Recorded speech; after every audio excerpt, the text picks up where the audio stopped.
It's a bit clammy, Dave, isn't it? It's It a is. bit warm. It is. You haven't got your shorts on. No. Football analogy, it's supposed to be a day of two halves, isn't it? A little bit of... I think we're all right here. There's Potts running away from us at the Finkel end. Bowls to Hasib Hamid, and the first one is tickled round the corner. What, under normal circumstances, you would say is probably a leg glance for a single down to fine leg, but he tickled it and it only moved a pace and the ball was over the ropes. 4 runs, so Notts are up and running. Durham are doing what they want to do, clearly. They've brought the boundaries in, they've won the toss and they've opted to bowl. So if this backfires spectacularly, at least they can say, well, we gave it a go, we had a plan. That is a risk, isn't it? Lots of singles can go for 4s on such a small pitch. Matty Potts once more in, bowls, and this time Hamid solidly behind it and blocks it. So Notts been doing the sums, and almost certainly a draw of any sort, and they will finish in the top 2. Durham need a win. They perhaps could scrape into the top 2 somehow if they can get maximum points and a draw. This goes through to the keeper, but I think they'll be looking for big favours elsewhere. Derbyshire against Essex and Worcestershire against Warwickshire. If those 2 sides don't win, then a draw with more points, more bonus points would be enough, because they're 9 behind Warwickshire, aren't they? So if Warwickshire were to lose and Essex to lose, but it's easier said than done. Essex at Derby and Worcestershire have been struggling, but Warwickshire are at New Road. There's Matty Potts once more. Right arm medium fast bowler. That's a good delivery past Seeb's bat, as ever with the Seba media. Not entirely sure how much of a flinch he had at the ball. He's very animated in the crease. There's lots of exaggerated movements and very often a bit of a flourish as the ball goes past him. But it was a good delivery from Potts, and certainly had him in 2 minds. Just on those other 2 games, by the way, Derbyshire are batting against Essex at Derby, and Warwickshire are 0 for 1. They've lost a wicket in the first over at New Road, as this one again past Hasib Hamid, who missed the Essex game away before the T20 hiatus. He carried drinks for England for the New Zealand series. Rob Yates, who got 100 last week, is out in the first over for Warwickshire to got 102 against Durham. Their skipper Joe Leach. It was his wicket that sparked the collapse. They lost 7 for about 50 runs. Potts in again, 3 slips and a gully. That's another good delivery. Started very nicely indeed here. Matty Potts, just the 4 runs from the over. He's always impressed me, and just quickly, I guess we'll touch on him from time to time. Very pleased for Bryden Carse. He's another one who, whenever I've seen him, I've thought, he's certainly a player very capable of going on to the next level, and delighted to see him get an opportunity with England, albeit a little bit like Ben Duckett and Jake Ball, called into sort of the backup squad. But it just shows England's strength in depth, because again, even though an extra squad has been announced, there's so many people up and down the country saying, well, what about him, and what about him, and what about him? What about this lad? Chris Rushworth, right arm around the wicket from the Lumley end. That stays low and goes through to the keeper. Pops out of his gloves. Now, the last championship match to take place here was May Bank Holiday weekend at Whit Week, and there were 19 LBWs in the game between Durham and Essex, and there were 4 different commentators on that match, including me, and we analysed every single dismissal, and of the 19 we felt maybe 4 were questionable, but that was about it. Came in for quite a bit of abuse after that one, and some people seem to think it was my fault Durham lost as well, but it was a low pitch as Rushworth comes in and bowls again here, and that's left alone by the batsman Slater. It was a pitch with real low bounce, and if you went back into your crease, the chances are you were going to be a goner. If you played straight and you came out your crease, as the successful batsman in that match did, then there were runs to be had. But that was the last championship match here, so that was the May Bank Holiday weekend. The next one will not be until I think the back end of August, the way the schedule's lined up.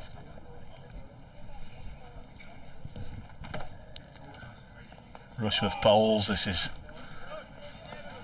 played by Slater, not without a degree of pain perhaps there. Might just have been an inside edge onto the inside of his leg. If you'd like to get in touch, we'd love to hear from you on the old Twittery thing, at Brace Cricket, at Marty Cricket. A number of people have already been in touch. We'll go through them from time to time. Rushworth from the distance comes steaming in and bowls and clipped away onto the leg side by Slater, fielded by Michael Jones there at mid-wicket. Not too much room behind him.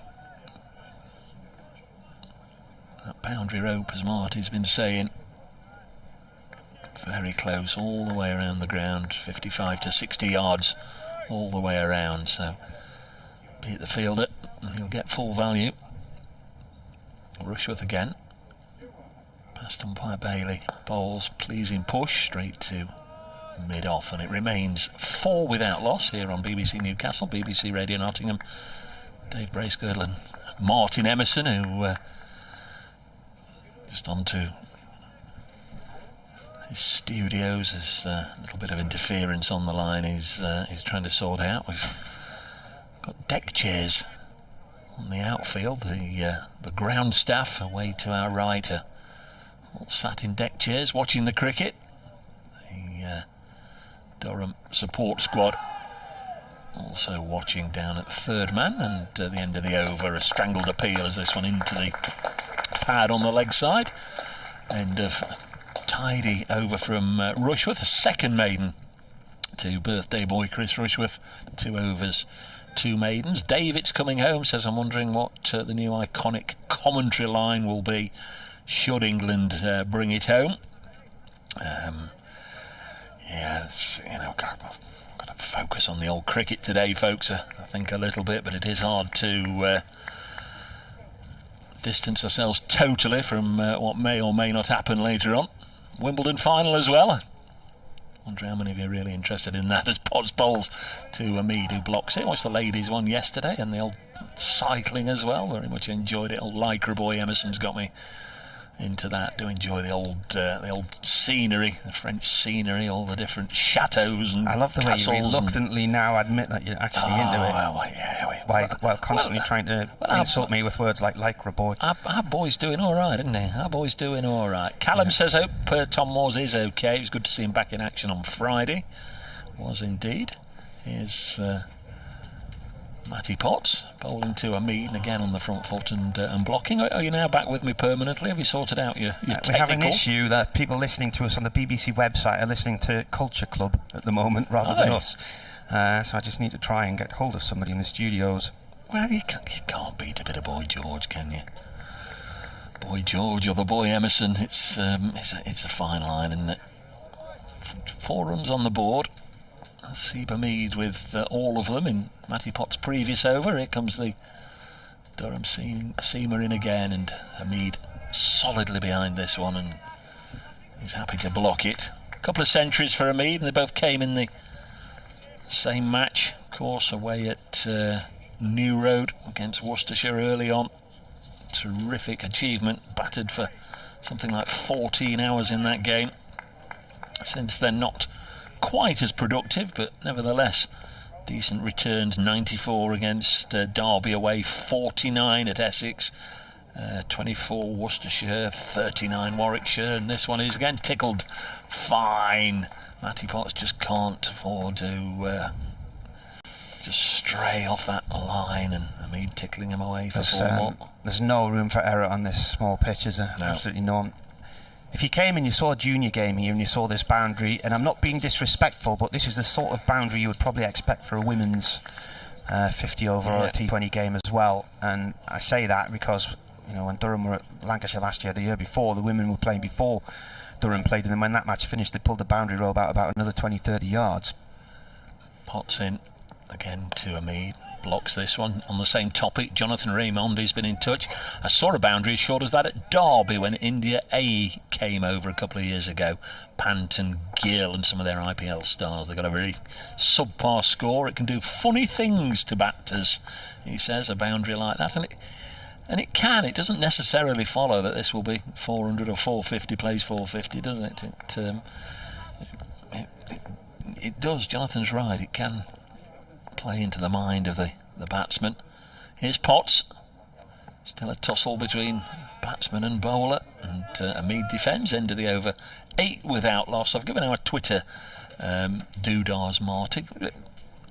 At your leisure, would you like to remind everybody the old email address? Because I'm sure you won't mind taking a few emails. It's weircricket@yahoo.co.uk. That's weir as in the river, WEAR, cricket@yahoo.co.uk. Yeah. I've only been doing this with you for about 14 years and still can't remember it. Howard is being kept awake, no doubt, in Buenos Aires by the street parties. It's come home to Argentina. They won the Copa Italia overnight. Howard says, morning Dave, what a night here. Argentina won the Copa America. Amazing celebrations all night long. I can imagine as we get a leg bye here. Rushworth bowling into the pads of Ben Slater, and the exchange ends for the first time. Slater's still on 0, 9 without loss. Matthew says, hi Dave, looks a lovely day up there, thanks for the commentary. Is there a legal requirement for the distance to the boundary? Yes, there is, and there are regulations. If you punch in ECB regulations, you can go through the whole 790 pages yourself. I have a funny feeling it's something like the 55 yards or 55 metres, but it does meet the requirement. Yards. Yeah, this is 60. 60 what? Yards. Yeah, 60 yards. So it's 120 across. I think if you look at subsection 24B, paragraph 2... Well, it has got to be there somewhere to prevent it being super stupid, but... It's 55 yards. Here is Rushworth. He's in and bowls to Hamid, and he'll get another run here, just helping it onto the leg side, so knocks into double figures. Slater and Hamid, 10 without loss. Very often at Trent Bridge, if they play over towards the Bridgeford Road, the side of the ground, the Smith Cooper stand, people say, oh, that's ridiculously short and how unfair it is and whatever, but it's the same for both sides, and we don't necessarily always see the ball pinging into that stand, so it will be interesting how it goes here. I've stolen your over or two, but here you go. Well, we're trying to sort the technicalities out here as Rushworth bowls. That's gone off towards point. Burnham collects it. Rushworth's got this huge smear of sunblock right across his cheeks and his nose. He looks like a patchy warrior at the moment. Birthday present. Yes. So he's 35. Yeah. Feels like I've known him a lot longer than that. But, that's what he says. Yeah. And you said 14 years. What? Me and you. Something like that, isn't it? That feels longer as well. What year did you... It was 2009 or 2000? Yeah. Rushworth in. Slater pushes this up towards mid-on. I remember you being here in 2013 when Durham won the title against Notts. You were on air with me that day, so... Oh, yes, yeah. When Durham won in 2009 and they beat Notts here to win the title that year, I did that game on my own. Yeah, I wasn't here then. And I wasn't well because I had swine flu that week. And once the match was finished, I crashed out into my bed for about 10 days.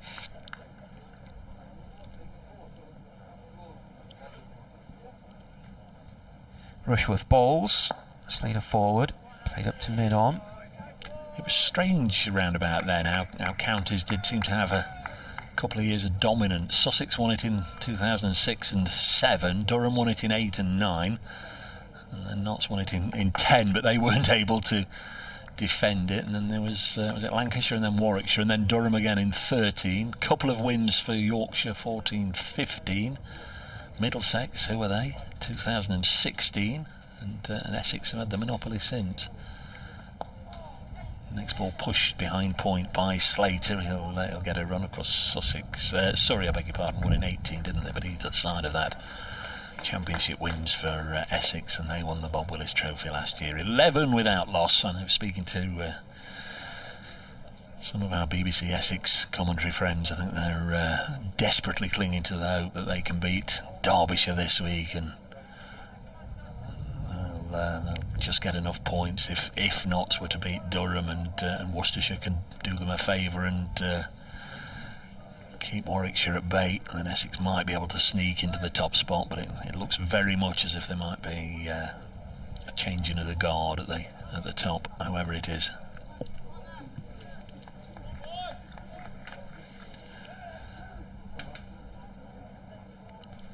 Andrew Parker, is there a problem up there? I can't hear your dulcet tones or see the pictures. Well, the stream's working, the live TV stream's working, so I've just checked it. Potts comes in and bowls. He's not appealing. The slip cordon is, and he's not interested. It was too high there. What's happened is, after the news, they have accidentally selected the output for the radio station, so that is now going through to Salford and to the BBC Cricket website. I'm trying to track down people in the office to sort it out, but I'm struggling, so if anybody listens to this. But the cable that goes from my machine straight into the live video feed, that should be working fine. Potts bowls again. That one just drifts across towards the offside. This is still only the infancy of Matty Potts' career. He's 22 years old, but this is only his 15th first-class match. He's taken 29 wickets, including 8 in the game at Worcestershire a few weeks ago. Took a career best 4 for 32 and then 4 for 66, 8 for 98 in the game. His previous best before that had been 3 for 48 against Glamorgan back in 2017. Here he comes, he bowls. This is defended. That was the first win of the season, that Glamorgan game in 2017. So Durham lost the opening match to Notts and then really struggled. They'd lost some key players. Scott Borthwick and Mark Stoneman had gone. And then at the end of that season, Graham Onions and Keaton Jennings left. Basically lost about 3,500 runs at the top of the order. But it was well into the middle of the summer when they eventually beat Glamorgan here to win their first game. Potts once more bowls, defended on a length by Slater. Had a decent year, Slater, also with a couple of centuries, 550 odd runs going into this game at an average of nearly 43. Played a couple of decent hands in the blast competition as well last week when Notts were a little short-handed, losing 3 of their top 5. Clark, Budinger and Moores for a couple of matches. Potts in again, that's through to the keeper. I'm just trying to sort out this streaming issue. Yep. So yeah, you look after that. Play everywhere up and down the country in all the games, bar at Canterbury, Kent, Sussex. But clearly it's improving all the time because they're expected to start at midday in that one. But everywhere there is cricket going on. All the details on the BBC Sport website. This is a play and a miss by Slater outside the off stump. Potts has been putting it in good areas. Ben Slater just a single so far. Notts are 11 without loss. Maiden for Matty Potts, his first 3 overs, 1 maiden, none for 8 to him. Quiet opening 20-25 minutes. 2 umpires are getting together for a chat. No, not why. Relatively early on in the piece for them to be having a little bit of a blather, but they are. Rushworth to continue. 3 overs for just the 1 run for Chris Rushworth.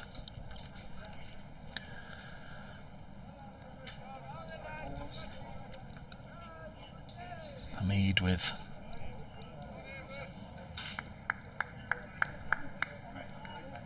8 runs. Pretty sure I felt he'd got 9, but anyway, there's Rushworth in and bowls, and it's defended. Rob Collins said the pictures and the sound weren't working earlier, but now all sorted out on YouTube. yeah, I think sometimes at the start of a day's play there's a slight delay in them marrying up our sound with their computer system, because it's when they switch over from the pre-match videos to link into what we're doing. Can sometimes be a slight delay.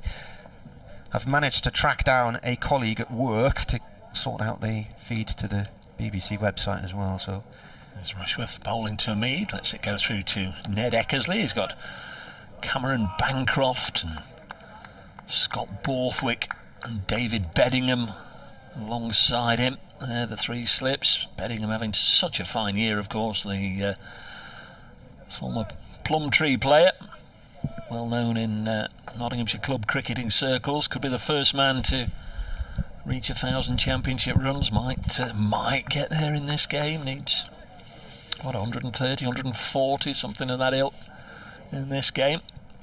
Got a big score at Trent Bridge. That's a good delivery from Rushworth. Goes through a Mead and into the gloves of Eckersley. So we've got the leading run scorer. We've got the two leading wicket takers, as Martin was saying, in Luke Fletcher, who actually missed a game towards the start of the campaign. Might well have already had his 50 had he been well enough to play in that match against Warwickshire. Well, Rushworth was the first bowler to 40 wickets in the championship this year. Next ball is cut away, and that'll go for 4 more. One bounce for 4, and it's only just cleared the slip cordon. That's how close the boundary is. Mead playing away from his body. Scott Borthwick's come down to have a little bit of a look. Did it lodge underneath the covers down here? Scott has been directed by a number of the spectators that are in the ground. Lovely to see them, and they're all being blessed with a little bit of sunshine, and hopefully it'll stay that way. Brett Hutton is just wandering back in front of our commentary window. He's obviously been away for a net. He's got all the gear on, thigh pad and pads and what have you. Encouragement for Rushy coming from all directions, and there he comes again and bowled him. Lovely delivery through a Mead, knocks back the off peg, and Chris Rushworth with an early strike here knocks off 15 for 1. Asiba Mead, who hit 3 boundaries, has been bowled for 12, and that's the breakthrough that Durham were eagerly looking for in the early stages of this contest. Stuck knots in, wanted to make the use of this new ball, and an immediate strike from one of the most deadly new ball bowlers around, and for Asiba Mead, a disappointing return. Ball after nicking him away over the slip cordon for 4. He's lost his off peg, and Chris Rushworth can celebrate his 43rd championship wicket of the season. Hey. Knots 15 for 1. Well, there you are. We're alive again on the BBC website. New man should be, In fact, just as the wicket happened. should be Ben Compton. Just having a little look though. Is that Compton coming down, or is it Joe Clark?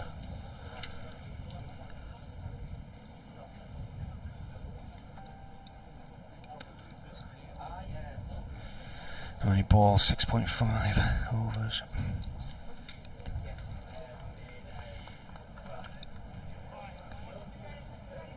Lovely delivery to knock back the off stump. New man is indeed Ben Compton, who's had a lean old time of things really for Notts. Couple of appearances only. 11 and 8 against Essex, and a duck, first ball duck last week against Derbyshire. And I guess there's a suspicion that had Ben Duckett not been called away, then he might have been the place in the batting order most vulnerable, but he's here and got an opportunity. Have you got his stats against Durham? Who, Ben Compton? No? I'm not entirely sure he would have featured. I'll have to have a look. He's only played a handful of games, just the 2 this year, as I say, Essex and Derbyshire, and just a couple before that.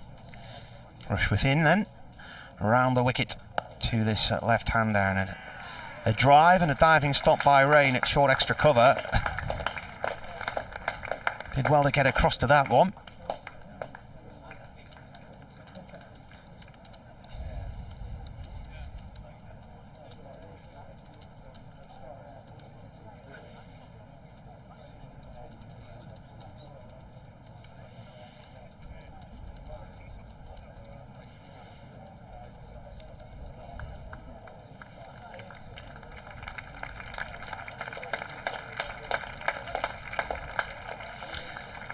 applause for Rushworth as he heads to field. Potts to continue his spell. This is his 4th over, none for 8, 1 maiden. Rushworth 1 for 5 from 4 overs, 2 maidens. Potts right arm over, bowling here to Slater, who blocks on a length.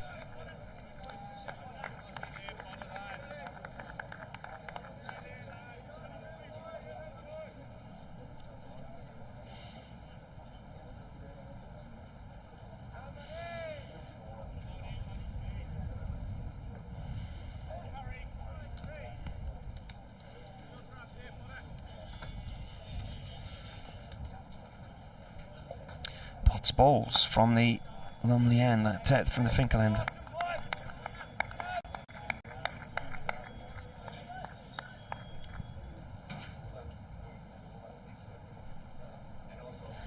Ball went across towards the slip cordon, no run.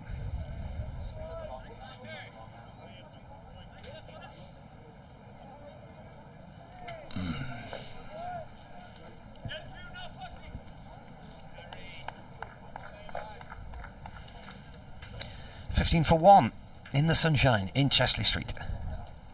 Potts bowls, and it's a sort of block half-check drive there. Ball bobbles out to Ben Rain.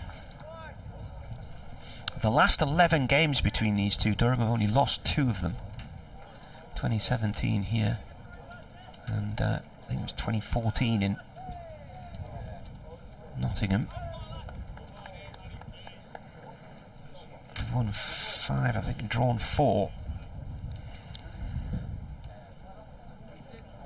Puts in, bowls, and that's away past point, and it's going to be 4 runs, and it also would have been 4 runs on a full-size field as well as the smaller field. Jack Burnham diving to his left in the covers, couldn't get near that one.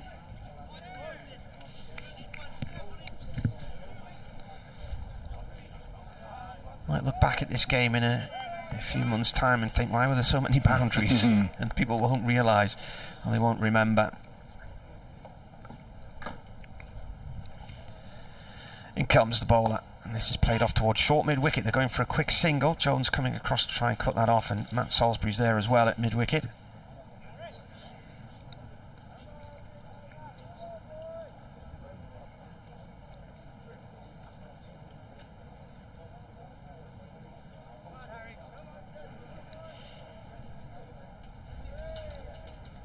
Quite a pleasant day now, it really is. And, lovely to see the ground staff in their deck chairs, just relaxing on the boundary edge. A throwback really to a time we'd forgotten. A bygone era of sunlit uplands and Spitfires. Yeah, I think there's been a bit of that at Cheltenham this last week, hasn't there? Yeah. People in deck chairs around the boundary edge. Of course, they're playing there again today, aren't they? Potts bowls and a play and a miss this time from Compton. Just leaves his outside edge of his bat. Paul says, greetings from a fairly sunny and warm Costa del Hartlepool. Should be with you until around 6 o'clock before going out to watch a band called The Matrix. I'm not interested in the footy. And come on, Durham, he says. A quirky statistic which one of the North East sports writers tweeted the other day. The goalkeepers in the semi-final the other night, Kasper Schmeichel and Jordan Pickford, both began their senior careers in goal for Darlington. So there's a quirky one for you, a North East connection. Rushworth to start his 5th over. 20 for 1. Round the wicket he comes from the Lumley end, and that's a play and a miss from Slater. See where this pitches. Yeah, just angles in towards the base of off stump and then just nips away. At Marty Cricket on Twitter, we are cricket@yahoo.co.uk on email. Matt Salisbury's at fine leg on the boundary, and he's still a good 30 yards in front of the covers that are parked in the right-hand corner just next to our commentary position. This is an edge, and it's through the slip cordon, and Borthwick's chasing as hard as he can to stop it going for 4, and he gets there just. Good work. There's absolutely no room for error here in the field, not at all. I think the boundary behind the bowler's ends is only about 55 yards, and it's 60 wide from the middle of the wicket across to the boundary on the leg side and the offside, so there is absolutely no room for error. Any loose bowling will go to the boundary. Rushworth in, comes in and bowls. Ooh, that skips through low. It's left by Compton, and a bit of a roar from the slip cordon because that has just missed the off stump by a fraction. In fact, looking on the monitor, it looks probably look closer from the angle the slip cordon is looking at there than the camera suggested.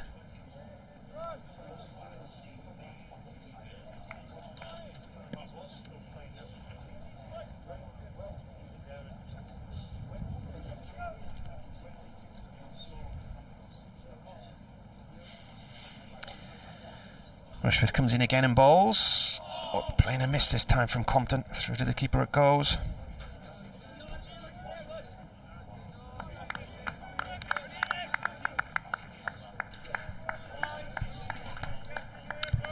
Rushworth doing as Rushworth normally does, just dropping on a nice spot here. Always difficult to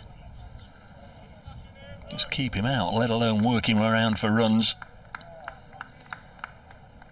Compton will looking to make a decent contribution here. He's gone right across his stumps to this next delivery, keeps it out, pushes it up to Potts at mid-on. That's Salisbury in the Durham 11. Thought he bowled very nicely indeed at Trent Bridge, as did Ben Rain. They'll be the change bowlers, you'd imagine, and might just utilise those four. Cameron Bancroft in the side, didn't play at Trent Bridge. He's at first slip. This goes through to the keeper. Did have a spell skippering Durham, of course, Bancroft, but Borthwick has now got the invisible armband. End of the over, 21 for 1. Durham after 9 overs, 5 sent down by Rushworth, and he has figures of 1 for 6. Matty Potts 4 overs, none for 13.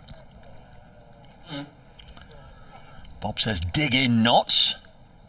John Simpson, referring to the boundaries, says it's gamesmanship gone mad. Stuart Dick, who you know, greetings from the rhubarb triangulation. Nice to see the under 13 boundaries getting a run out. Here's Potts, says Martin. Potts bowls, played by Slater across towards point. I've just looked, Ben Compton's only played in 4 first-class matches and he hasn't played against Durham. No. So.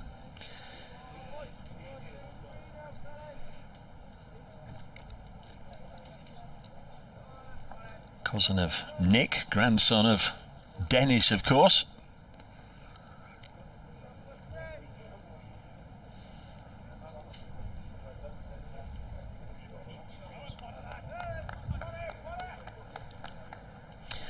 .62 runs, highest score 16. Potts bowls. Oh, that's gone through.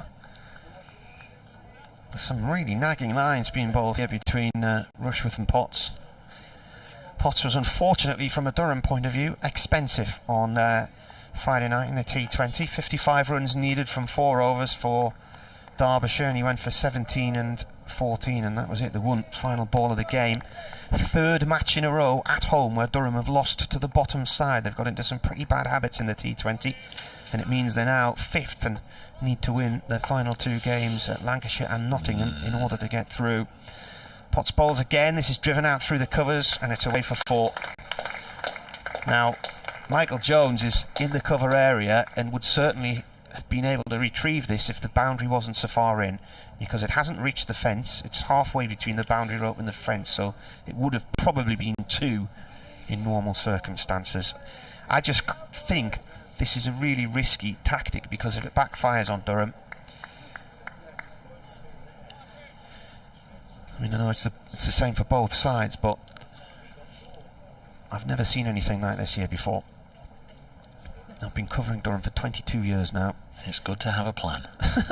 Potts bowls, and that's out towards the covers. 1 run for Slater, who moves on to 12. Is he already on? Yeah, 12, yeah. 26 for 1.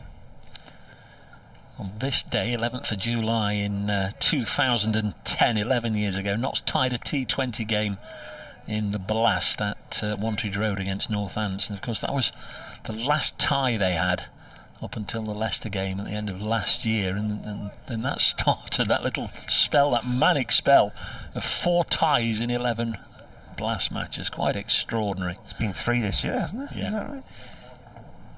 Pot in to leave from Compton. What's the you were looking through the hat tricks, weren't you? And quite a number of the stats sites don't have hat tricks, No. so they're not up to date anymore. And I emailed Cricket Archive about this a few weeks ago, and Chris, who is actually based in Nottingham, I realised that Matty Potter's hat trick from Leicester 2 years ago wasn't on there, so I think it's been added since. But apparently the clubs are not now notifying that there's no mechanism for getting from the scorebook onto the lists. Put in again, defended this time by Compton, and that is the end of the over. 26 for 1. There obviously was before, because they're all there until about 2 years ago. I think it was obviously T20 was a fresh thing at the start, and it was a little bit of a novelty, and it was something that was flagged up. Oh crikey, he got a hat trick in the Blast the other day, or in the Big Bash, or in the IPL, or whatever it was, and people kept lists. But I mean, last Friday, which made me think, there were 3, and that's why I started looking, as everybody bar Notts had one in the Blast. But no, again, unless it's been missed, but I believe it's right that Somerset are the only other one that haven't. But Notts keep getting close. They keep getting 2-fers, which is why I keep mentioning it. 2 wickets in 2 balls. Jake Ball and Calvin Harrison have both, the last couple of matches, each done it a couple of times. 26 for 1. We're going to have a bowling change the first time this morning. We're going to see Matt Salisbury bowled very, very nicely indeed at Trembridge. If memory serves, he opened the bowling there with Rushworth, and thought he did a super job. Really did look the part. 26 for 1. Ben Slater's on strike. 2 left-handers, of course. Slater has 12.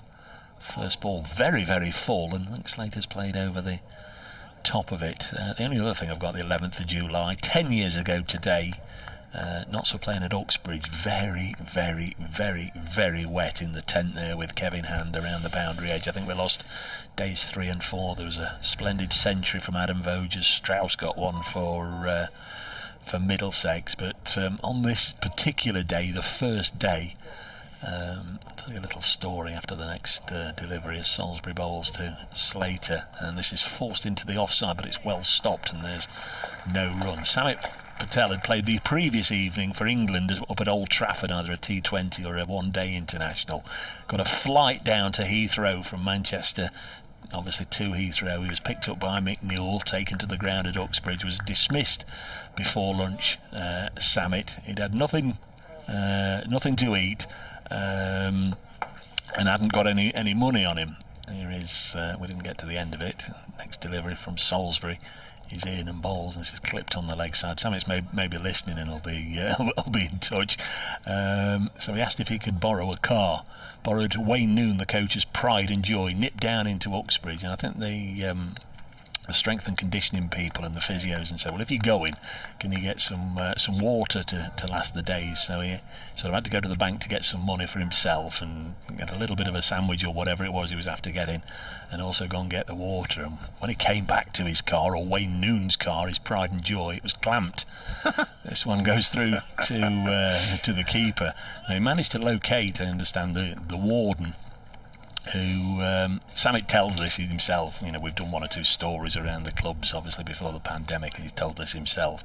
He managed to locate the warden, and it was very much a case of, well, I can do it, but it's, I think, and maybe Samit will correct me, I think it was £140 there and then. Otherwise, you had to wait till the clamping people come and go and all the rest of it. And so he's having this argument, 26 for 1, about, come on, there's a no ball by Salisbury, overstepping, 28 for 1. And then he was starting getting text from his teammates and the coaching staff. Where are you, Samit? Where are you? Notts were 3 down when Samit went off. They had a bit of a typical Notts collapse and were suddenly 8 or 9 down. Where are you? We're going to be in the field in a minute. Where are you? So we had to cough up this 140 quid there and then to free Wayne Noon's car and nip back to the ground just in time to go out and field. So not a great day for Samit. 28 for 1. As I say, if the fella's listening, this one has gone through to Eckersley. And is he rolling about just for comic effect, or has he got it either on the finger end or the knee? It was low down, and hand, obviously, the glove went for it, but it might have been the finger end or it might have been the knee, and he's dragged back to his feet by Cameron Bancroft. He's obviously okay. So that was 10 years ago, Samit. And I know people have a little bit of a chuckle. Here's the next delivery through to the keeper. We've got the lunch menu here. What was that? Yeah, was that chicken or egg? Bacon, lettuce, tomato, chicken, cheese, or egg mayonnaise. Well, I'd have a bit of roast chicken. That'd be nice. Okay. Welcome to listeners on 5-5. Sports Extra as well. 28 for 1 here at Chester the Street, Riverside. Well, I was going to say the Riverside. Yeah. It's a match in the top group, Group 1 of the county championship. Notts probably will finish first or second if they can get a draw. Durham need to win this game, and as such, we've arrived here today to find the boundaries. A lot of people have said akin to those you'd find in an under-13 game. Here's Matty Potts. Here's Martin. Potts balls as Compton goes back into his crease and fends this off towards the leg side. Collected by Burnham. Yeah, the way I was looking at it, if Durham win, then they should go through into Division 1, particularly if they manage to get more bonus points out of the game than Notts. They could actually do it if they get enough bonus points in this game and a draw if Warwickshire and Essex don't win their games and don't get enough bonus points. Quite a few permutations though. 28 for 1 the score here on BBC Radio Newcastle, BBC Radio Nottingham. Potts balls, Compton drives at that one, and it's gone off towards the corner of the square on the offside. 2 runs, good running. Rain and Jones chasing after it. Jones got a knock at, I think he played it. He got some runs at Trembridge, Nottingham last year, didn't he, Jones? He did indeed. Get an 80 or something, what was it? Yes, he's had a few runs against Notts the last couple of seasons. Got 78 this year in the win at Worcester, and 82 at Notts last year. Scotland one-day international from Ormskirk. Potts, meanwhile, coming into bowl here. Through to the keeper, playing a miss. Potts went to St Robert of Newminster School in Washington. And you know who else went to St Robert of Newminster School in Washington? J.F. Kennedy? Yeah, good guess. Jordan Pickford. Oh, a different Washington. Yeah. Which part of Scotland is Ormskirk in? Yeah. It's just down the M6. It's on the same meridian. 30 for 1. Stuart Broad playing in this game. We'll be looking forward to seeing him bowl later on. Potts balls, a cut from Compton off towards Jones in the covers, no run there. There was a really good map of the country which Chris Mason, one of the BBC reporters, tweeted the other day, and it was where all of the footballers started their footballing careers. And for Jordan Pickford, it was a team called Washington Envelopes, and for Jordan Henderson, Fulwell Rangers, who play not far from where my house is. Washington Envelopes? Yes. How does that come around? They used to lick the opposition. Oh. Got a false start here as Compton is complaining that there's too much noise behind him there. No, I think it was down the ground because the umpires turned, so maybe a little There's bit nobody of, down. No, there's no one down there. He turned and motioned towards the slip cordon there. It's not you distracting the batsman again, is it? We've often had that here. Not since they took out the court order. No. Seba Mead, the man out, made 12, 3 boundaries, and then lost his off pole to Rushworth. Potts in. This is flicked off through mid-wicket. Burnham's got a chase in his hands here. It's going to go towards the boundary. Is he going to get there? He's not. Now he's crossed the boundary rope, and he's still a good 20 yards from the fence on the pavilion side of the ground. For those of you who've just joined us from 5 Live, without wanting to sound too repetitive, this is the smallest boundary I've seen on this ground. It's apparently from side to side just 120 yards. It's just beyond the legal requirement, which I think is 55 yards. So I think it's 60 yards in each direction here. Yes, the idea being that Durham are looking for maximum bonus points in this one, but of course it can offer the opportunity the same to Notts, can't it, if that's the plan. This is defended and goes out to the offside. No run there. End of the over, 34 for 1. So any edge, any decent shot really once it leaves the square. I mean, the rope, as we look towards the castle side of the ground, the rope is actually crossing the end of the square. Now Victor Main and the ground staff are sitting in deck chairs. I would say they're 20 yards away from the boundary with their backs to Lumley Castle, and then there's at least another 20 yards behind them to the fence to the foot of the castle stand. So Durham might need a little bit of a favour from elsewhere, even if they get lots of boundary bonus points here in this game, but they're not going to get any from Derbyshire, I don't think. They're 31 for 3 against Essex at Derby, that in this group, and Warwickshire 34 for 1 at New Road against Worcestershire. They are the other 2 matches in this group, playing everywhere in the country still, bar Canterbury, Kent, Sussex, which starts at 12. Start of a new over, being sent down by Matt Salisbury, and this one's pushed up to mid-off, and there's no run. is that a planned late start, or has it been raining? Or? It's a delayed start, but play will start at 12 o'clock, Canterbury, Kent and because everybody will want to be Sussex. away home at 6 o'clock, won't they? So. The Nottinghamshire team news is interesting, I guess, for statisticians, in that Joe Clark comes back into the side. Next ball, and this has gone through to Ned Eckersley, the Durham keeper, takes it on the bounce. In that Joe Clark comes back into the side and will be keeping wicket. So for 4 consecutive innings, Notts are going to have 4 different wicket keepers. Tom Moores, Ben Duckett, Dane Schardendorf, and in this one, Joe Clark. Kevin Howells from 5 Live Sports Extras just text to say the delay at Canterbury is COVID related. 34 for 1. Wish everybody well there. Next ball. This is pushed by Slater into the offside. Slater there since the start has made 12. Ben Compton, who came in at the fall of a Meads wicket, is on 6.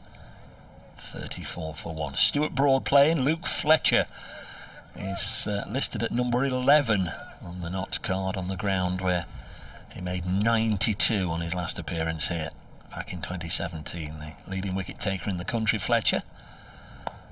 Next one is forced by Slater to backward point. Nice crisp shot, but straight to the fielder. You're mentioning Ben Duckett and Jake Paul haven't played for this England emergency one-day side, but Ben Stokes is captaining it, and Bryden Carse has played as well. Carse put a 50-run partnership together yesterday with Lewis Gregory. It got me wondering what the outcome of a England ODI versus the England emergency ODI head-to-head would be. 34 for 1. Next ball driven down the ground for 4 by Slater. That's a lovely shot. In fact, that might even be the shot of the morning so far, Marty. Nice and straight, just to the offside of straight, and well, the boundary could have been 120 yards in that direction. It would have gone for 4. Lovely looking shot from Slater. He moves to 16. Notts 38 for 1 here on BBC Newcastle, BBC Radio Nottingham, and all our friends on BBC Radio 5 Live Sports Extra. Yes, that's reached the fence at the far end of the ground. Paul Sadler's wondering, with a full-strength Notts 2020 side, could they beat an England 2020 team in a best-of-3 series? Next ball is short of a length, and it inconveniences Slater. Comes back and strikes him amidship somewhere. End of the over, 38 for 1.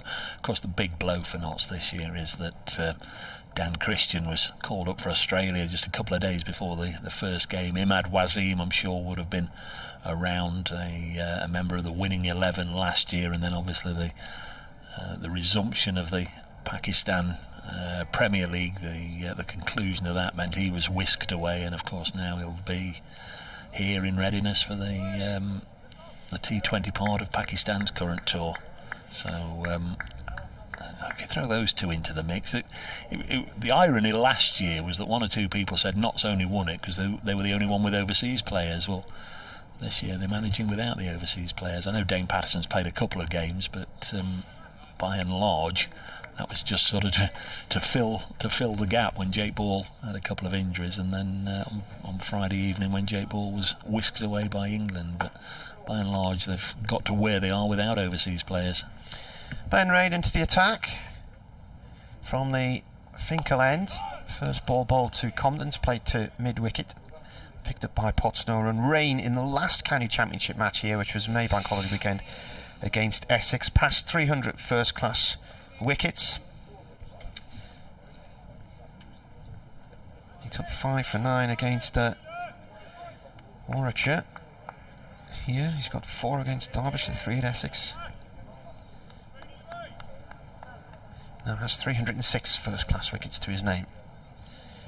Right arm round to the left-handed Compton, who defends. The ball runs up to Chris Rushworth at mid-on, no run there. He's another one that, probably isn't going to achieve higher honours yet. I don't think anybody would have blinked an eye and said that's a crazy selection had he been called up at any time, because he always does his bit with bat or ball. Fine all-rounder, real fierce competitor. He's a fine cricketer, Ben Rain.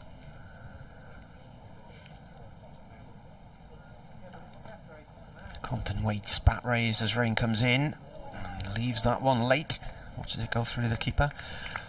We played one first-class match for Durham. I think it was one of these touring teams like Sri Lanka or something like that, and then he left here and he went down to Leicestershire, and he was with Leicestershire from 2013 to 2018, and then the opportunity came for him to come home. And there's generally been a feeling among the new board here at Durham, try and get the homegrown talent back to the county. So Paul Coglan's returned, Scott Borthwick's returned. 38 for 1, that's another leave. Coglan, I'm not sure we're going to see him again this season. He's injured his inner thigh trying to dive to stop a boundary in a T20 game a few weeks ago, and I think he suffered a tear. So, well, if anybody deserves a little bit of luck with his health, I think it's Paul Coglan, because you do wince when you see him flying into the field to try and stop the ball, don't you, knowing the injuries he's had over the years. He had the world at his feet really until March 2018, when on England Lions duty did that nasty shoulder injury, and that was it.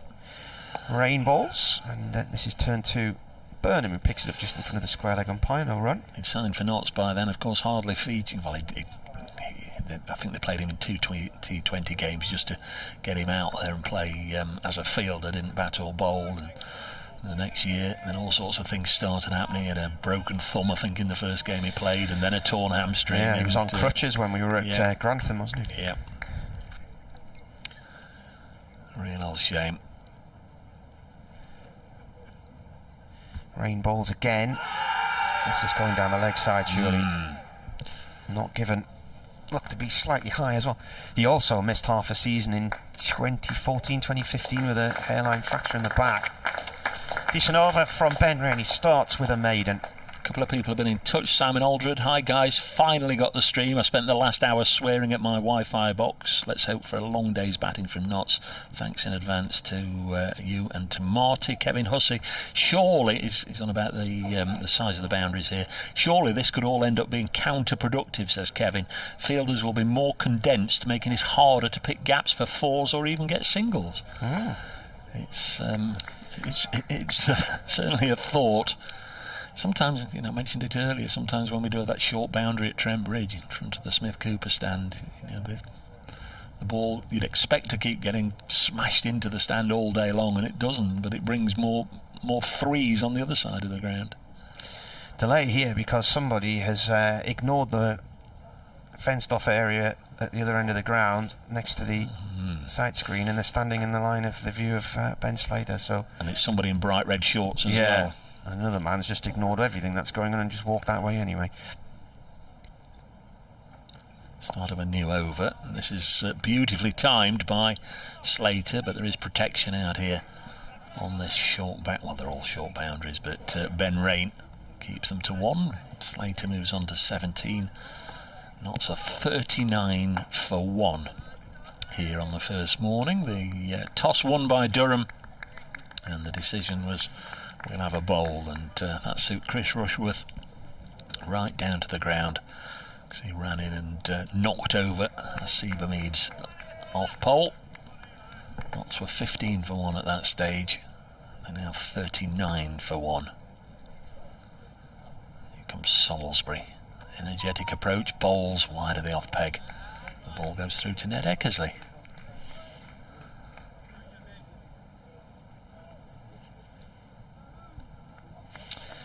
Spice Girls in my ears now. I'll tell you what I want. What I really, really want. Lots of people commenting about the boundary. Raymond Thompson, I've never seen the boundary rope that far in before. Salisbury in again, bowls.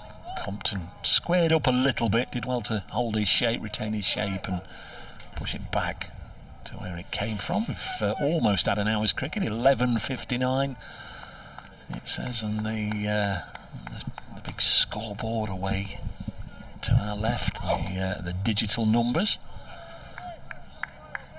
Time to do the salsa. Way to my commentary position to speak to Radio Nottingham in a second as Compton blocks this one. And there's no addition to the total, 39 for 1. So it's not 125 for 2 or something like we were perhaps fearing after the first hour's play. It has been, by and large, an opening passage that resembles most that you'd see in a normal county championship morning. A good old battle between honest, hard-working, accurate bowling and a top 3 that's determined to put a high price on their wickets. Next ball clipped away by Compton. That brings up the 40th run as we hit midday. Ben Rain doing the fielding, and I'll leave you with Martin.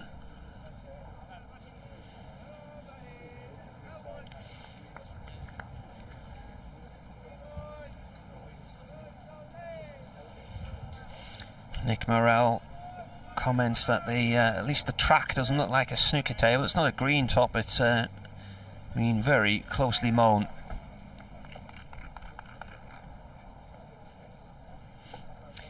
Salisbury comes in, and this is turned by Slater towards mid-wicket to Jones. Dot ball. End of the over, 40 for 1.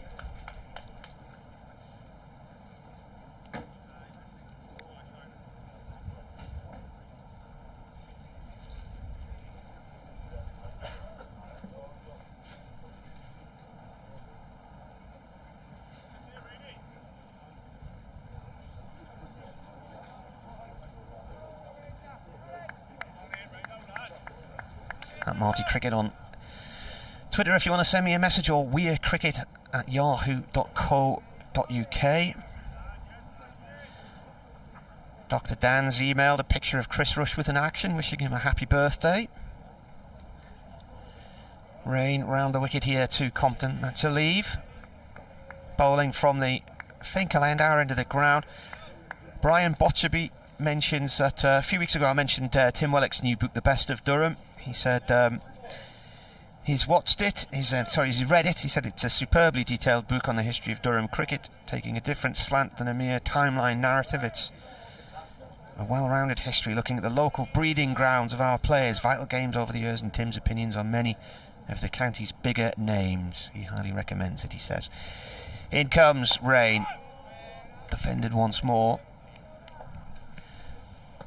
So nearly the 16th over here. Well, we're in the 16th over, so an hour's play, and it's not been a run fest by any stretch of the imagination. The bowling has been tight, but it does need to be. In these dimensions, 40 for 1 Nottinghamshire. Hamid, the man out earlier, bowled by Chris Rushworth for 12. He lost his off stump in the 7th over. Rain comes in and bowls. Compton turns this to Burnham at mid-wicket, no run there. Looking at the size of this ground, I'd be surprised if this was any bigger than Whitburn, to be honest, which is my local club. Update now for Radio Newcastle. Well, Durham need maximum bonus points from this one and a win to make sure they get through to the First Division of the County Championship when the competition splits at the end of this round of matches. They've put Nottinghamshire in, they've brought the boundary ropes into the shortest they can possibly be as well, and it hasn't been a run fest though. Nottinghamshire currently 40 for 1, Ben Slater has 17 and Ben Compton has 7. The man out, Hasib Hamid, bowled by Chris Rushworth on his 35th birthday for 12 in the 7th over, so a nice way for Rushworth to celebrate his birthday. There's commentary of this one on the BBC website and via the Sports app.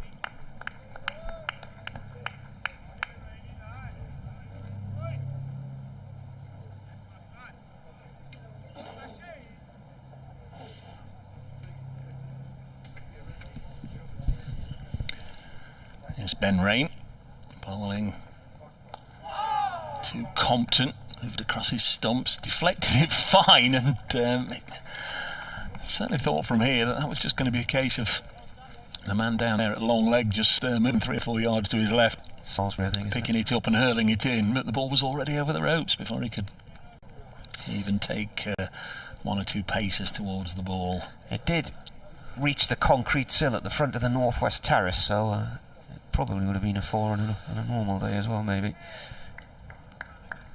Did race away nice and quickly. Again, the error from the bowler really in just angling it down the leg side. It's coming round the wicket to the 2 bends. Because last week Notts had 3 bends there. Ben Slater, Ben Compton, Ben Duckett. 44 for 1. There's another Ben Rain bowling. This one goes through to the keeper, Ben Eckersley. 44 for 1. Everybody's called Ben. It's Ned Eckersley, of course. End of the over. Elsewhere in this group, Derbyshire 38 for 3 against Essex. Warwickshire 53 for 1 against Worcestershire. No hugely significant scores elsewhere. Gloucestershire batting against Hampshire, Middlesex against Leicestershire, Somerset against Surrey, Northants against Glamorgan, and Lancashire in the Roses match made a fine start there, 51 without loss, and they've just started at Canterbury, which is good news. Sussex batting there. We did hear from Kevin Howells that it was a COVID-related delay, but whatever it was, they've managed to sort it out within an hour. Salisbury from the Lumley end, right arm over to the left-handed Slater, who plays this off towards square leg for 1. Picked up by Jones. Breeze has got up in the last few moments, but generally it's a beautiful day here. Quite warm, blue skies and white fluffy clouds, the Simpsons sky. Where will you be watching the match tonight then, Dave, in the hotel bar, or what's your plan? Oh, I shall be again.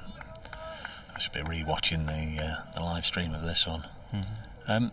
Jamie Manners says the irony of all this. I'll come back in a second. Salisbury to Compton. It's left alone. There is a little bit of sense as to what Jamie's saying, but it wouldn't happen. He says, but the irony of all this is that if Warwickshire get into a position where they can't win, Notts would be better off letting Durham win because of the points carried forward to the next stage. Yes, if it was Notts and Warwickshire who did go through at the top of the group, or even if Notts and Warwickshire, I don't think Notts and Warwickshire can finish 3rd and 4th, but anyway, Notts really don't want to be paired with Warwickshire, who thumped them both times and took a huge haul of points. Next one's clipped on the leg side for a single. 45 for 1. Paul says the stream's not working. Yeah, Dave. I think it's every time we've gone to a news bulletin today, they've knocked us off air afterwards, so I've emailed them again. Charlie, great to see and hear you guys this morning. Looking forward to seeing Joe Clark keep, but not before tomorrow. Do we think that the over rate will be much better today due to wanting to get finished before this evening? Next ball is pushed into the offside, and there's no run. I hadn't really thought about that because 1 or 2 people were telling me that we're going to have cricket till mid-afternoon and then probably rain, but Martin assures me that it's all going to blow by and we're going to get a full day in. There was possibly be a little bit of rain sort of late afternoon, but I think showers are going to bubble up on the higher ground across the Pennines. There's going to be quite a few showers this afternoon in a northerly direction along the Pennines. Salisbury bowls. Compton leaves it alone. He's on 11, as Martin pointed out. His only played a handful of games, and his best score 16, so that's certainly attainable here, and many more for young Compton. He scored a century in the first of the Notts pre-season games, the home match against Oxford University, the 3-day match. Battered really nicely, and he just wondered if he'd done enough to play himself in from the start of the season. This is forced a backward point, but then went to Edgbaston and didn't get anything there, or in the last home game, I think that was against Leicestershire, and just seemed as if Lyndon James, who'd been on the periphery of things at the start of pre-season, came in and took his place. And of course, as we can now reflect, Lyndon has done very, very well, nailing down a place in the side at number 5. He's played in every game, picked up useful runs as well as scoring, picked up useful wickets as well as scoring some very good runs indeed. Come on, Rainey, is the cry. Here's Ben Rain. Right arm round. Oh, that stays low. It's a leave though. The thunderstorm map, which is just amazingly, NetWeather have just tweeted it. Looks like it's going to miss the northeast coast and inland areas, but basically from anywhere between the Mersey and the Humber, up the west coast, up the centre and the northeast, and all the way up towards Inverness. That's quite a big area. 30% chance of storms this afternoon. Rain in, bowls. Through to the keeper it goes. We did have Notts this morning, warming up, playing their head tennis and all the various routines they go through, with a loud blast of both Vindaloo and Three Lions as well. Drag a mobile speaker out there onto the outfield while they're doing their warm-ups, and you can probably hear it in Sunderland city centre. Rain. Balls to Slater, who defends. Rob Collins says, I'm looking forward to seeing what the ECB will do if Notts, who were relegated in 2019, happen to win the title this year. Yes, that's a thing, isn't it? I mean, we were discussing that during the Warwickshire commentary the other day, and Clive Egan raised that prospect, my colleague from BBC Coventry and Warwickshire. What if Nottinghamshire were to win the title this year? Yeah, if it returns to normal, they would be in Division 2 next year, but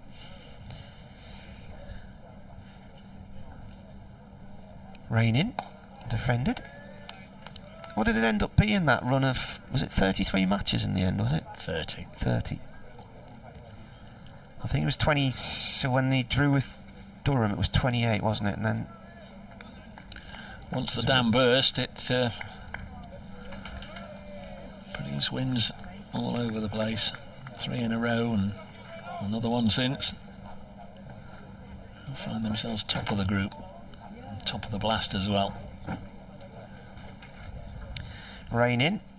Oof, that nearly took the bail off. Now that's jagged back a bit. Slater staring back at the stumps and back at the bowler there.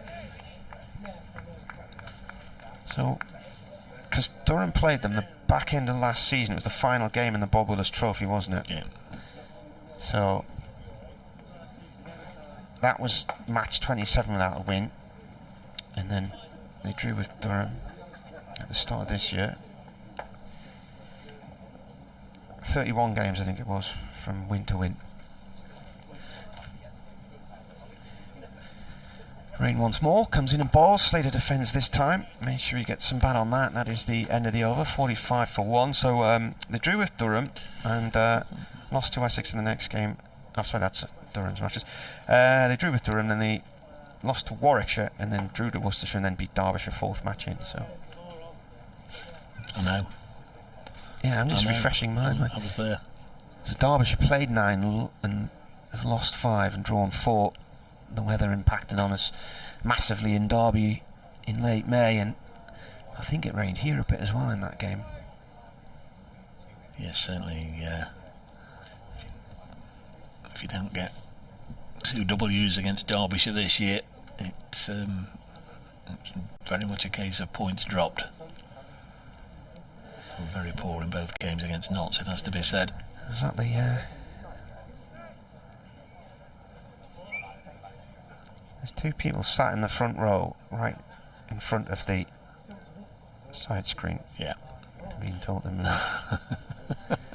One of them has a Nottinghamshire tie on. You can see, and even with binoculars, you can see a Nottinghamshire tie at the far end. I thought he might have been the bus driver, but no, it's certainly not. Have they come on the bus? They have, yeah. Potts back into the attack. Balled the opening spell earlier.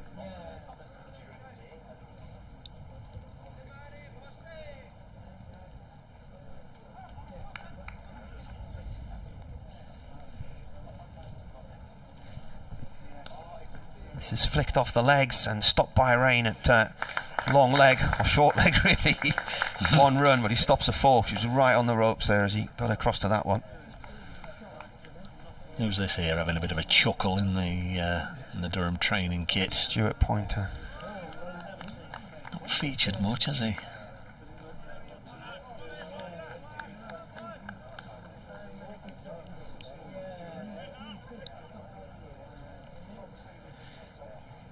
Potts in. Oh, goes through Slater. Through to the keeper it goes. He's taken none for 25 in 6.2 overs, one maiden. Jason Cole sent a picture asking Marty, is the boundary in this picture like the one at the Riverside today? And it's a photograph of just before the 1966 World Cup, the England squad playing cricket during training at the Bank of England ground in Roehampton. And they do look to be rather close to the boundary there. The stumps are maybe 10 yards from the boundary. Potts bowls, and it's a bit of a false shot from Slater. He leans into it, looking to try and play it through the leg side, and it's come off the toe of the bat and goes short to the offside. Dixon picks it up.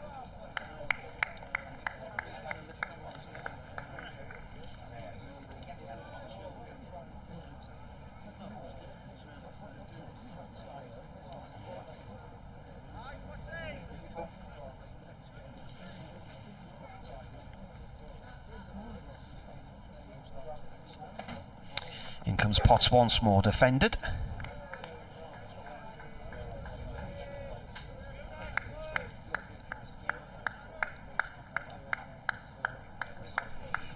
Crikey. Lots of clapping going on. We've got a few seals down in front of us. Do we know what sort of attendance we're They're allowed 4,000. Right. No way of knowing if we've achieved that or not, but decent crowd in. Potts balls again. This time it goes to Jones at short mid wicket. I don't think there's 4,000 in here, is there?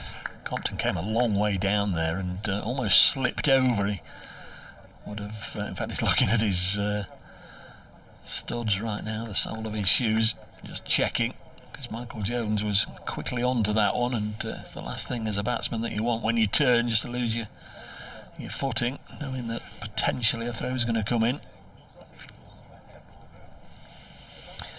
Potts to Slater, balls, and that's played back towards the bowler's end, and that is the end of the over. Just a one run from the first delivery, 46 for one. BBC Radio Newcastle, BBC Radio Nottingham. Martin Emerson and Dave Bracegirdle with you. Day one here, Durham decided to have a bowl.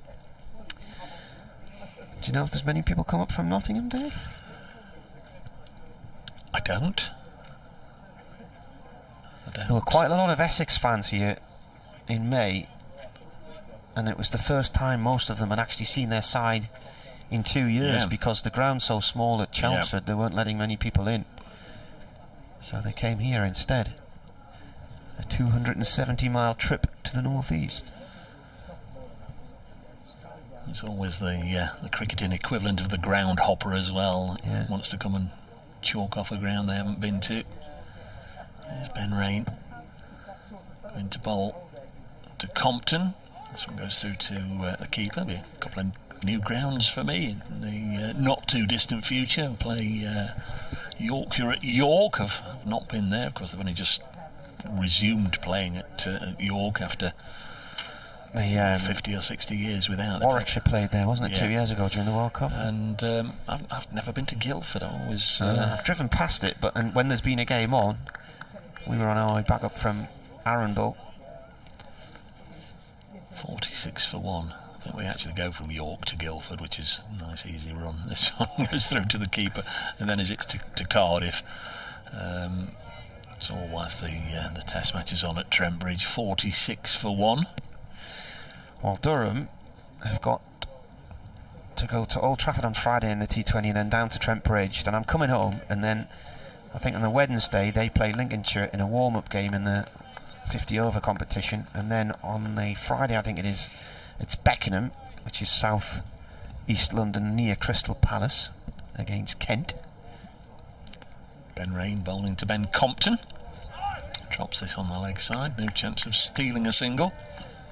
And then it's Hove, and then it's Radlett, and I've been to Radlett once before because I stayed there in a pub when Sunderland were in the League Cup final in 2014, so Radlett's not too far away from Watford and St Albans. And then on the way home, just a little detour across to Scarborough for a home game against Gloucestershire. Yeah. You mentioned Radlett. I think Middlesex are playing at Merchant Taylor's School today. Yeah. County Championship match against Leicestershire. This one past the off stump, goes through to the keeper. It remains 46 for 1. Middlesex 44 without loss in that one against Leicestershire. And opening with Sam Robson and Josh De Caires, who is Michael Atherton's son, isn't he? Oh, yeah. I was talking to Kevin Hand yesterday, the Middlesex commentator, and he was actually at Merchant Taylor's School testing the lines when I rang him. So people asking why Tom Moores is not playing. No idea. He was in the 13 yesterday, and we saw him on Friday evening, 46 for 1. But I only hope he's okay. He's feeling okay. But you'd have imagined he would have taken his place in a best Notts 11, certainly. So let's wish him well. 46 for 1. Joe Clark keeping wicket for Notts, and I mentioned it a couple of times this morning. That means that in 4 innings, when they go out there to bowl in the Durham first innings, it will be 4 different keepers, 4 consecutive innings in the County Championship. Moores, Duckett, Shadendorf and Clark. Next ball sent down by Rain. It's getting pushed into the offside, and another over comes to its conclusion. Ben Rain given nothing away here. 4 overs, 3 maidens, 0 for 4. It was just one ball that drifted down the leg side that Slater tickled away, and he's been right on the money apart from that. 46 for 1 Notts.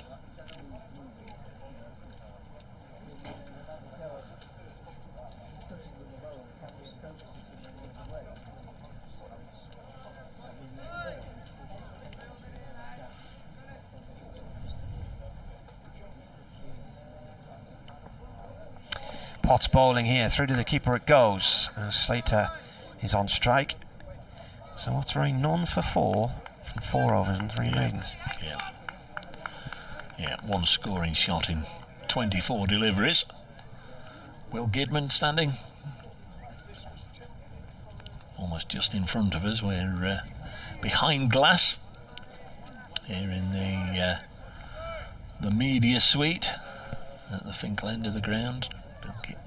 Will Gidman down there on the boundary edge. Potts to Slater, that's gone to point to Burnham. No run. Didn't really kick on at Trent Bridge. Looked a fine acquisition when he came to Notts after a number of really productive years with bat and ball with Gloucestershire. Wow, they're underway at Canterbury, where a virtual Kent second string will now face Sussex.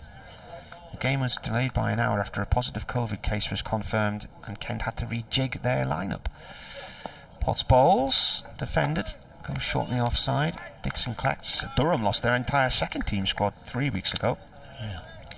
So Kent have got 5 championship debutants, and players who were not expected to play today have been put through their paces this morning before game started.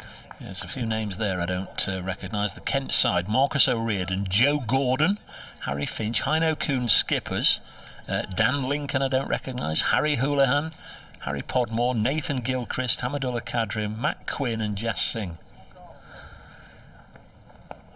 This is defended. Goes off the point. Kadri was at Derbyshire, wasn't he? Was he? Podmore I've heard of. Yeah, Harry Podmore, he's been around. Almost certainly would have played anyway. Where was Kadri again? Yes, he may well have been with Derbyshire.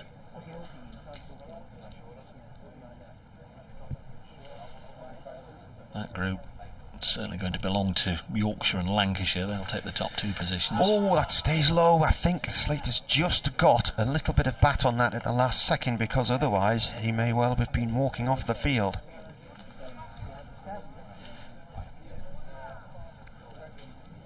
.46 for 1. The runs have certainly dried up of late for Notts. Seabermead made 12. Compton has 12. Slater, who's been there since the start, is on 18. Faced the binos to see that. 66 deliveries. In comes Potts. It's driven up to mid-off. No run there. End of the over. 46 for 1. It's a maiden. 2 maidens now for Potts from 8. 25 runs.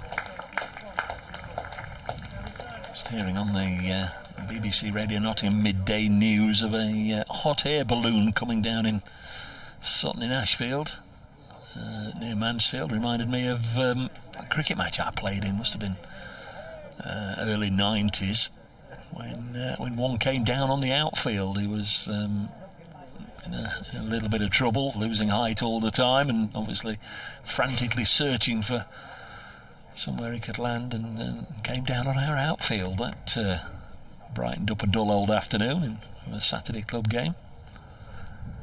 Here's Rain round the wicket, bowling delivery which Compton's not interested in chasing.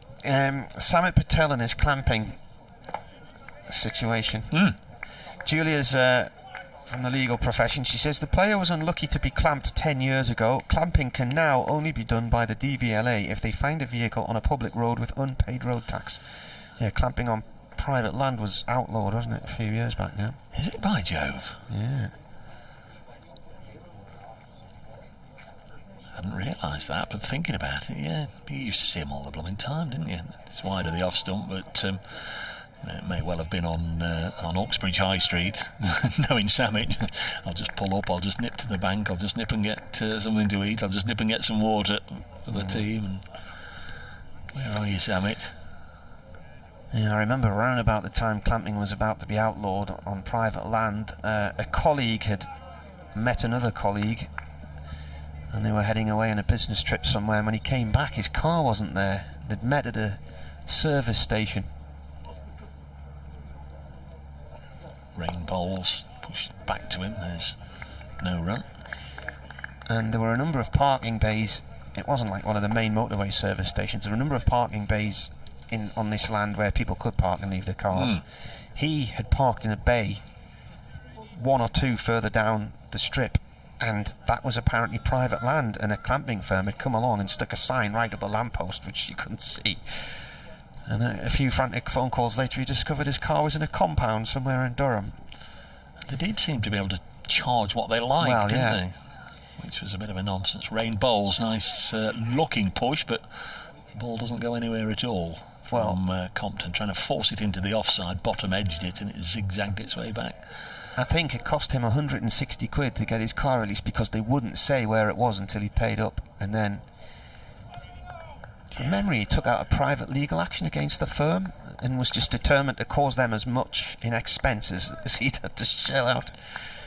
So yeah, that's all wrong, isn't it? It's all wrong. I think he won a court judgment against them in the end. Rain to Compton, nice and full, again dug out by Compton. South African born, like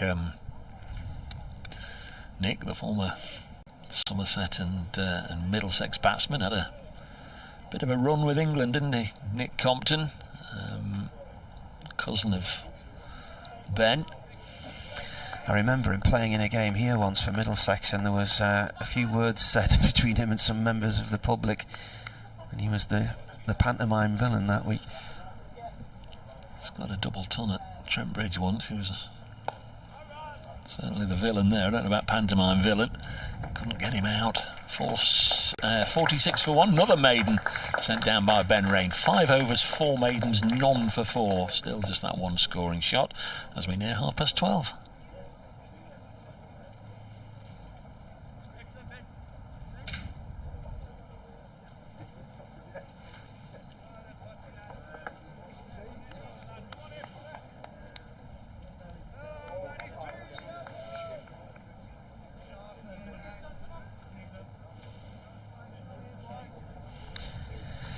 Half 12. Braces off to do an update for Radio Nottingham as Potts balls here to Slater. It's been slow going so far, an hour and a half and just 46 on the board.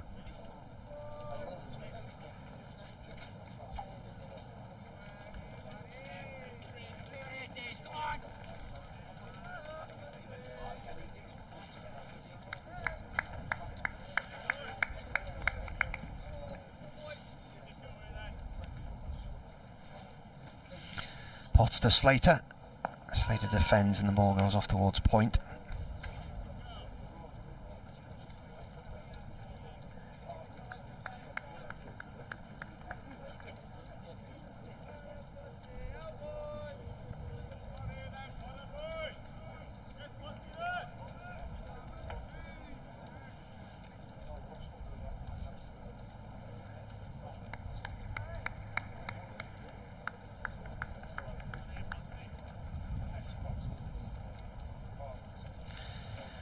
Once again bowls, driven by Slater, and a rare boundary. It's been a long time, and that brings up the 50 for Nottinghamshire in the 23rd over. 50 for 1.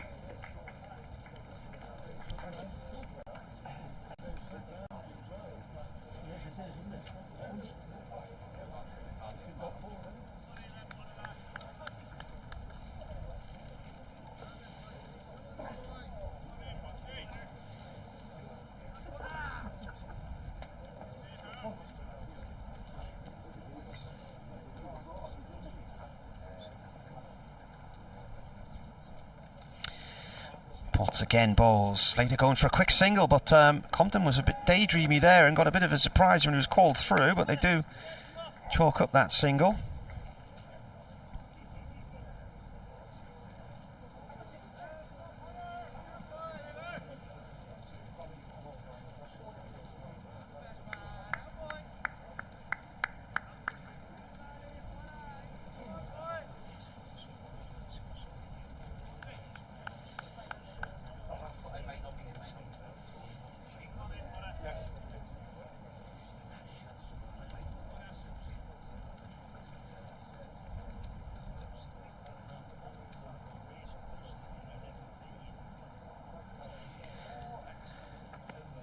Defended this time, in fact it squirts away. It's going to go for 4. That was a defensive shot, that's gone for 4.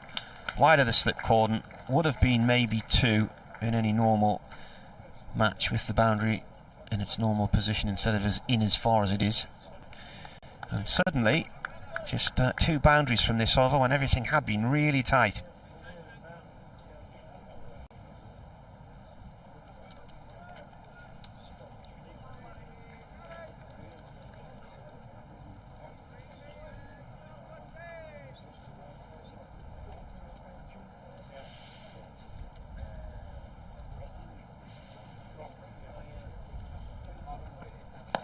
Potts bowls to Compton. He's thrown the ball back at him there and hit Compton as well. The umpire is having a word. Don't think there was any need for Potts to do that. He might get a warning about his behaviour as a result of that.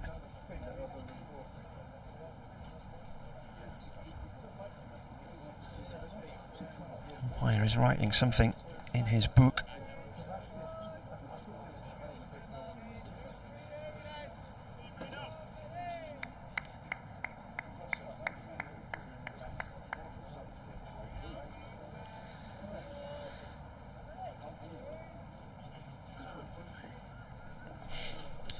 looked like he was writing something down. I can't actually tell if he does have a notepad in his hand.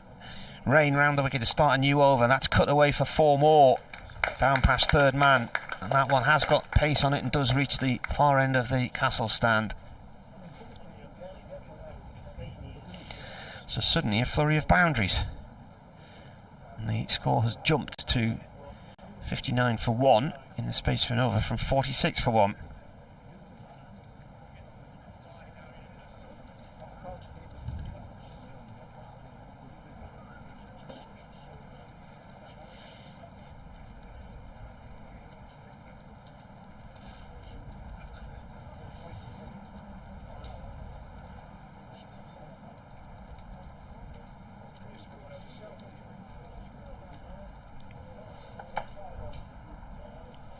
They've lost the ball, it's gone under the stand and they've lost the ball, so I think the groundsman is now running through down the exit steps in the stand to try and get underneath at the back to retrieve the ball. Meanwhile the umpires have been sent to get a replacement, and I think Scott Borthwick more than anything would be concerned here. This could end up going against Durham and in the over rate.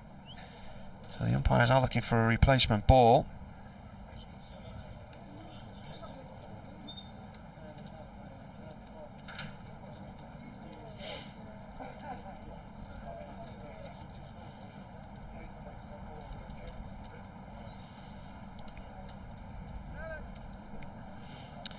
They got the ball back.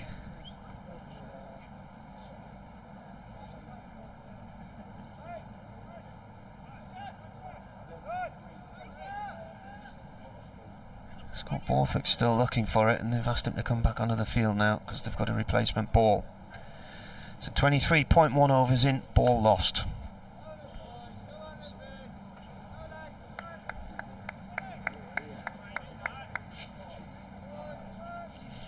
I think last week at Warwickshire the new ball disappeared under a little marquee after 8 deliveries when Warwickshire were bowling. It's played towards mid-wicket and they were unhappy with the replacement ball they got. They felt they should have had a brand new ball.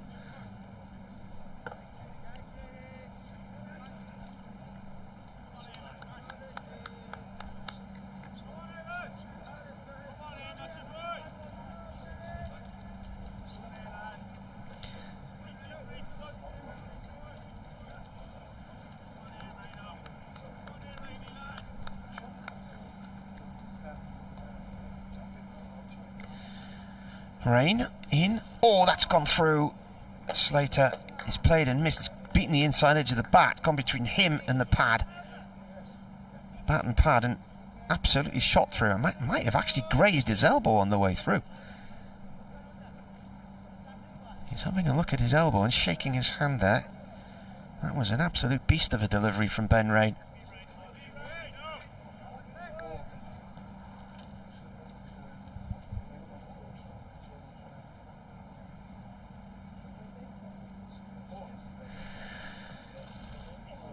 That's a play and a miss, and that has just gone past the outside of the off stump. Stayed low and then swung down the leg side after it passed the stumps.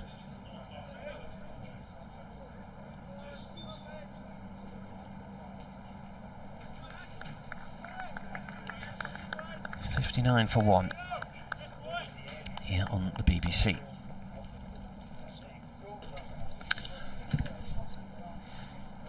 Rain in again. Slater's on 27. And he's played inside the line deliberately there to leave that one. It's almost like club cricket where the 12th man's got to go and rummage about and try and find the ball. I'm not sure if he's got it or not, has he? But, oh, that's a lost ball. Let's go and get another one. Yeah, he's found it. At the front of the stand there are little escape areas, and they're raised up, and there should be wooden boards around them, but the boards are missing there, and it's run underneath the stand near the front, but it's been retrieved. Rain comes in and bowls again. This is defended, so I presume that ball will now go on a box of balls because they've changed it. I mean, tell me, isn't there in the regulations something about a lost ball and what should happen if a ball is lost? I mean, I don't think I've ever either seen it myself or come across it where runs have been applied for a lost ball, but there's something there, isn't there? Has he got the ball though? No, he's not. He's flicking a white ball up and down. He hasn't got the ball. So he's found a white ball. He was looking for a red ball. It's a bit of a magic work, isn't it? But I guess at these grounds like, I don't know, Taunton and Chelmsford, where the ball's smashed into the river, I mean, those balls are lost, aren't they? So I don't know, but I'm sure there's something in the regulations about a lost ball, maybe. I just thought once they'd replaced it, that was it. They get on with the next ball. Well, that's the common sense thing, isn't it? But this is a strange one. It's either gone behind the advertising boards or under the stand, and they can't either see it or get it. Well, at Warwickshire the other day, I was just saying this while you were off air, there was a little marquee where the DJ sits for the 2020 matches, and it went under his marquee 8 deliveries into the game. Got Chris Rushworth back into the attack, bowling to Ben Compton, who's on an equal career best, 16. And I think they could see it, but they just couldn't reach it, and so the umpires changed the ball, and Warwickshire were arguing, well, hang on, this ball's only 8 overs old, surely 8 deliveries old, surely we should be entitled to another new ball. But the umpires said no. Didn't matter in the general scheme of things anyway, really, because it was a rain-affected draw. Simon Aldridge says his claim to fame is he went to primary school with Will Gidman. 59 for 1. Next ball dropped on the leg side by Compton. There's no run. It remains, well, it is 59 for 1. It was stuck on 46 for seemingly overs on end, but then the floodgates opened and Notts picked off a flurry of boundaries in quick succession. We're about 20 minutes away from lunch on the first day of this championship match. James Franklin now on the boundary edge, eyeing all that's going on, and the next one's eased into the offside. There's no run. 59 for 1. Peter Milan's reached 50 for the 80th time in his first class career. First season with Warwickshire for the South African, so he's got 50 of the Warwickshire's 85 for 1 they are against Worcestershire at New Road. Didn't get many against Notts in either innings. Derbyshire 65 for 4 against Essex. That one at the county ground. Back in the East Midlands, Rushworth here bowls, edge caught. Borthwick at second slip, and Compton doesn't go beyond his career best equal score of 16, nicking Rushworth into the reliable and safe hands of Scott Borthwick, and Notts of 59 for 2. That second wicket putting on 44, and Chris Rushworth now moves another wicket closer to Luke Fletcher, and another wicket closer to 50 for the season. That's 44 for Rushy on his birthday. Compton out for 16, caught by Borthwick. I think that's one that Scott Borthwick will very much have enjoyed, because at second slip, nice and wide there, he would have had a nice view of that coming, and it just looped gently towards him. It certainly wasn't a diving one-handed fizzer from Scott Borthwick. It was probably as gentle a second slip catch as you could ever wish to imagine, and no real surprise that he pouched it. New man is Joe Clark. Good to see him back in Notts colours. He's been isolating away for 10 days for COVID precautions, has missed 3 blast matches and a championship match, but comes back at a time of need for Notts, really. They need that extra batting option with Ben Duckett away for England, and of course with no Tom Moores, no Ben Duckett, they also need his secondary skills, if you like, as a wicket keeper. I'm not sure when he last kept wicket, but we're going to find out just how in touch he is with the gloves a little later on in the match. Now he's out there on a ground where he scored a really sparkling century last season in the blast. It really was a terrific knock, and he's out there at number 4. He's a season that's difficult to describe, in the sense that it's been fairly consistent with 5 half centuries, but a top score of 67. He's been able to get to 50 seemingly without any problem whatsoever, but then hasn't gone on, and that will be a source of huge frustration. 433 runs at an average of 36, but as I say, 5 times past 50. There's Rushworth to bowl to him. There's 3 slips still together, and as ever, Clark goes gallivanting down the track before shouldering arms. 59 for 2. I didn't say it this time, but I normally do. When they lose a ball or replace a ball, it leads to a wicket. So that was an over and 3 deliveries later with the change ball.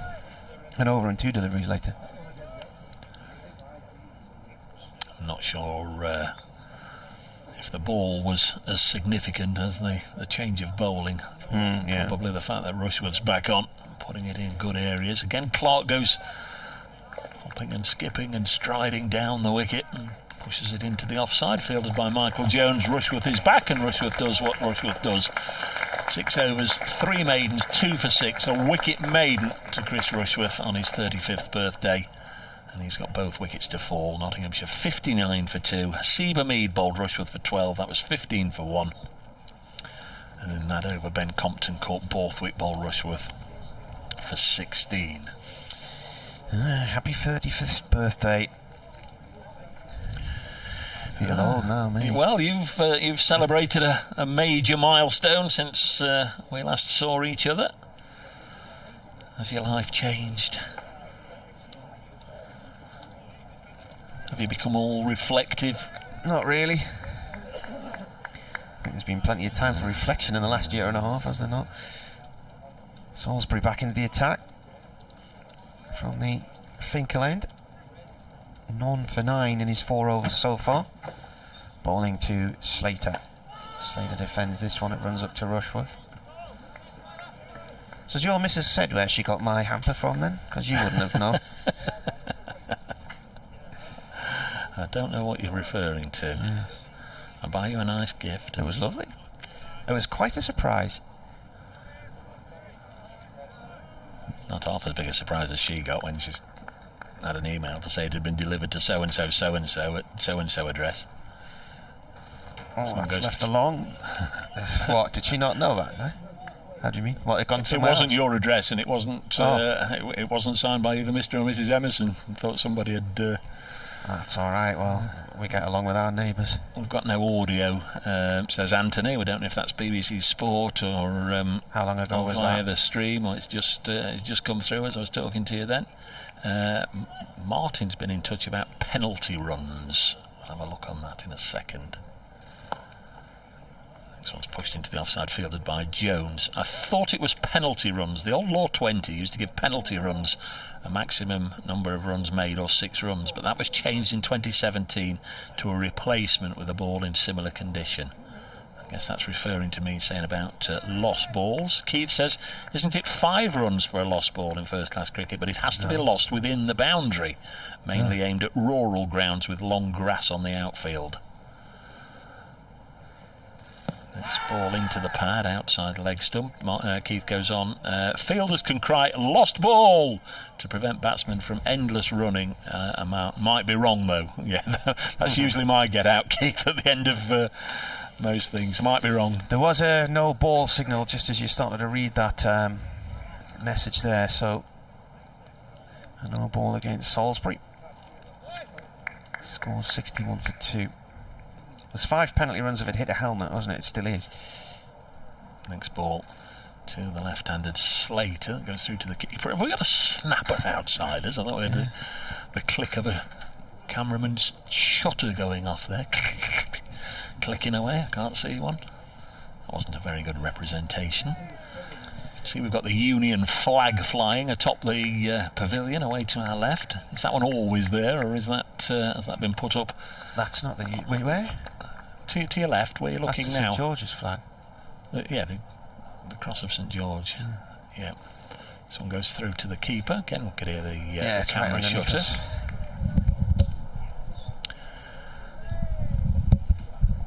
12 minutes to... It's Mark, the photographer. 1 o'clock. Durham 1 wicket away from their first bonus point. Of course, obviously, as we work our way through this contest and look at what's happening at Derby and New Road, each of these sides will have more of a grasp on what they need to do, what they need to get out of this game. Just goes through to the keeper. A draw almost, a draw is going to be enough for Notts to ensure they finish first or second. End of that over, 61 for 2. Probably got time for about 3 overs before lunch. Difficult to see how a high-scoring draw might help Durham unless Worcestershire beat Warwickshire and Derbyshire beat Essex, but I think you're clutching at a few straws there.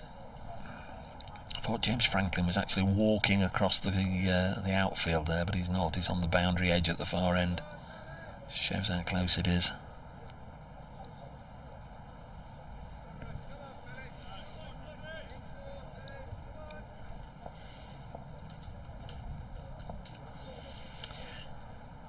Rushworth from the Lumley end, bowling here to Clark, plays that off in towards the covers.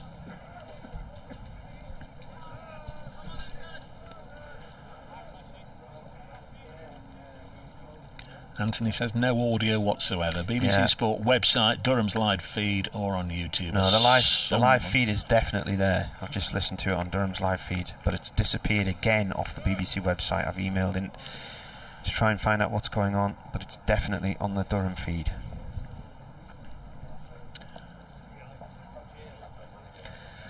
Rushworth once more comes in and bowls. Clark defends, and Clark's doing what a few batsmen did in the Essex game here with all those LBWs. He's determinedly going out of his crease and trying to nullify any low bounce or sudden. That's how Clark always bats, though. He always gets forward. Yeah. It's definitely, the live video feed definitely does have our commentary on it still.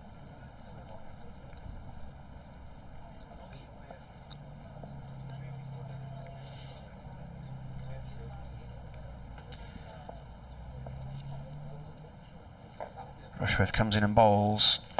This has gone off towards the cover area. No run. It's just missed by Jones, but picked up from mid-off by Ben Rain. Cross of St George flying high and proud above Lumley Castle as well. Just a nice gentle. I wonder why there's so many St George's flags around at the minute. You don't normally see them, do you? I don't know. Because it's not St George's Day, isn't that? What is that? Isn't that in May or April? Didn't you say your house is festooned with them now? Yeah. For the kids, obviously. Rushworth in. This is pushed off towards mid-on, no runner. To be honest with you, I've not really made any attempt to try and watch any of the England games. I was away the night they played Germany. The night they played Ukraine, I was driving to Birmingham, so I never saw that one. And I got back from Warwickshire the other day at half-time to then discover my car had become a swimming pool following overnight rain which had gone through the sunroof, so I spent most of the evening trying to dry that out and the subsequent days. Rushworth bowls, it's a nice shot, slightly over-pitched and just leant into and steered away past mid-on for 4 by Clark. It's been fielded by James Franklin, the Durham coach, right on the fence at the northwest end of the ground in front of the health club. So it was travelling, that one. 65 for 2. 4 dot balls and a 4 in this over so far. Franklin, who played one first-class match for Notts, that was here on this ground. Rushworth in again, Clark down the track, 2 or 3 feet there before he plays this up to Potts at mid-on. End of the over. He has 4, that was his opening scoring shot.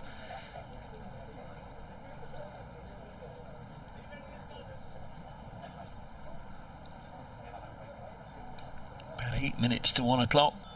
A couple of overs, 2 batsmen having a protracted chat in the middle there. Matt Salisbury's just about ready to go. 5 overs, none for 11 to Salisbury. Change ends. Ball into Slater, who's on 27. There since the start. Can he see it through to lunch? He's driven this one crisply into the offside. That's a good stop from Michael Jones, who's been busy this morning. Down on the ground, wringing his hand. he's okay. In fact, he's got to his feet now. He's waving to the either the Durham physio or the Durham dressing room, and he's speaking to the umpire. Said, I think he's okay, but clearly there's a little bit of damage. There's either a little bit of blood or maybe a slight dislocation or something, but he's going off to get that attended to. I think he split the end of his thumb. On comes Graham Clark as 12th man. So Michael Jones, who's made plenty of fine stops off the field. Doubt we'll see him again before lunch because we're not too far away as Slater defends this next one.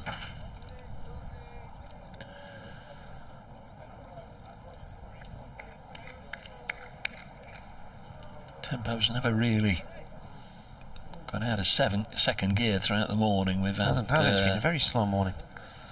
Any number of maidens, 65 for 2. Clearly Notts looking to bat for as long as they can and work with what they've got on the board. Next ball past the outside edge again. Can't see the photographer, but we can certainly hear him every time he clicks those shutters. Derbyshire 71 for 4 now against Essex. Warwickshire 96 for 1 away at New Road against Worcestershire. Just quickly around the other grounds at Cheltenham, Gloucestershire 75 for 3 against Hampshire. At Merchant Taylor's, Middlesex 79 for 1 against Leicestershire. The Oval, Somerset 89 for 2 against Surrey. Next ball sees Slater again happy to defend. At Cardiff, Northampton 76 for 2 against Glamorgan. That delayed start at Canterbury as a result of some of the Kent players having to go into isolation, a bit of a change to their intended starting 11. We understand there might be as many as 5 debutants. Sussex 40 without loss. That one didn't start until 12. And Lancashire's openers going along nicely at Headingley, 87 without loss. Keaton Jennings 32, Alex Davis 48. More runs here for Ben Slater, punching this through the gap in the offside. 4 more moves him into the 30s. Slater onto the 31. Notts a 69 for 2. You mentioned Keaton Jennings there, the last Durham player to finish his season as the leading run maker in the country. That was in 2016, and he then replaced Hasib Hamid, who injured his hand during the Test series in India, and became the 4th England player to get a century on the first day of his Test career. Next ball allowed to pass through to Eckersley. Yes, Duckett and Hamid had fine 2016 campaigns, and they got on those winter tours, but as Martin quite rightly says, Keaton Jennings also very much in the thick of things, and he was drafted in. Well, that was we went to the Cricket Writers' dinner for the first time that year, didn't we? And I had to bring back Keaton Jennings Player of the Year award, and Ben Duckett got the Young Player award. Yeah. From memory, he was still in his whites, wasn't he? I was one of the Middlesex players in their whites. I can't remember. Somebody was there in their whites. 69 for 2. Rushworth bowls. That's through to keeper. I think Duckett wasn't there because he was away with England. No, Ben Duckett was there. He was there. It was Keaton Jennings who'd videoed a piece in his whites. That was it. I filmed that at Hampshire. Yeah. It was. I think that was the year when Yorkshire and Middlesex met in the final game, and Middlesex won the title, and they had one of the Middlesex players, and they'd been nightclubbing in their whites or something like that. Rushworth bowls, it's left alone outside the off stump. That was the day when the Mike Atherton ran his story to say Durham were going to be relegated, and David Harker, the Durham chief executive, told me that couldn't happen because it wasn't in the ECB's rules and regulations, and then he was summoned to London 3 days later to be told Durham were being relegated, and Hampshire, who they'd beaten in the final game of the season and had gone down, were reprieved. So Durham were relegated that year with Notts. 69 for 2. Rushworth bowls. Clark forward to this one. It goes to point, no run.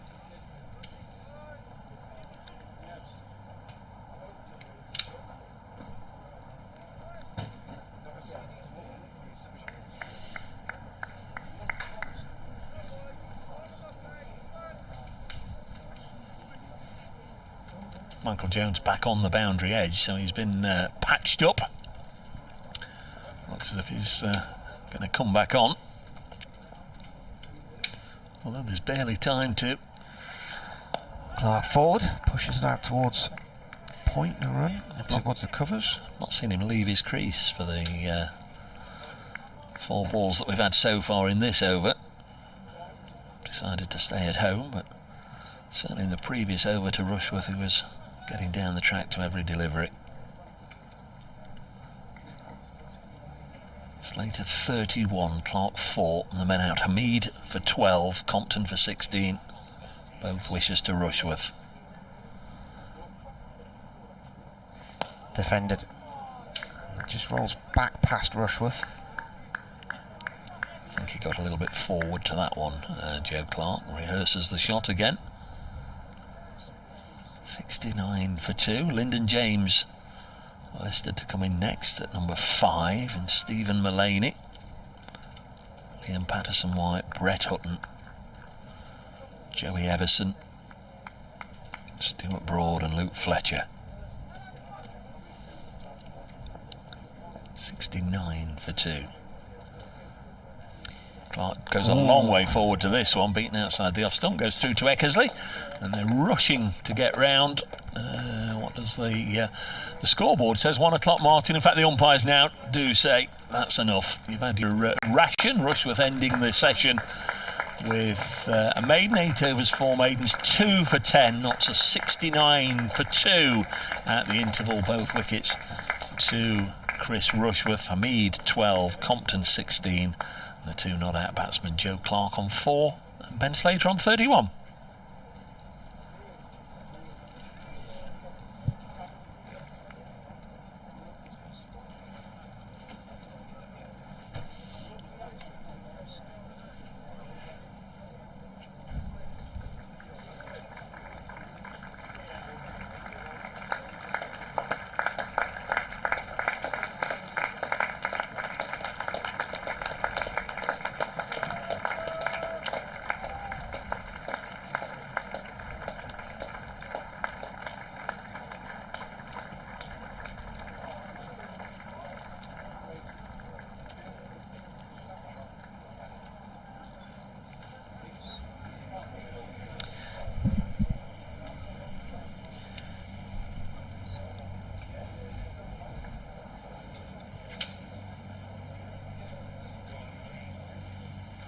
.29 overs gone, so they are 3 overs behind at this stage.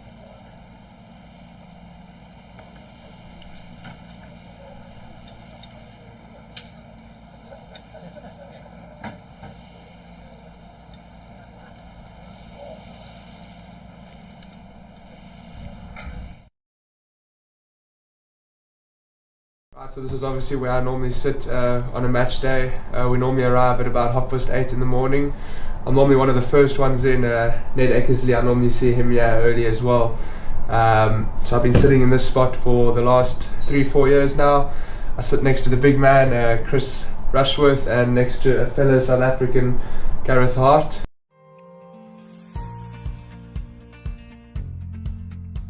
Brian had always had an X factor. He had a spark in his eye, enthusiasm for his cricket, genuine pace. You know, in his action, you could always tell he could bowl really quickly. So I came over and played a season of club cricket for Burnmore in 2014, and I remember Jeff Cook coming to watch one of the club games that I was playing at the time, and he obviously took interest in me. And towards the back end of that season, before I went back to South Africa, I came over to Durham and trained with the academy and had a couple of games for the academy at the time.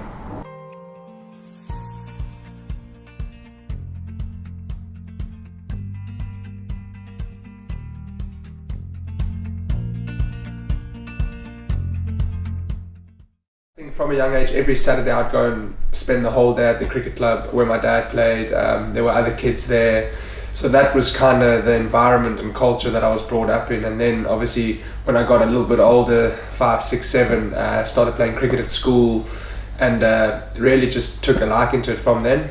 From the age of 13 right till when I finished school at 18, I played rugby, hockey, cricket and tennis, and I really enjoyed all four sports. And but fortunately enough, I think when I got to the age of 17, 18 and I was playing provincial stuff back in South Africa, that's where I really thought, well, look, I can actually maybe take a step further and become a professional cricketer. The captain of the club at the time, and still is the captain now, Alec Lindsley, was friends with someone that knew my dad in South Africa, and that was the connection, how I managed to come over here in 2014. From the age of 14 I was at boarding school in South Africa, so I was quite used to living away from home. So the actual moving away from home wasn't too much of an issue. Yes, a completely different country and completely different lifestyle, which I took a liking to at the time. It's a lot different to South Africa, but yeah, look, I made lots of close friends at the time in that first year. One of them who, at the end of my stint at Burnmore, actually came back to South Africa and lived with me for 6 months and played at my club. So, and that's still a friendship that's ongoing now. So no, definitely, like I adapted well coming over here, I think. I get a message after every day's play from my dad, encouraging me, sometimes giving me criticism, but that's just what parents do. They're very supportive, both my dad and my mum. They're still based in South Africa. They're lucky enough to come over, you know, maybe once a year on a holiday to come and see me, or if they don't come, then I go back to South Africa. So we're still in contact and we still do see each other.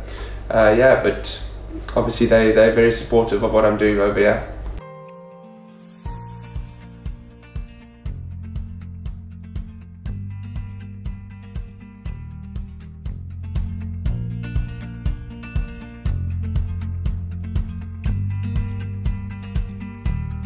The first memories of Durham, I remember obviously Graham Onions, Scott Borthwick, Mark Stoneman, some senior players, obviously Paul Collingwood. So it was, I wouldn't say intimidating, it was something that I hadn't really thought about. And then obviously the realisation had set in that, wow, I'm actually sharing a changing room with some very experienced cricketers here. So it was probably a lot more excitement than nerves at the time.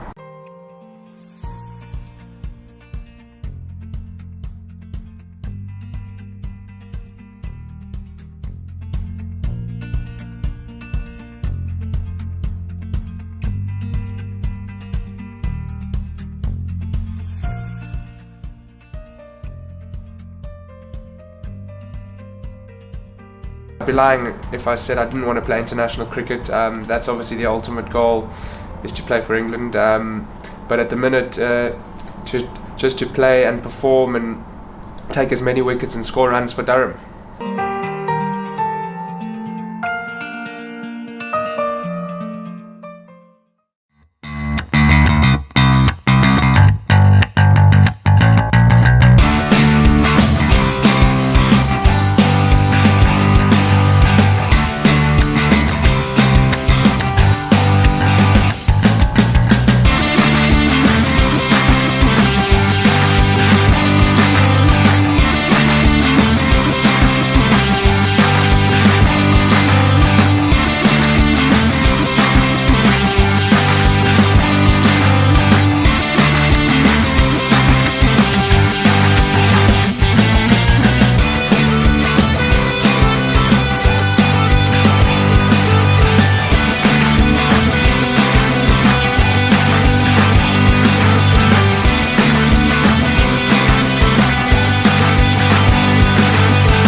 We've always been good at designing niche products for consumers. So our thinking was, if we can use the same design skills on products which have got more volume, we'll be more successful. The big issue was the plan to do it. We set a figure of a capacity to make 250,000 pieces a year. That's an ambitious target, that's our figure. So we then worked with the machinery designers to make the washing machines. Number one in this product, it's got to be reliable. A washing machine has a lot of hard work to do, and it's a very important part of most households. So reliability was a big issue.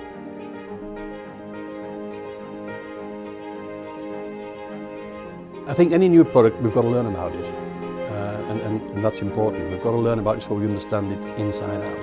And that's taken longer than we expected, but we've taken our time to make sure that it's right. There's a big appetite for buying British products, and rightly so, but we can't rely on that. We've got to make a product that competes with all the imports. And of course, remember, we've got our core business here of making domestic dehumidifiers and bottled water coolers and industrial dehumidifiers, so that takes our time, and we don't want to get this wrong.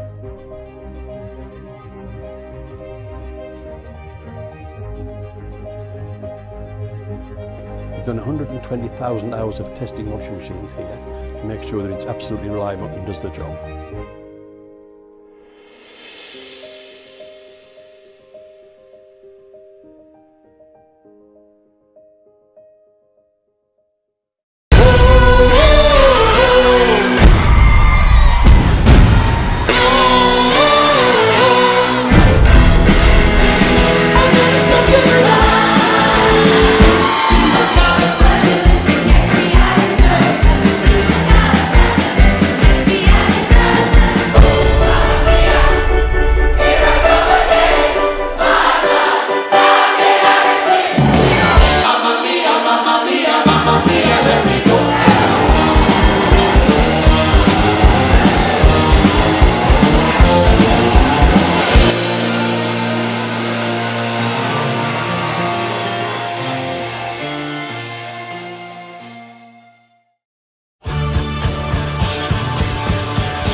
So this is obviously where I normally sit on a match day. We normally arrive at about 8:30 in the morning.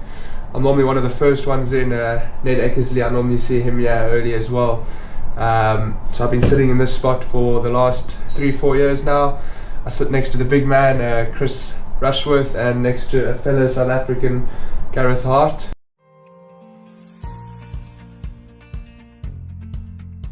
Brian always had an X factor. He had a spark in his eye, enthusiasm for his cricket, genuine pace. In his action, you could always tell he could bowl really quickly.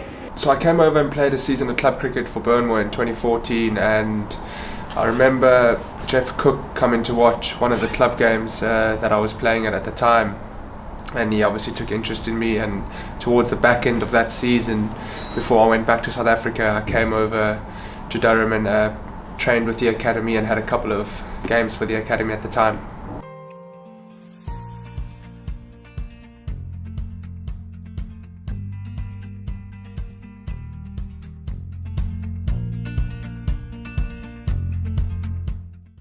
I think from a young age, every Saturday I'd go and spend the whole day at the cricket club where my dad played. There were other kids there. So that was kind of the environment and culture that I was brought up in. And then obviously when I got a little bit older, 5, 6, 7, started playing cricket at school and really just took a liking to it from then. From the age of 13 right till when I finished school at 18, I played rugby, hockey, cricket and tennis. And I really enjoyed all 4 sports. But fortunately enough, I think when I got to the age of 17, 18 and I was playing provincial stuff back in South Africa, that's where I really thought, well, look, I can actually maybe take a step further and become a professional cricketer.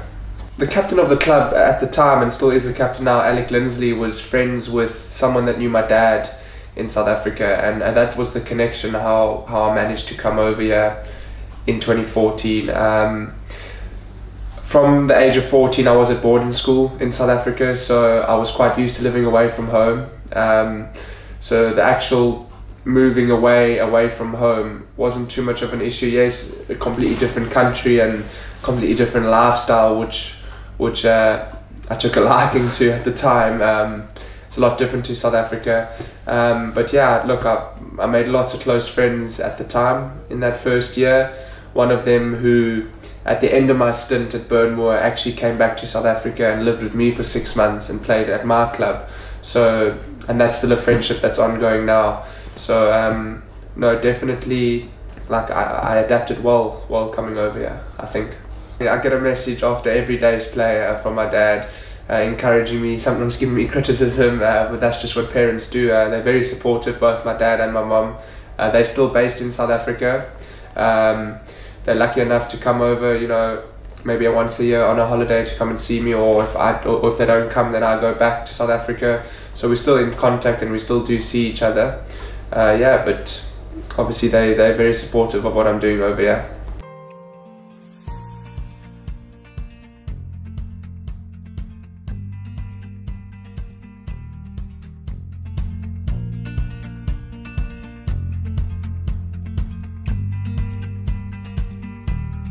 The first memories of Durham, I remember obviously Graham Onions, Scott Borthwick, Mark Stoneman, some senior players, obviously Paul Collingwood.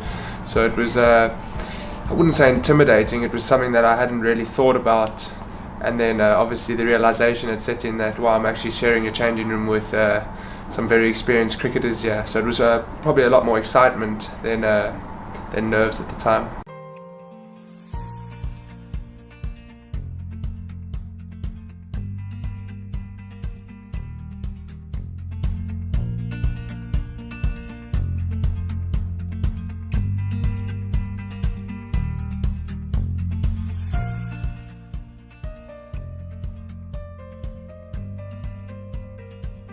I'd be lying if I said I didn't want to play international cricket. That's obviously the ultimate goal, is to play for England. But at the minute, just to play and perform and take as many wickets and score runs for Durham.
We've always been good at designing niche products for consumers. So our thinking was if we can use the same design skills on products which have got more volume, we'll be more successful. The big issue was the plan to do it. We set a figure of a capacity to make 250,000 pieces a year. That's an ambitious target, that's our figure. So we then worked with the machinery designers to make the washing machines. Number one in this product, it's got to be reliable. A washing machine has a lot of hard work to do, and it's a very important part of most households. So reliability was a big issue.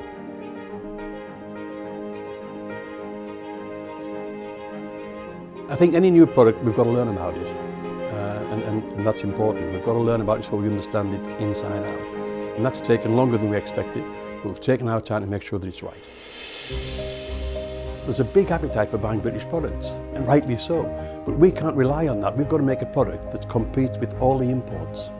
And of course, remember, we've got our core business here of making domestic dehumidifiers and bottled water coolers and industrial dehumidifiers, so that takes our time, and we don't want to get this wrong.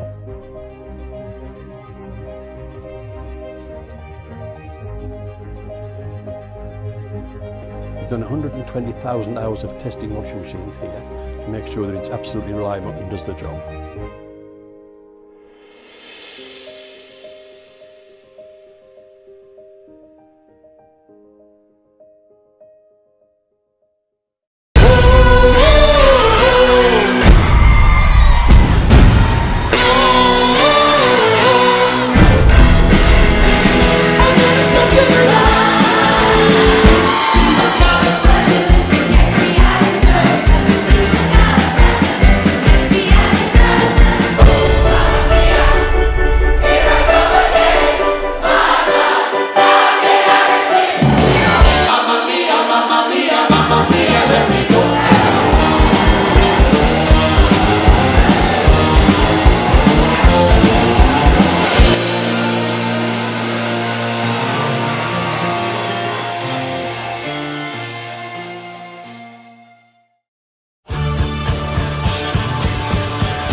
Welcome back to Chesley Street for the start of the afternoon session, day one here of Durham against Nottinghamshire. It certainly hasn't been the run fest we thought it might be on such a small playing surface.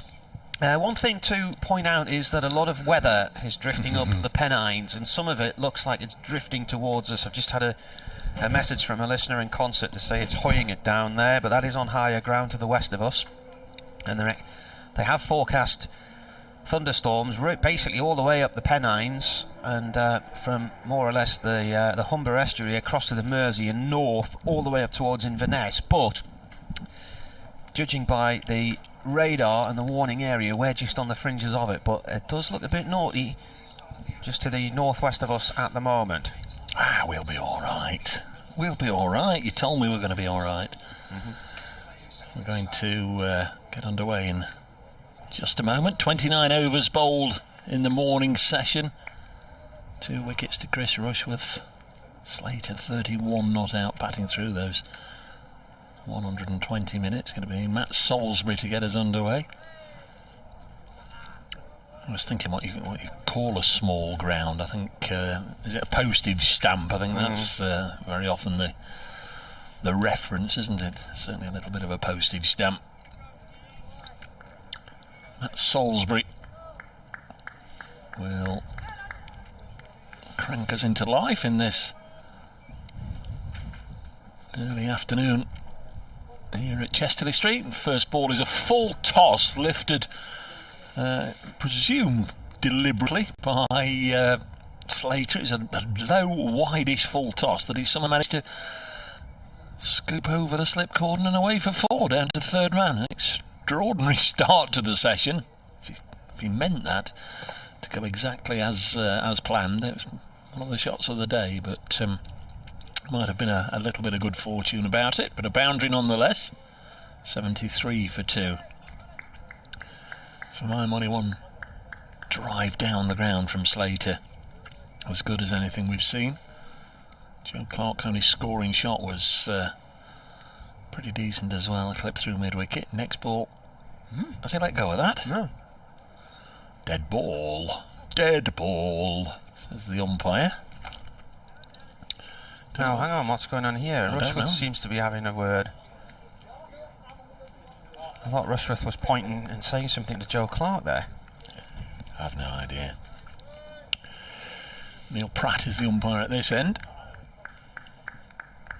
Don't know what it was, but Salisbury didn't let go of the ball, so here we go. Comes in again to Slater, and that's a peach of a delivery, it really was. We're not in line, but can only imagine that sort of pitched towards the centre and then nipped away, and Ben Slater was left groping up fresh air a little bit. 73 for 2. Rushworth, as he was this morning, absolutely caked in sunblock, as if he's expecting the biggest heat wave ever to hit this part of the world. And the white floppy sun at mid-on, he watches Salisbury come past him and bowl one. Well, wide of the sticks, goes through to the wicket-keeper Eckersley. Cloud building up away to our left, but it's a strange one because the weather we've had has been glorious. So to our right, clear blue skies, very pleasant over Lumley Castle right now. Over the ground a little duller. Next ball is blocked by Ben Slater. No addition to the total. Elsewhere at lunch, Derbyshire 77 for 4 against Essex. Warwickshire 110 for 1 at New Road against Worcestershire. They're the other games in Group 1. In Group 2, Gloucestershire 85 for 3 against Hampshire. Middlesex 90 for 1 against Leicestershire. Somerset 94 for 2 against Surrey. Salisbury bowls short. Slater pulls it away for 4. Half tracker got the treatment. Second boundary in the over. It was very often a morning of attrition. Lots and lots of dot balls. There was a fairly lengthy period without a run, but Notts with a couple of boundaries in this first over. In Group 3, the matches: Northants 81 for 2 against Glamorgan, Lancashire 96 without loss, the Roses match against Yorkshire, and one that didn't start until 12. Sussex 51 for 2 at Canterbury against Kent, who had to change their complete lineup. This one is an LBW shout, asking umpire Pratt. Had a right long look at it and then says not out.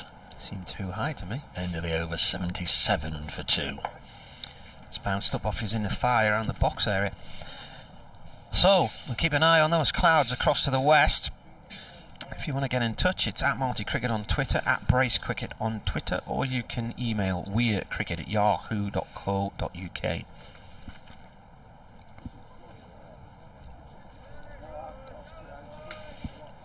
Thunderstorms sweeping up across Cornwall and Devon, and Dorset, and across the west of Wales today.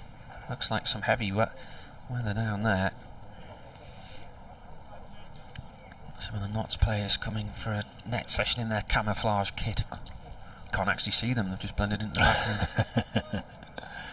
Just two floating heads going by.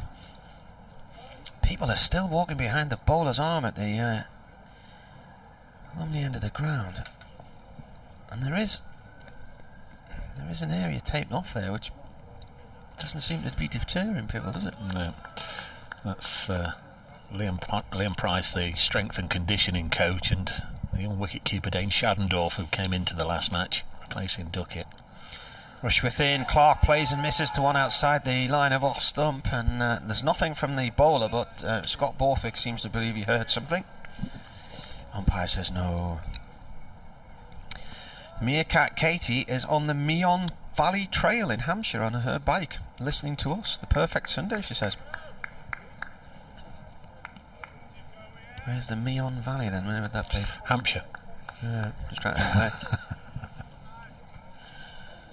I've been up the Test Valley. I watched the Tour de France in a village called Wherwell in 1994, which wasn't far from Andover. This is defended. And there was a place near there called Mary St. Bourne, or St. Mary Bourne. That was a lovely little village. That was on the Bourne Valley. Went back a year later and travelling around the area trying to find a hotel. Started the day in Salisbury, couldn't get anywhere. Everywhere was full, and then ended up in this little village. Got the last room in the inn, and then as I was signing in to give the owner of this hotel the details of where I was from, the guy at the other end of the bar was from my village and knew me dad. I couldn't believe it. Rushworth bowls. Oh, bit of a leading edge off towards square leg. He lived, we were about 300 miles away, and he lived about 3 streets away from me in Whitburn. What are the odds, eh? That grey cloud is so dark, it's slate grey, or as Dave Bradley from Radio Hereford in Worcester would say, it's dirtier than a welder's flannel. And there's a gull flying by, and the whiteness of the gull's wings is pretty prominent against that grey sky. I think it's going to chuck it down over Birtley any minute now by the looks of things. Hopefully it misses us. Rushworth balls, Clark forward, plays it to mid-wicket to Burnham, no run. I don't like the look of that, Dave. There was a possibility of some rain late afternoon from the radar, say again. You promised me we'd be alright. Yeah, I thought we were, but that's drifted further east than it was meant to do. Doesn't play many back foot shots, Joe Clark, does he? Gets forward at every opportunity.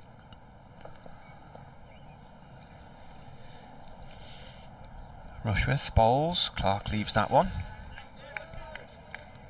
Derbyshire are now 78 for 5 against Essex. Right, at the minute, heavy, as was reported by our correspondent Jackie, heavy rain around Consett, Stanley, Prudhoe, north towards Brighton and Hexham. Not here. Good. It should drift past without dropping anything on us. That's according to the Met Office radar. Rushworth bowls to Clark. It's another leave outside the line of off stump, and that is the end of the over. 77 for 2. It's a maiden. Yep. 8 from the first over of the session, and then Rushworth right back on it. Another maiden, 9 overs, 5 maidens, 2 for 10 to Chris Rushworth. What time's this match tonight? Is it 8 o'clock? I assume so. One news channel in the area is already putting pictures of lots of people on a session in the pub already. They've started early. There's going to be some right emotional states later on. There's Matt Salisbury running away from his 7 overs. No maidens as yet for Salisbury. This one is just angled down into the slip cordon. No run. That's David Beddingham doing the fielding. Yeah. Paul van Meekeren, who's joined Durham for a month on Friday, has been playing in the Nottingham Premier League. Did he say Cookney? Cookney, yeah. So he's been playing with them. He's played many one-day internationals and T20s for the Netherlands. Slater has 39 and he's got a bit of an inside edge there past the stumps and down to long leg. Moves on to 40. Andy Easom says, afternoon gents. Long Eaton, which is our part of the world, has been blanketed by inky black clouds all morning, but precipitation 0, he says. So we're settled for that here, Andy. Well, you know that fence on the M1 as you go past the Severn and Trent Waterworks, and they've got that long fence on your left-hand side? That's Long Eaton, isn't it? And that's my brother-in-law's got a house on that estate there. Spent many a night in Long Eaton over the years. Used to have a speedway team there back in the day, Long Eaton Invaders. They're long since gone. 78 for 2. Somebody applied the brakes on the business, didn't they? I think it was a sport that didn't have an awful lot of money, did it? No. They didn't last long, sadly. This one struck Clark bat and pad. It was at the start of an appeal from Salisbury that was then snuffed out quickly. They've up here you've got the Newcastle team and the Berwick Bandits in Speedway. Berwick Bandits. Yeah. They share the Shieldfield Park where Berwick Rangers play. No longer in the Scottish Football League, are they? No. 78 for 2. Next ball sees Clark again rock forward and just push it into the offside. Michael Jones doing the fielding. Jones was off the field to have a finger injury sorted out just before lunch, and crikey, he was back on the field almost as quickly as it took me to say that sentence. I think he was only off for 1 over. He went off as if he'd split the webbing, dislocated the finger, broken the finger, cut it and everything. He ran off straight away, having made a stop, but was straight back out there. Nice looking push through the offside by Clark for 4. Pierced the gap between point and extra cover. Funnily enough, as it went past him there, Jones just having a little look at his right hand, but he was straight back on quickly, so it's maybe just a nick that just required a plaster or what have you. Nice shot from Clark, doubles his tally, moves on to 8. Knots are 82 for 2. Again, Salisbury going for a boundary, just can't tie them down like some of the other bowlers have done, particularly Rushworth. And another over comes to an end. Just the 4 bowlers used: Rushworth, Salisbury, Rain and Matty Potts, all in action this morning. But once again it's just Chris Rushworth with the wickets, as he often does against Notts.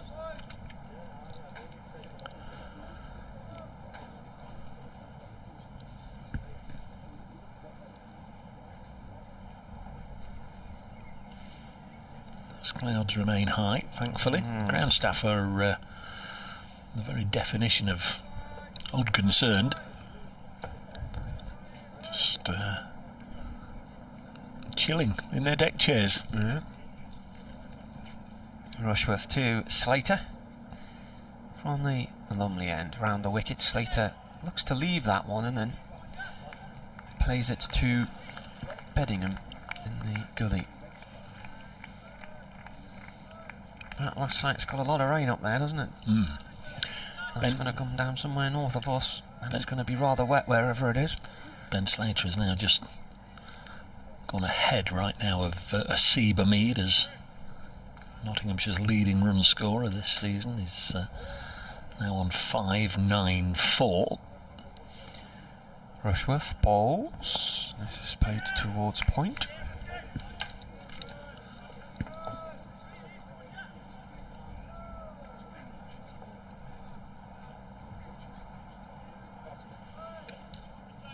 No run there.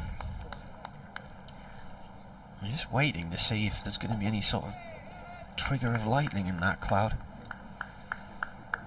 Even though it's sort of slightly to the north of us, would they go off if there was? They've got big lightning conductors on the masts here of the floodlights. Rush within again, balls. That's left alone. It's a no ball. I remember a game a few seasons ago here against Yorkshire. Durham were hanging on for a draw, and then they were bowled out on the final afternoon, and about 10 minutes after the match finished, I was aware of this strange noise, and I looked out the window to see hundreds and hundreds of pied wagtails on the ground. And I thought, what on earth's this? And then suddenly this lightning bolt hit one of the floodlight pylons, and the most mighty rumble of thunder, and then it absolutely hosed it down. Rushworth bowls. This has gone between gully and point down towards the third man boundary. Burnham chases it and keeps it in. 2 runs to Slater, moves him on to 42. There were floods that day, and my sister lives over Newcastle, and her neighbour's house got struck by lightning, and he'd gone to his front door to have a look at the storm, and when he came back into the living room there was a big scorch mark where he'd been sitting, and it hit the roof and came down the television aerial. Rushworth round the wicket to Slater. Slater drives and misses. What was the inference there, that the pied wagtails They knew it was going to be thunder and lightning, or that your sister-in-law was going to have a... They knew a storm was coming. You see them on the ground, but you normally only see about 5 or 6, but there were just hundreds suddenly arrived. It was weird, like an end of days moment. Slater so far this season's got 114 against Worcestershire and 107 against Derbyshire. A couple of other half centuries as well. Rushworth bowls, that's left alone. He went into this game with 5,583 runs, 9 centuries and 28 half centuries. His highest score was last year, 172 for Leicestershire against Lancashire during a loan. Where was that at, Martin? Was that in Leeds? I don't know. Nottingham? Nope. Rushworth bowls. This is turned off towards square leg, and that's away for 4. I don't know, is the answer. It was at New Road. He went on loan to play for Leicestershire against Lancashire at Worcestershire and got a career best. And now that 46 that he's just reached with that boundary does mean he's the first Nottinghamshire player this year to reach 600 first class runs or championship runs. Just getting there ahead of a Seba Mead, who's on 584. Nice looking shot. Yeah, it was a curious loan, because he played 2 games for Leicestershire. In the first he got a career best 172, and in the second he got a pair, and at that point Notts recalled him, and his first game back was against Lancashire, and he got another 100 against them. I know Durham played Leicestershire in a T20 at Headingley last year. Potts bowls this past the outside edge. Just quickly, Rod George says, I've often seen scorch marks where I've been sitting as well, Martin, he says. Thanks, Rod. 90 for 2. Moving on. We're right underneath the darkest of dark clouds now, but I think there's better stuff to follow. If this just blows away, we'll be all right, he says optimistically. Next ball from Salisbury. I might just call him Potts. From Salisbury, Clark eases it into the offside. Jones does the fielding. Do you know which theory I've never got away with, Dave? This idea that it's darkest just before dawn, because if it's just before dawn, surely it's lightning up anyway. I've been puzzled all night, and had Lisa Tarbuck on the way up last night, and she was asking people, what does heirloom mean? This goes through to the keeper, we know what it means, but the derivation, why the loom bit? Anyway, if Lisa Tarbuck doesn't know and can't get answers from her listeners, I'm sure we won't get it from ours. Well, I was listening to her going down to Birmingham last Saturday, and somebody messaged in to say they were driving back from Northern Ireland down to Weymouth, and it was so-and-so and so-and-so in the back of the car, mum and dad in the front, dad's driving and doing a good job. Salisbury to Bolt to Joe Clark, who's doing a good job as well, leaves this alone. And then she said, they don't like the mum to drive, she worries them. And she goes into this long diatribe about the mother and what a bad driver she is, and then there's this pause and she said, oh, did they say that? Or am I just making it up? And then she said, I'm just making it up, but am I? And then the mother will never know for the rest of her life whether they said it or not. It's very trendy to listen to Lisa Tarbuck on a Saturday tea time, I fancy, or Saturday early evening. Next ball is steered by Clark with an open face to point, no run. She's quite, she's got quite a sort of funny sense of humour, hasn't she, and quite laid back, but I don't really listen to radio too that much, to be honest with you, and I just came across her by accident a few years ago, and again on another journey to Birmingham one Saturday evening, and couldn't find anything I wanted to listen to on the radio. And well, a Saturday evening when you leave a football ground, I guess some people just can't get enough football, but I just can't take the phone-ins. This one goes through to the keeper, and everybody's saying, we've dropped to 4th in the Premier League, and it's never been so bad. I'm going to cut up my season ticket. I'm never going to follow them again, and all the other desperate souls that need to ring a radio station up and pour their heart out over the state of their football club. And I think, no, we'll have a little bit of light-hearted Lisa on the way back. It's 2 o'clock. I'm going to have to do an update for BBC Radio Nottingham.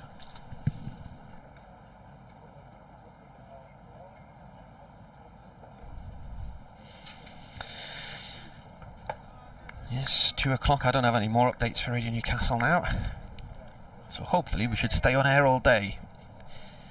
90 for 2. Slater on 46 and on strike from 105 balls. Rushworth comes in and bowls to him, and that's away through mid-wicket and off towards the boundary on the Castle side of the ground, and that is his 50. So it's the 39th time that he's passed 50. It's come in 106 balls and 10 fours. Now, despite the fact the boundaries are only 60 yards away, not seen a 6 today.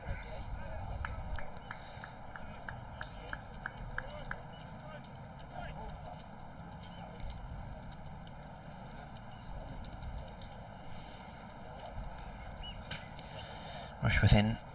Slater drops that short on the offside towards point. Burnham comes to collect it. Looks to be limping a bit there, Jack Burnham. Must have just hurt his leg in the field.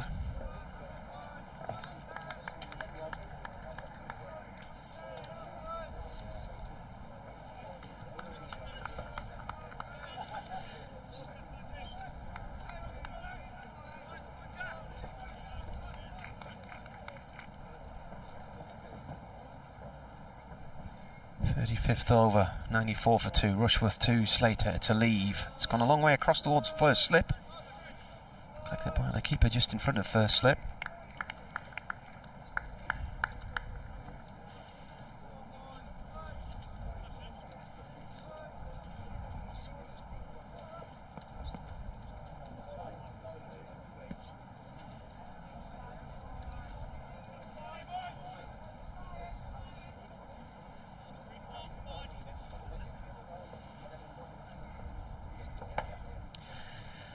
Rushworth from the Lumley end. That nips back in and sort of jabs it down into the ground. The floodlights are now coming on as a result of that cloud, which is just sitting right on top of us now. The tail of which I would imagine, or the front edge of it, is right over Gateshead and Newcastle now, and could well be as it reaches that higher ground on the edge of Gateshead around Reckenton and the Gateshead Angel. That might just be where it starts to unleash its load. looks really nasty. Rush with balls to Slater, that's gone towards backward point, stopped by Burnham. If it does start to rain on us, and we are right on the cusp of this cloud, still see blue sky just across towards Lumley Castle. Bright blue sky there. But if this were to unleash its load on us, then it looks like there would be a lot of rain pretty quickly, which would take them off the ground for some period of time.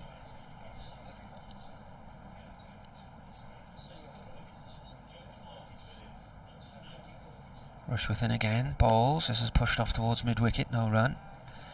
And that is the end of the over, 35 gone. And 94 for 2, Slater 50, Clark 8.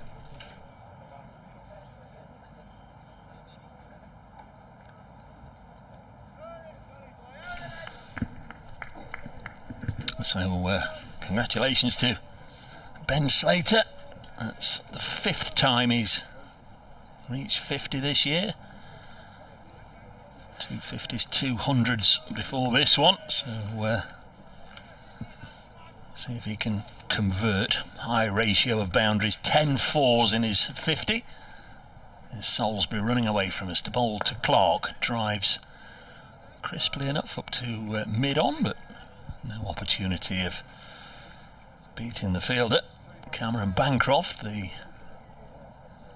experienced Durham international, Australian international, at mid-on. Colin Harrison says on heirloom, it comes from the late Middle English hair, one who inherits, loom, a tool, the inherited tool. This is pushed back to the bowler. I think Lisa Talbot got sort of that sort of reception back, Colin, but an inherited tool. Yeah, a family heirloom. We all know what it is, something that's obviously been in the family for a while, and they hand it down from generation to generation. 94 for 2. Martin's still gawping upwards at Gawping? the clouds, yeah. Next one's clipped to Ben Rain at... it's Ben Rain here. I thought that was Bancroft. As he slid to the ground to stop the previous one, I see the number 4. Oh, that's Bancroft.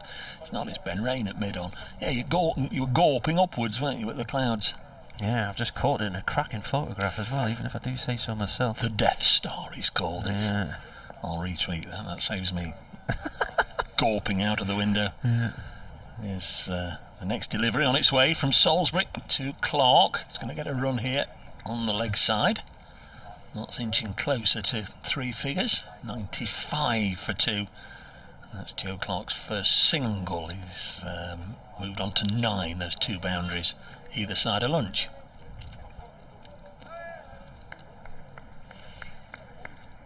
In a wonders of the world moment, why is it not raining? Why is that not unleashed its load on us? Yorkshire's openers, or rather Lancashire's openers, shouldn't get that the wrong way around. Should we have put 100 on? This one goes harmlessly wide of the stumps. Keaton Jennings 39 not out, Alex Davis 53 not out.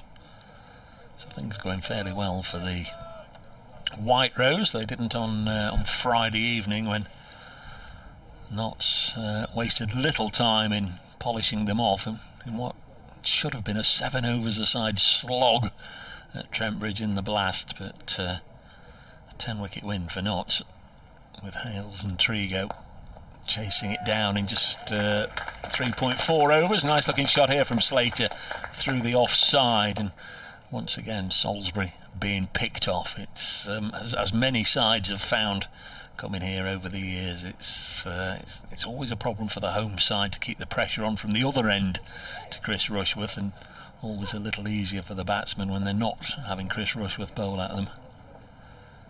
Dane Patterson has gone out there with drinks for the 2 Nottinghamshire batsmen. Little unlucky, I fancy, to be left out. Dane Patterson of the Nottinghamshire starting 11. He's the victim this time, with Stuart Broad coming back into the side, but he's done all right, Patterson, and as was pointed out this week, Notts have taken exactly 150 wickets in the Championship, and Fletcher and Patterson between them have taken exactly half of them, 75 out of the 150. Anthony says, never one to shirk a challenge, Dave. Heirloom, the term originated with the historical principle of an heirloom in English law. There's more. Rain bowling to Clark. Yes, Rain come on to replace Rushworth. I think Notts will be pleased about that, but I guess the danger then is you don't sort of take Ben Rain lightly, do you, when Rushworth comes off, because he's such a fine player. Yeah, and loom originally meant a tool. Yeah, thank you, Anthony. Rain in, Lumley End, cut through the covers and away, 4-4. That's going to go all the way to the front of the County Durham, to the Castle side of the ground, the stand there, the permanent temporary stand. He's got a fine record against Durham in both red and white ball, Joe Clark, although Martin says it doesn't count because they've dropped him a couple of times over the years. 100 up. 100 for 2, 103 for 2, 36.2 overs.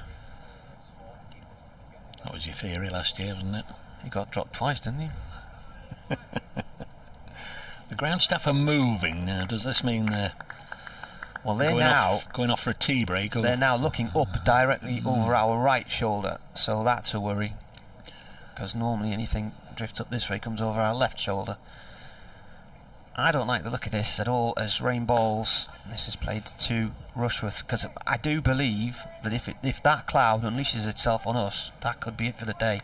There is a lot of rain up there. That cloud is now black. But that's not coming this way, is it? Well, it's drifting across, and it's drifting north. If you look at that flag away to your left. Well, the cloud's drifting north, but it's right over us at the moment, and it's tailing. You know, the nose of that cloud's probably now the far side of Newcastle, but there's a lot of rain up there. Rain bowls, and a play and a miss from Clark. Doesn't quite carry through to the keeper. I don't like it, Dave. It's got me worried, that, I tell you. Anthony says perhaps dark clouds and persistent drizzle together with light meters are cricket's very own heirloom. Maybe. Well, the floodlights are on and the umpires aren't checking the meters at the moment. Yeah. We'll be alright, Martin, we'll be alright. Good. There isn't any rain in the air. I can't see anything. No, we'll be fine. Rain bowls. Defended up to the mid-off area it goes. It's the that cloud is the colour of a bruise I've got on my thigh. And I don't know where it came from, Dave. Got no idea. Walking into cupboards. Yeah, probably in the dark.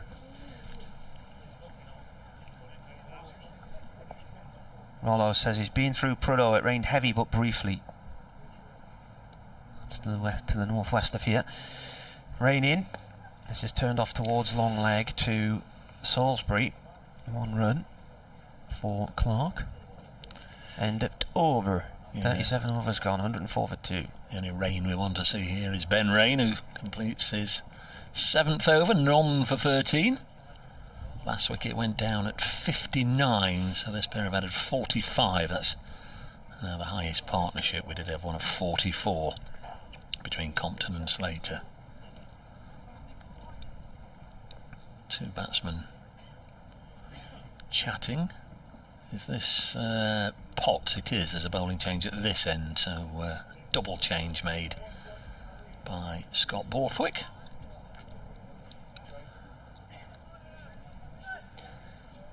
Borthwick's been carrying a side strain in the last week or so he didn't bowl at Warwickshire. He did bowl 4 overs though in the T20 against Derbyshire the other night. I wouldn't expect to see him anytime soon. There's Matty Potts, 9 overs, none for 24. Bowls to Clark. A little bit of a fiddle outside the off stump by Clark. Pushes it to point. That's what's that? Is that Jack? No, yes, it is Jack Burnham, isn't it, doing the work there at point. The next wicket for Durham will be the 3rd, so providing it comes before 110 overs, and if it doesn't, they're in a state. It will be their first bowling point. Pots in again to Joe Clark. Worked onto the leg side. Sean Dixon, the former Kent man, does the fielding. That's pretty much all I can tell you about Sean Dixon, except once upon a time he was dismissed, handled the ball, and it may well be that he's the last in county cricket to do it. You don't want to mention his treble 100 at Beckenham then? Well, I don't remember that, but I don't remember the furore and kerfuffle and all the social media images of him handling the ball to stop it rolling back on his stumps. I think it might have been against Leicestershire, but could so easily have been any of the other 12, 13, 14, 15, 16 counties that he might have been playing against that year. 104 for 2 it remains. Very good from Steve Crawley. Mentioned now, I'll read your tweet in a second, as Clark tickles it fine for 4 runs. There's just no margin there at all, is there? No. That's a very tempting one for the batsman. Anything on leg stump, just tickle it fine, 4 runs. Steve Crawley says, if it's a choice between a Durham bowler or a Nottinghamshire coach, is it going to be rain or shine? Very good indeed. Job we haven't got Hales here as well. Bit of a hailstorm at Trent Bridge on Friday evening as he put back to ball. Finished the game off with a trio of 6s. 108 for 2. So 49 they've now added. Clark's squared up this time and it runs away on the offside. What have you got then? You've got the good book there. Dixon's top score, 318 for Kent against Northampton Beckenham in 2017, the second highest score in Kent history. And he shared a record second wicket partnership of measly 382 with Joe Denley. Struggled on his arrival here last year, lots of low scores. He's got himself in the side recently. He's been scoring some good runs for Felling in the North East Premier League. Clark on strike, pushing to the offside again, no run. And then he got into the T20 side a few weeks ago and he's not done too badly. He's had a few good knocks, I think a half century as well. Borthwick was just loosening up there in a bit of a stretch. I'm not entirely sure whether he was loosening up or playing golf shots, but one way or another, just deciding to free the arms. 108 for 2. Final day of the Scottish Open today as well. Need to have a bit of a check on how West is doing, as this is the 50 partnership now accumulated between Clark and Slater, with that push into the offside. Slater 27 of them, Clark 19 of them. That's the applause. 50 from 82 deliveries between this pair. And it's the end of the over. It was a fairly short visit to the middle this morning for a Seba Mead. He's now on a bit of a stroll round the ground, just taking in the afternoon air. 109 for 2. Did have the magnificent sight at Trent Bridge last week of Finn Hudson-Prentice and his long flowing locks bowling to a Seba Mead, and his very much a, don't know about a hair loom, that was a hair shootout between the two of them. Finn Hudson-Prentice is leaving Derbyshire and he's going to go back to Sussex at the end of the season. That's been announced today. That's it, by Jove. Crikey. 109 for 2. 38 overs gone. One of Derbyshire's better players, Rain bowls, and Clark chops it to backward point. Of course, they're under the regime of Matt Critchley now, skippered the side for the first time last week at Trent Bridge, but failed to halt there, slide into a 3-day oblivion, really. Absolutely battered again by Notts. 109 for 2, but they did bounce back and picked up a win here on Friday evening. I'm not entirely sure how that happened, but well, my good friend Martin assures me it did. Durham have hit haphazard form again. They've become very Durham-y in their T20 approach once more. And their last 3 home matches have been defeats at the hands of what was the bottom team arriving here on the day. So Try again with Ben Rain. Bit of a false start there, balls to Clark, and this is pushed crisply up to mid-off, and there's no run. 54 for Slater.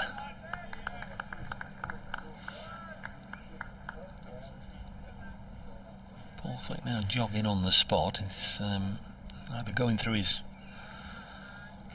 warm-up routine, or he's got a certain number of steps that he wants to get to today, but that's 2 overs in a row. I've seen him really going through a fairly rigorous warm-up. Nice looking push by Clark into the offside. We'll only get, in fact they're going to come back for 2. It was sort of half stopped by Chris Rushworth, who then fizzes in a return that made Ben Slater put the overdrive on, and he just about gets home in time. Clark under 21, and feet off the ground time.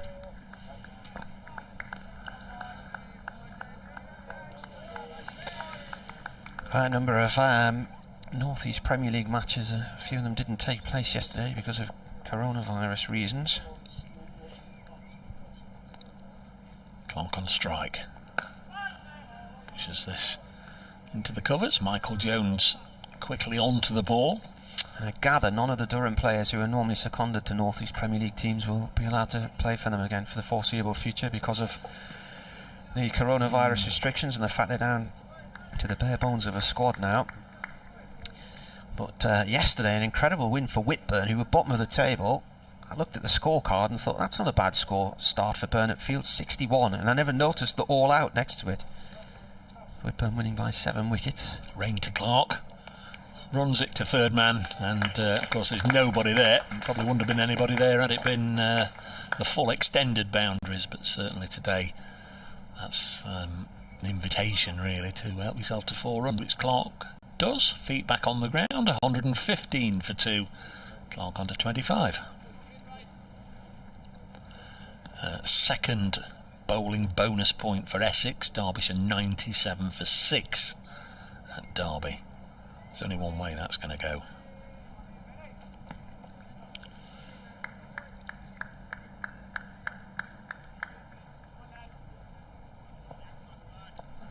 $115 for 2.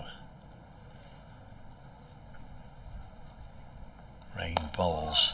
Clark this time through mid-wicket will only get a single. Charlie says, reference Finn Hudson-Prentice, that's one that Derby can blame on us. Who wouldn't rather be in Hove than Derby, says Charlie. Well, it depends. I like Hove. Said it before, I think definitely one of my favourite away trips, that one. 116 for 2, not that we've done it for we're there in quite a few while. weeks, but you go just slightly north of Derby up into the Peak District around Monsell Head and Bakewell and Ashton on the Ward. There's some gorgeous little villages there. The Monsell Trail, I did a bike ride through there a couple of years ago on the old railway line, which used to come up through there and wend its way in through Glossop and into Manchester. It was one of the 2 railway lines competing for business from London at the time, and it failed and became a walking route and a cycle route. You go through some of the old tunnels, fantastic. Potts from the Finkel end bowling here to Clark, who's on 26 from 52 balls. He plays that up to mid-off, no run there. This match they're playing at the moment against Essex should have been at Queen's Park, Chesterfield, but just a couple of weeks ago they had to say sorry, we just can't comply with all the necessary regulations and make it viable and financially viable, as well as all the COVID regulations. So it switched back from Chesterfield to Derby. Potts in, and that's played out towards mid-wicket, no run there. It was this week 2017 when Durham beat Derbyshire in Chesterfield. It was red hot that week, and then the match finished midway through the final afternoon, and as we got in the car it was like Armageddon weather. The A1 came to an absolute standstill. It just turned into a river near Doncaster. There were summer thunderstorms which bubble up. John Reed's email, he says, hi Marty, unable to be at Chesley Street today but watching online and enjoying the banter with Dave. This is pushed off towards the covers, no run there. He says, if you are talking about players with weather in their names, you've got rain, hails and shine, and don't forget Jon Snow. Oh yeah. It's before your time, wasn't it? Yeah. Snowy. Yeah. I bet there's some more. Yeah, there's the Australian spinner James occluded front. Warren Drizzle. Yeah. Peter low pressure.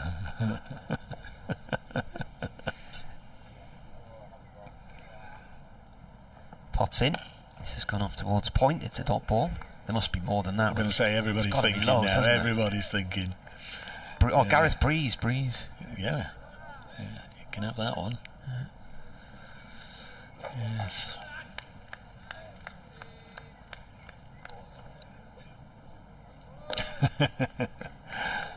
$116 for 2. I'm going to try and wipe that from my mind, otherwise I'll spend all day thinking about weather-related puns, which we mustn't do. $116 for 2. Clark on strike, and this is played up towards Rain, just behind the stumps at the bowler's end. He dives in and stops it. We've not had the, I mean, we mentioned this small field playing on. It's the shortest boundary I've seen in this ground. I don't think anybody's seen a boundary like this before. It is at the legal limit, 120 yards from the pavilion side to the castle side of the ground.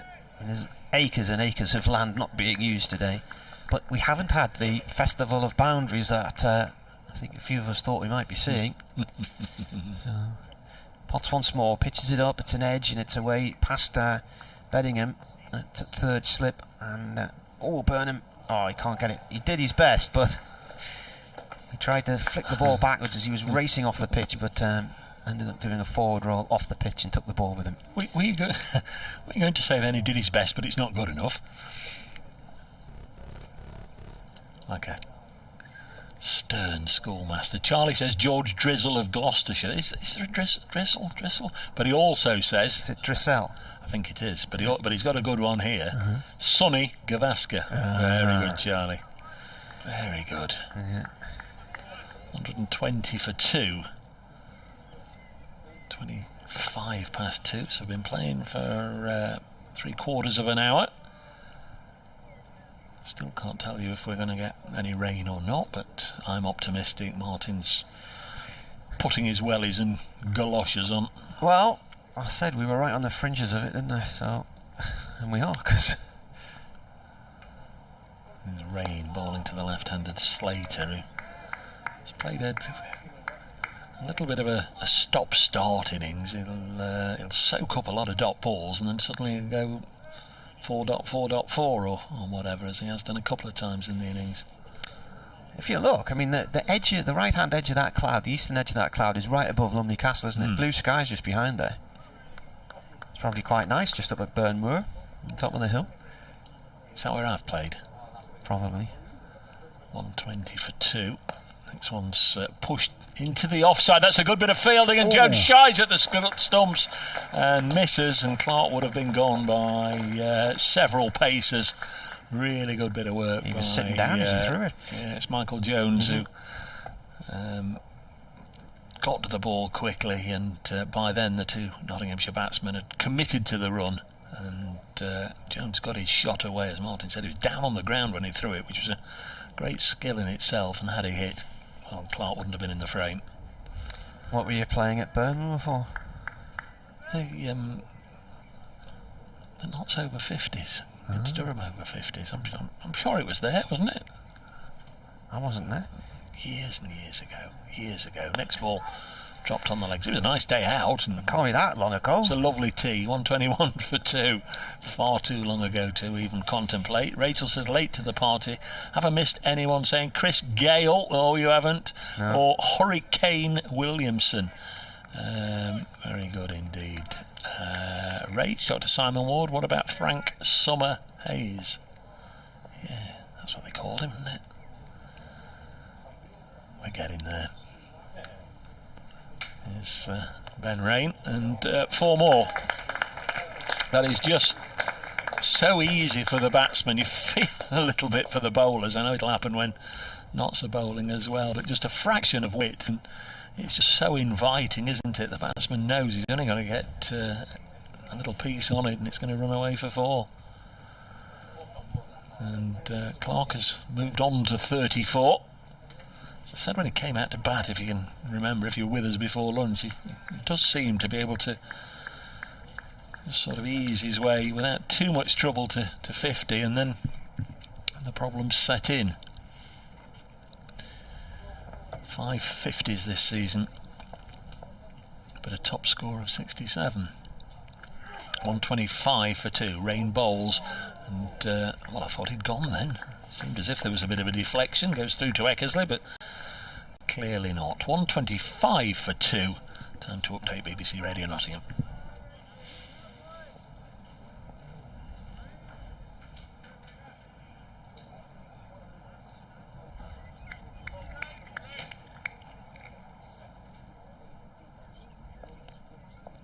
Last ball of Rain's 9th over. Beddingham's coming in as a third slip, I think, from mid-wicket. Bedingham got a smear of sunblock across his nose and his cheeks as well, under his wide-brimmed hat. Bancroft at first slip, Borthwick at second, and Beddingham's a gully, really. Rain in, Clark forward, fends that away one-handed up to Potts at mid-on, end of the over. 4 white-brimmed hats out there today. It's normally generally only Rain and Rushworth who have them on.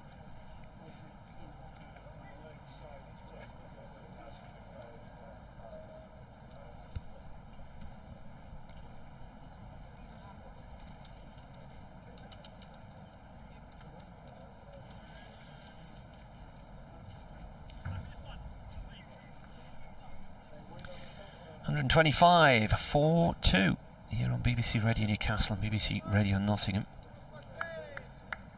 Potts ball in hand to start his 12th over. None for 43 so far from him. 2 maidens. Slater on strike, the left-hander guides that down to Beddingham in the gully.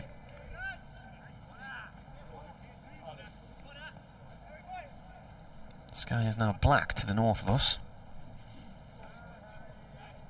Must be raining somewhere around the Newcastle Gateshead area by now.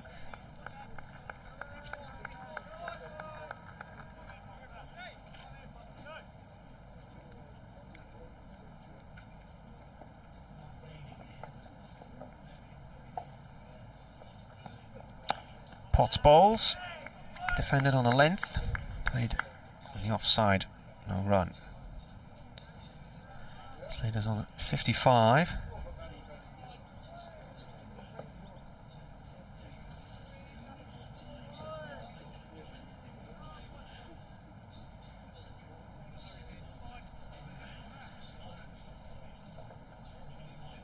The flag on the pavilion roof is limp at the moment. Potts in to Slater. Slater flicks at one going down the leg side. Stopped by Ned Eckersley. Didn't take it cleanly, but he got across sharply to that right hand side to cut it off.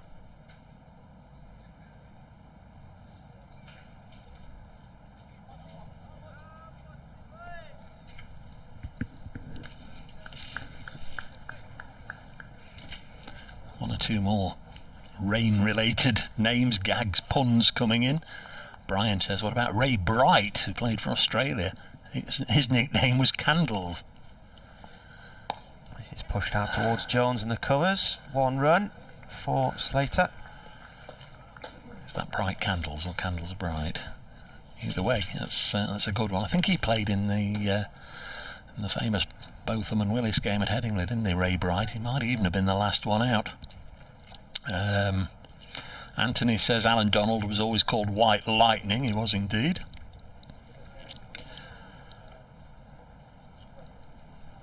$126 for 2.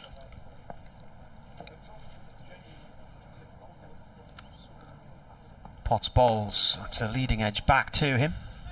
No run. Have you got some more? No. All right. And on a different tack, Simon says, does anybody know where By Jove originated from? Well, that's a bit of an exclamation, isn't it? Oh, by Jove. In fact, wasn't it Ken Dodd? By Jove, Mrs. How tickled I am. By Jove. Who was Jove? Was there a Jove in the Bible? I don't know. Yeah, possibly. Nice looking shot by Clark into the offside, fielded by Jones. But something has certainly prompted Simon to To ask that, by Jove, if anybody knows, let us know. Our neighbours went to see Ken Dodd at Sunderland Empire a few years ago, and he was got out for breakfast. Well, they had to leave Yeah. because the main car park in the centre of the town was closing at midnight. Yeah. So they left and missed about another half hour. I saw him a few times and didn't finish till about 1:45, 10 to 1. Yes, very, very funny man. Sad old loss to the British entertainment scene. Where did you see him? Well, during the course of my life, I would imagine I've seen him several times. He's in Blackpool, I've seen him in Newark, seen him in Nottingham. Next ball is... The Bright Lights of Newark. Oh yes, we've got a theatre there. This one's run down to towards third man. There's no chance of any runs. That's a good stop by Borthwick. Incidentally, I had a little look at Durham to see if there was anything on in that fabulous little theatre there this week whilst them up in town. Last time, presumably it would have been the 2017 game. I went to see Zoe Lyons, the comedian. She was very, very funny, and it was a little bit of a comedy club night. She was the compere. Next ball's clipped on the leg side. Which one's she? You know Zoe Lyons. She's very often one of the team captains on Mock the Week. She's had yeah. She's had her own quiz. I think quiz she lives show in Brighton, doesn't she? Yeah, that's right. That's right. But they've got John Lydon coming. If you fancy an evening with John Lydon, asking Public him a few Image questions. Limited. Well, the Pistols way before that. Yep. You fancy a bit of that?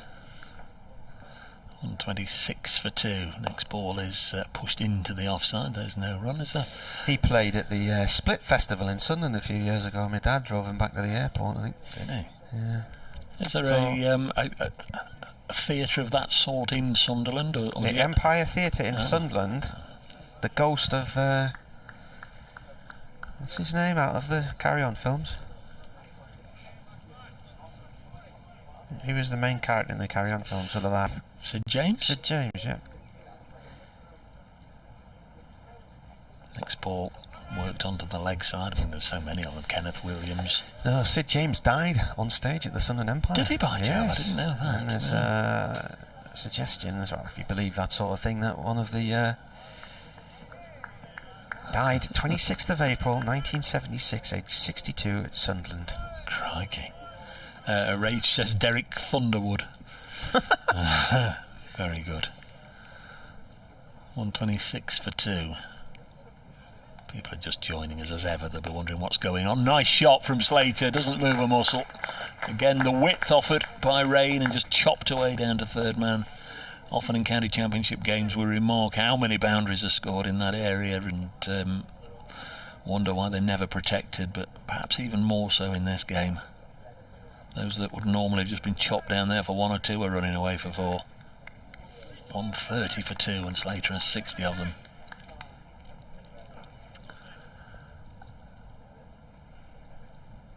Yes, by Jove, folks, if you know that one. Whatever. Oh, he's bowled him! Terrific delivery from Rain. Middle stump out of the ground.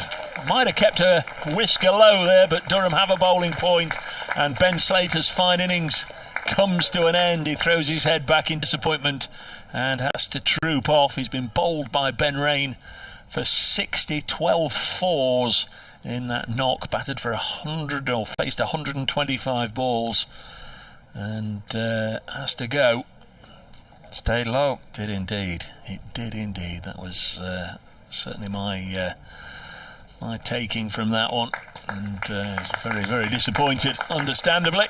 Didn't look as if he was going to be moved at all today, but having made 60, has to go. Here comes Lyndon James in number 5. Lyndon James, 400 runs in the county championship at 33 apiece. Top score of 79 not out. Was that against Durham? I think it was, yeah, the first game. 4 half centuries for Lyndon James. Time, young man, to kick on and get that first century.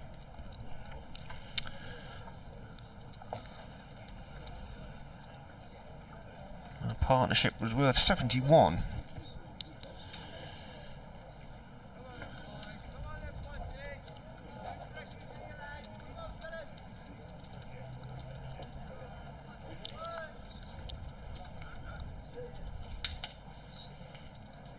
Well, he's getting the tinnies out already. Wicket came with the last ball of the over. So Matty Potts now ready to continue his spell from the Finkel end of the ground. Clark on 34 is on strike. Lyndon James, the new batsman, at the non-striker's end. In comes Potts, bowls. That one's played away towards point, no run there. Lots of encouragement now for the bowlers. Durham up in the field. Quite rightly so. They've got that first point. Be hoping that one brings two. The other two matches in Group 1. Stark contrast between Derbyshire 102 for 6 against Essex and Warwickshire 150 for 1 against Worcestershire. Potts to Clark. Clark plays the ball back to the bowler, who snatches it really quickly. Good reach, because that was coming back along the floor. Cheltenham, Gloucestershire 157 for 5. They're playing Hampshire. Middlesex 125 for 1 against Leicestershire. Somerset 141 for 3 against Surrey. They're all in the second group, and in the third group, Northants 123 for 4 against Glamorgan. Sussex 90 for 4 against Kent, and Lancashire 119 without loss against Yorkshire. Kent had to replace more or less their entire first team because of a coronavirus scare, so they've got nearly an entire second team playing. 5 debutants today as Potts comes into bowl. That's gone off towards mid-wicket for 1, and Dixon fields it. And the man on 12th man duty for Kent today, Michael Yardy. Is it by Jove? Yes. By Jove. Last played, There we are. last played professional cricket in 2015. He's 5 years younger than Darren Stevens, though. Crikey. I wonder if Simon's got that from me saying by Joe. For Joe Clark then, it was interesting that Durham dropped Sean Dixon out onto the leg side fence. Anthony says that Jove was the Jupiter Roman king of the gods, and Lord Greystoke, by Jove, Jove was the Roman head of their gods, also by Jupiter. Jupiter equals Jove. Oh, worth a shout. Was there an inside edge, though? I think there was a bit of a noise, yeah. wasn't it? He went back into his crease, though. Lyndon James, got to be careful with that on this wicket. Need to try and get forward. Joe Clark, by the way, got 133 against Durham last year in a record third wicket stand with Ben Duggett, who made 150 of 195. But he was dropped twice. Yeah, he's dropped, it doesn't count. Doesn't count, no. Of course it doesn't. So if you look in his stats, it's not there. Martin logic, folks. I never said it didn't count. You did. You made that up. Peter Milan's You got did. to 100 for Warwickshire. That's left alone past the off stump. What was he dropped on? Oh, I'm sure you'll have made a note of it. Can't give him credit for 2 splendid innings against Durham last year, 2 centuries. Doesn't count because it was dropped.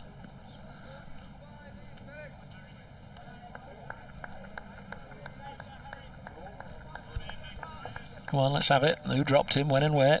16 and 23. Who dropped him? In the slips. Who by? Who were the guilty I don't know, ones? I can't remember. It was in the slips. Doesn't count then.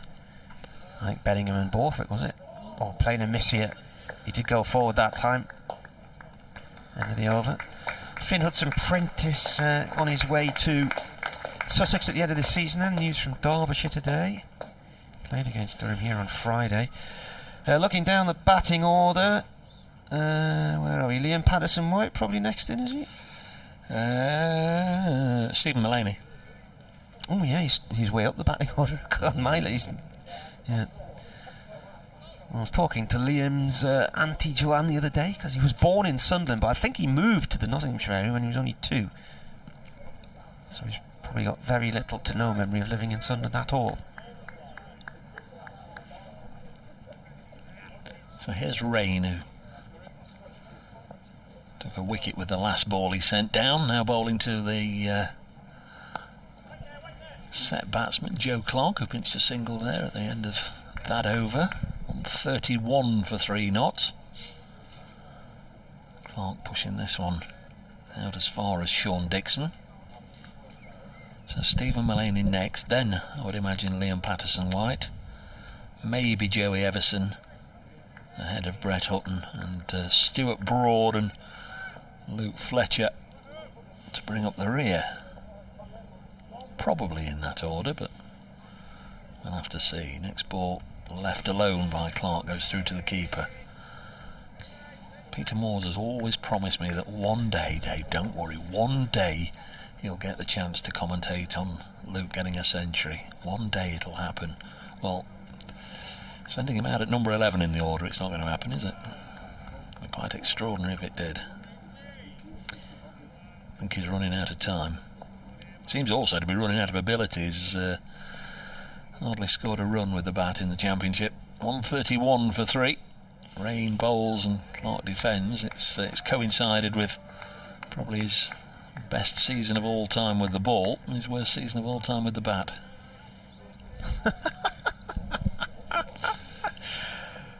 A restaurant boss in the northeast. It'd be Borough by the sounds of things. A restaurateur was so convinced England would bow out of Euro 2020, he promised to give away 2,000 free Parmos. Next ball sees Clark advancing towards Rain and then blocks it. 2,000 free what? Parmos. What's a Parmo? It's a hideous thing that is just heartburn inducing. It's basically like a chunk of chicken covered in cheese. Oh. And it's a popular dish around Teesside. Oh. What would you call it? What a Parmo? What's it called in Italy? Chicken dish with cheese on it.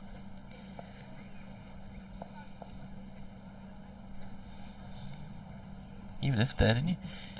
Next ball is... Have you ever seen anything that looks like that in Italy? No. Chicken is Polo. Cheese is Formaggio. Parmo Formaggio. Anyway, awful looking things. 131 for 3. Sort of thing Dave Fletcher would devour in a heartbeat.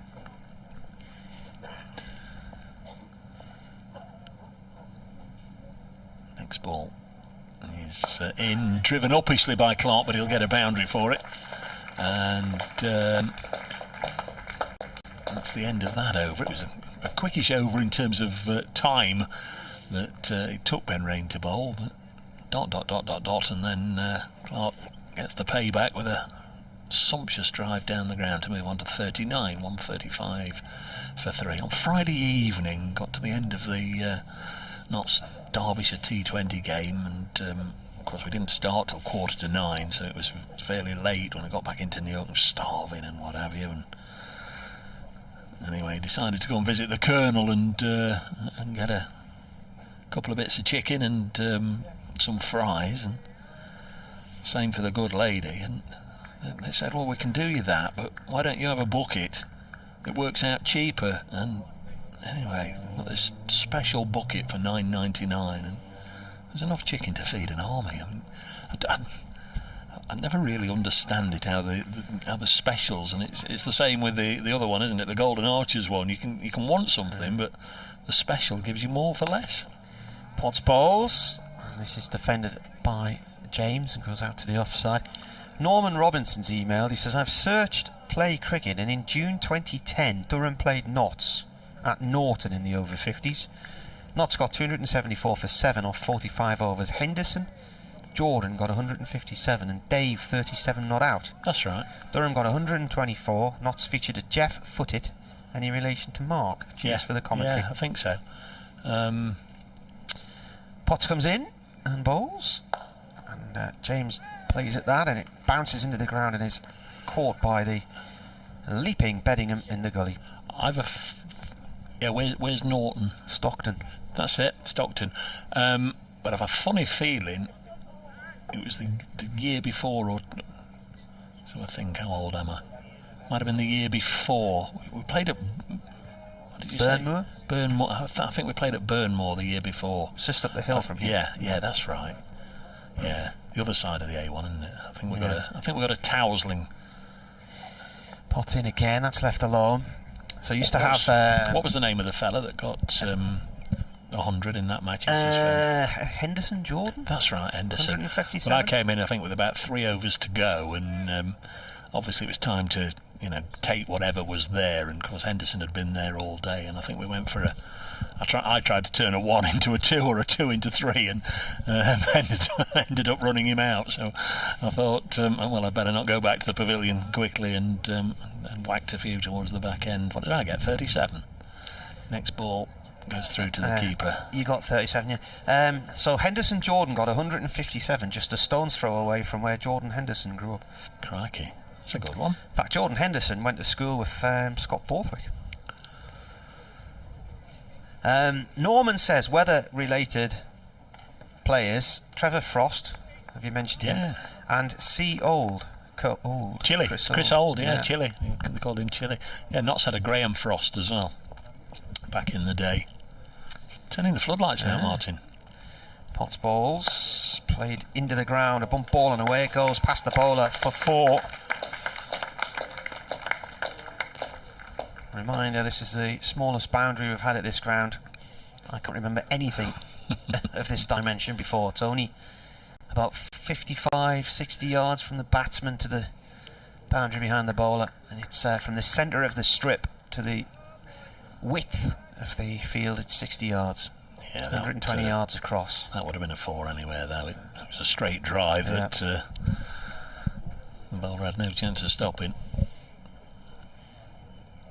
Potts once more comes in and bowls. That's left alone by James. Got off the mark with that 4, and that is the end of the over. 139 for 3. You having your Sunderland Air show this year? It's been cancelled again. Oh dear, oh dear, oh dear. It's been cancelled the last 2 years. Real old shame. See the Red Arrows practising over us on a fairly regular basis. Coming out of Scampton, they're moving to Waddington, I think, any time soon. Waddington. Yeah, permanently. Is that on the A1? No. Is that Wittering's on the A1, isn't it? Wittering's the A1. Wittering's on the A1, yeah. Waddington A15, is it? Just outside Lincoln, between Lincoln and Sleaford. There's rain from the far end, the Lumley end. Is that where the Sleaford Mods are from? Aren't they more of a Nottingham-based band, Sleaford Mods? Presumably from Sleaford, I don't know. It was only last season when I went to Leicester that I noticed outside the ground, you know, our commentary box there, if you look at one of the houses there, it's got a motorcycle club on it, motorcycle gang. Yeah. The Outlaws. Yeah. Great big mural on the painted on the wall, bit of a Banksy. It's called the Outlaws, which is always nice whenever we go there and spank them, and I hope we do on Friday evening. Notts at Grace Road against the Foxes, 139 for 3. Sleaford Mods. On the radio this morning, the lead singer behind a band called Billy No Mates has done a... What do you call it when they sort of they join forces? Join forces with Sleaford Mods for a song called Mark and Minda. They're from Nottingham, Sleaford Mods. Are they? 139 for 3. Never heard of them. Clipped on the leg side. Yeah, thanks, Anthony. I'm not going to read that. He sent me a link and I've opened it, and it's all about what is a Parmo, the Middlesbrough delicacy. It's branded monstrous by obesity campaigners. Now I'll click off that, Anthony, but thanks for the effort in sending it to me. A Parmo.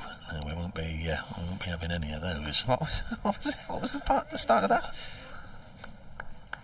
Too many calories.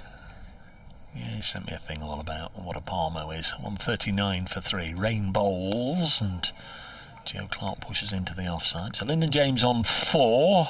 Julie will be pleased. Mum's watching and listening.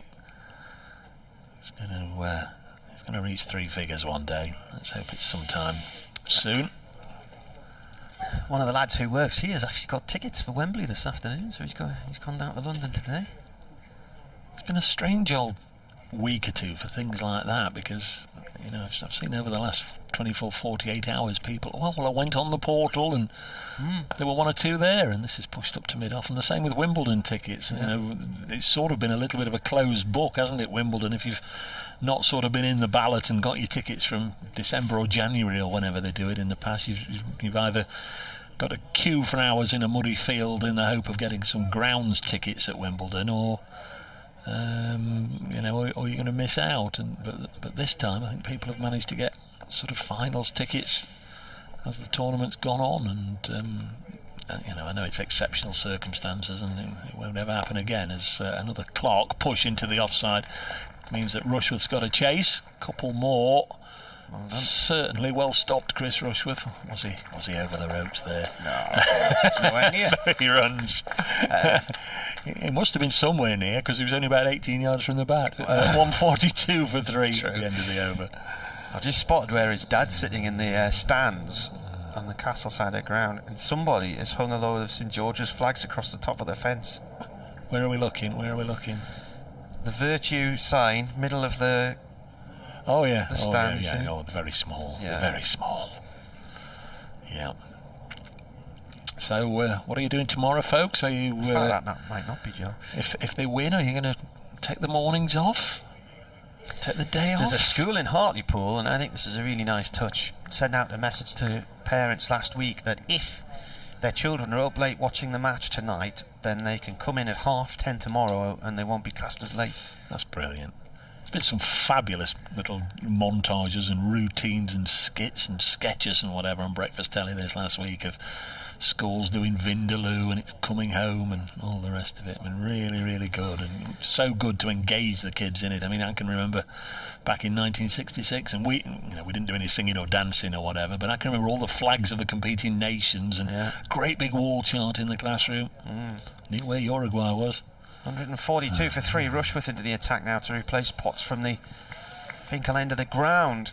Of course, this day in 1966, it was sprung onto me at bedtime, having watched every game at breakfast time, having watched every game and been as excited could be as an 8-year-old would be, almost on Christmas Eve. That lo and behold, we were all trooping off on World Cup final day, 30th of July 1966, to my cousin's wedding. No, we're not. I'm watching the football. I'm sorry, you're not. We're all. I was in tears. I was weeping.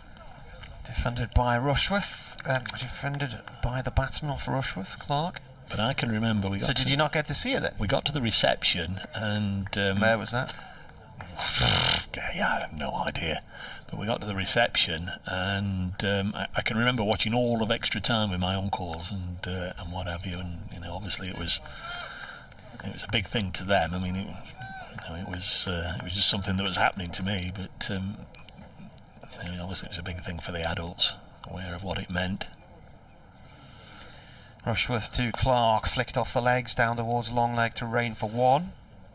And that following season was sort of the first season that that one of my uncles, who went to Forest regularly, would take me, and always wanted to sort of look out and tick them off all the England World Cup stars. I remember seeing West Ham with Moorhurst and Peters, Roger Hunt with Liverpool, Banks with Stoke, and what have you over the years. I could tick them all off, saw them all play. In fact, in later life, I think I interviewed virtually all of them, bar Ray Wilson. Never met him. Rushworth again bowling here. That's just defended by Lyndon James on the offside, no run. They played some of the matches at Roker Park, didn't they? I'm trying to remember who was here again. Well, wasn't that where North Korea beat Italy, or was that Ayresome Park? Ayresome Park, I think. Pak Do-ik, his name was, the North Korean goal scorer. Funny how things stick with you, isn't it? Absolute nonsense, but North Korea beat Italy. They came back and did a visit of Middlesbrough, I don't know, 40th anniversary or something like that. Bowler comes in, James fends on away down towards the leg side for 1. Who played at Roker Park then? Russia play there? Yes, I would imagine so, in the northern group. Italy. Portugal? No, Portugal were in Brazil's group, which were based at Old Trafford and Goodison. Aye. Yeah, it's funny, they didn't play at Anfield, but they played at Goodison. Played at Old Trafford, but didn't play at Main Road. Rushworth to Clark, who pulls that one effortlessly for 4, straight through mid-wicket, wide of Potts at mid-on, and it's away for 4. It was a half volley. Score moves on to has it gone on already or not? Yeah, Clark on to 47. Yeah. 148 for 3. Yeah, there was all the memorabilia at the time was all about a lion character, World Cup Willie. Oh yeah, we're only halfway through the day, Dave. There's 48 gone and 48 to go. Dr. Dan's asking about the over rate, and I can't see it on the board anymore. Well, we're only about a quarter of an hour past where we should be, so that's not too bad. 3 minutes or so to. Well, they were 3 overs short this morning, but they did lose that ball, didn't they? So yeah. Oh, they'll be fine. I think they give an extra bit of allowance because of the odd hand sanitising and all the other bits and pieces. We've got a bowling change again. Matt Salisbury is going to have a go from the Lumley end. 148 for 3. Going to bowl to Lyndon James, who's on 5. And now he'll be on 9, pushing this through the offside for 4. Would have gone to the 96 final had England got there. I did have a ticket. In fact, there was obviously an empty seat there because I didn't go. The 150 comes up, and I've been working for the FA throughout the tournament and had worked virtually every single day. And just when it got through to Germany versus Czech Republic, oh no, thanks, no, I'll give that one a miss. But it could all have been. This could all have been happening 25 years ago, couldn't it? 152 for 3. That one passed Lyndon James, and it goes through to the keeper. All I'll say tonight is I would say the first goal is very, very important. in 2002 in Japan and South Korea, there was a possibility England might get to the final, wasn't it? Is that one? Who'd beat them that one? Was it that Brazil? that was that Ronaldinho free kick that curled over Seaman. Yeah, that's right. Defended here by James. Me and my wife realised we were going to be in the middle of Utah in a hotel in a place called Bryce Canyon, so we rang the lady to see if the football would be on, with it being on the World Cup, and she guaranteed us it was, and she said we'd be able to stay in the hotel to watch it. Anyway, they never got the final, but come World Cup final day, I turned the telly on, couldn't find it anywhere. As, this one's played out hard into the offside by James. Good diving stop from Jones. 10 o'clock in the morning, they're banging on the door to kick us out of the hotel, so we never saw the cup final anyway. 96, it was in the Alps, in a village called Lake Mountain Biker or Walker. 152 for 3. And he's defended.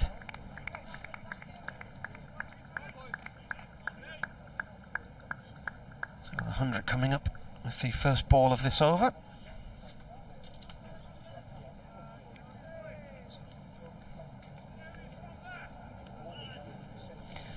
So that is the 49th over. Next 50 will bring them a batting point. Played down into the ground by James this time. Off stump. No run. End of the over. A couple of minutes past 3. Sunday afternoon. It is the 11th of July. Day 1 of Durham against Nottinghamshire here in Chesty Street. Durham won the toss, put Notts in. They lost Hasib Hamid this morning.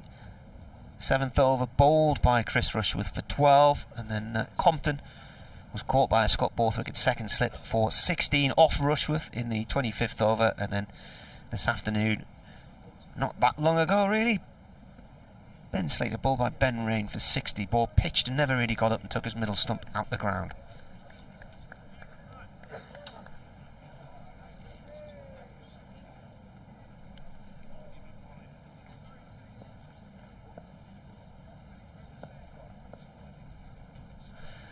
Rushworth balls turned into the air and then safely lands on the ground at deep mid-wicket for 1 run by Clark, who's edging up towards his 50.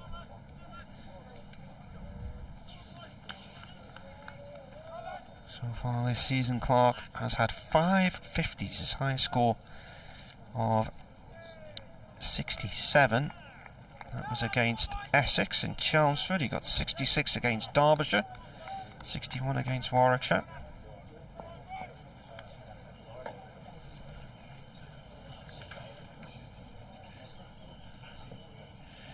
Rushworth in, and a waft at the ball there by James, a play and a miss.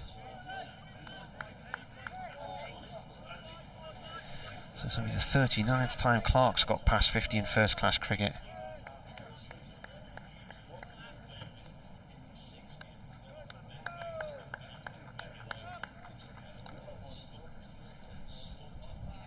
.133 against Durham last year as well.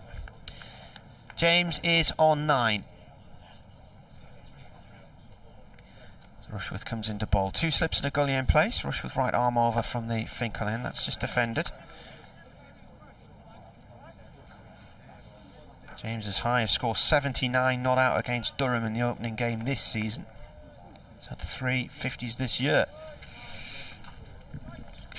Lord Greystoke remembers the North Koreans from '66. The best match of the World Cup was that quarter-final, he says, North Korea-Portugal. North Korea led 3-0 before Eusebio got to work. Scored 4 goals, didn't he? And Portugal came back to win. Rushworth in, James back into the crease, plays it to point to Burnham. It's a dot ball. That's enough football for now. We'll be losing listeners by the bucket load. I think most people. I don't think we will. I think most people will have a little look all I would add to that is it would actually be nice for them to win, because this country will be such a miserable place tomorrow if they don't. It'll be as flat as a pancake.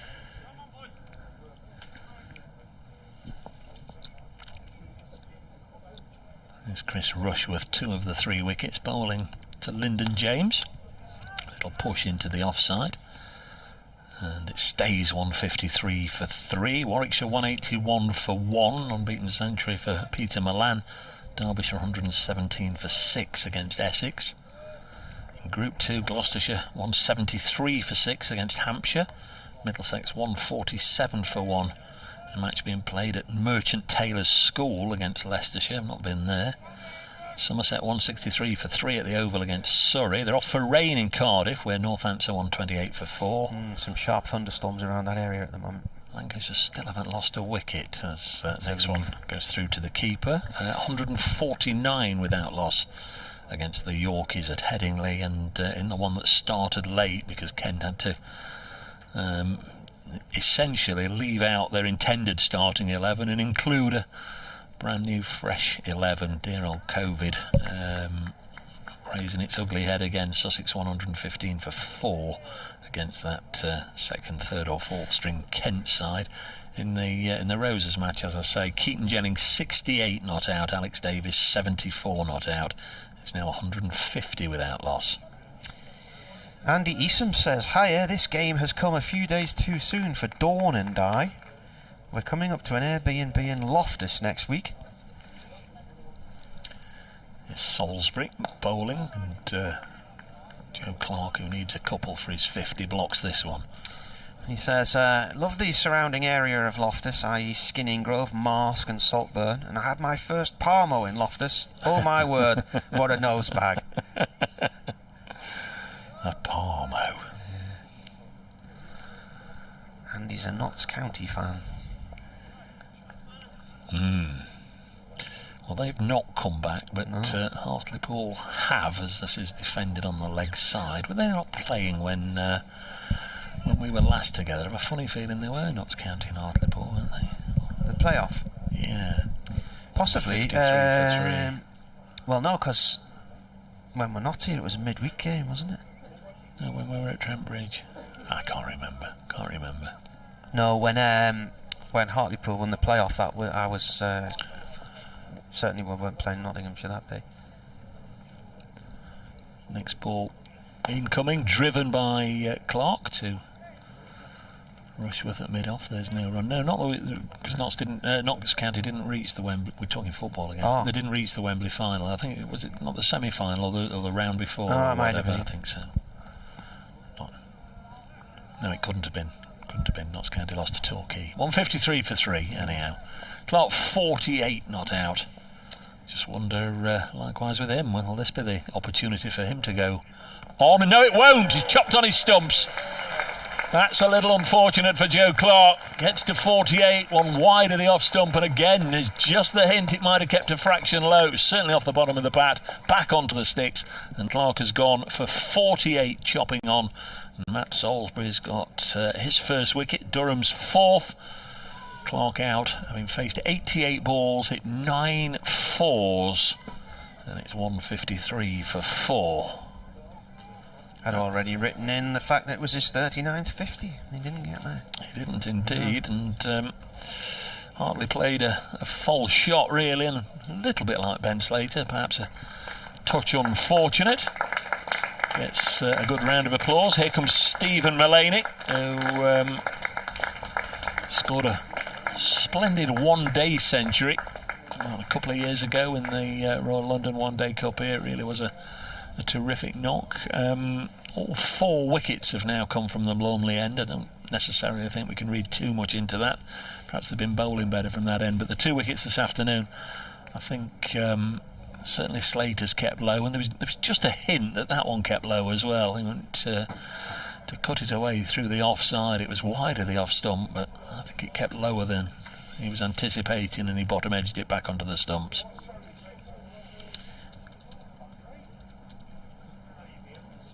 It didn't feel that low to me, I have to say. But watch it again on the replay. Let's see where... No, he's dragged it a long way outside the off stump. Yeah, thick edge, inside edge. It's come back at a right angle, that. So Durham getting through them, as they say. That's the top 4 gone. They've got numbers 5 and 6 on the card out there in the middle. Here comes Salisbury, first ball for the Notts skipper Stephen Mullaney, and he leaves this one to go through to Ned Eckersley. Mullaney losing the toss this morning and finding himself and Notts stuck into the bat. We had the binoculars on to see if we could make hide nor hair of what was going on out in the middle, and could see Stephen Mullaney then, after the toss, say something to Luke Fletcher, and Luke began clapping away. So clearly he was pleased that he wasn't going to have to bowl first up. 153 for 4. Salisbury bowls, and Mullaney pushes this out as far as Jones. The end of a successful over. Yeah, good over. Wicket maiden. Just looking back at the Ben Slater dismissal, it pitches on a length but doesn't really get up, and he ends up sort of playing the wrong line.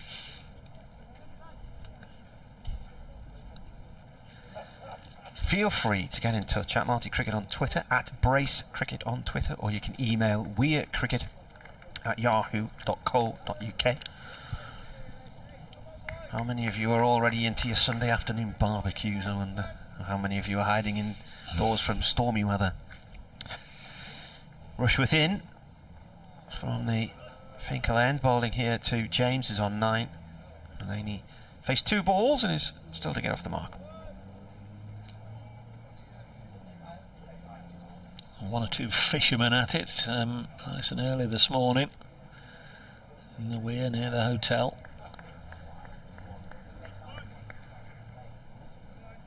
Back, what is it, 7 or 8 miles away from here, something of that ilk. Yeah.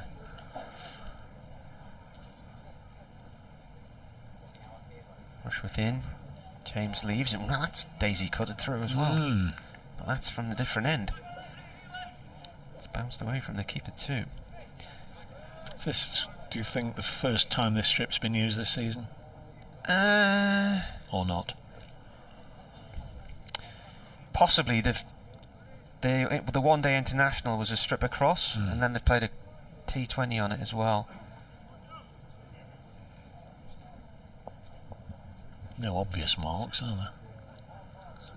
It's the flatter end of the square normally. Rushworth bowls, played to Rain at mid-off, no run there.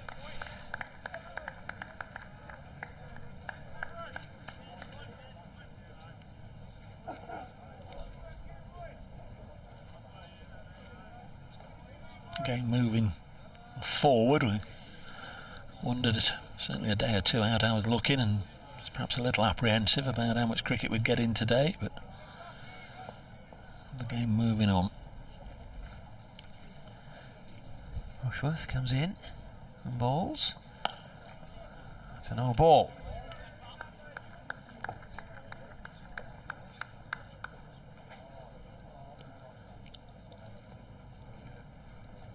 You wonder, don't you? Or I do. Somebody who's been doing that, running in perhaps off the same run up for gosh, how many years, and then can just go a little too far every now and again. Yeah. Rushworth comes in and bowls. That's through to the keeper. I'm just looking here because I was wondering the North East Premier League T20 finals days taking place today. I thought it was just up the lane at Ropebury Lane, but it's not, because it said they've gone off for rain. So South North playing Lanchester, and they've gone off for rain there, but they're actually playing at Benwell Hill in Newcastle, so just to the west end of Newcastle. In comes the bowler that nips into the pads and jams between both sets of pads there from James. No run. Have you got a game at South North this year? Yeah, playing Lancashire there. So South North made 149 for 6 from their 20 overs, and they've had a rain delay. So Lanchester are 3 for none after 1, but there isn't any DLS in that one, so they will play on to a conclusion. That's the first Team 2020 semi-final. Rushworth again bowls. That is left alone. That is the end of the over. 155 for 4. So I'm just wondering, there was another match today, because one of the games started this morning. Willington losing to Benwell Hill this morning. Oh no, hang on, that was that was this morning. So Willington 153 all out, Benwell Hill 41 for 2 after 5 overs. What's that? Let's see what that one. No, they went on to make 157 for 3 and 1 by 7 wickets with an over to go. Here comes Salisbury bowling to Stephen Mullaney, inside edge from the skipper. Still looking for his first run, Stephen Mullaney. 505 championship runs for Mullaney this year at an average of 38, 1 century and 3 other 50s.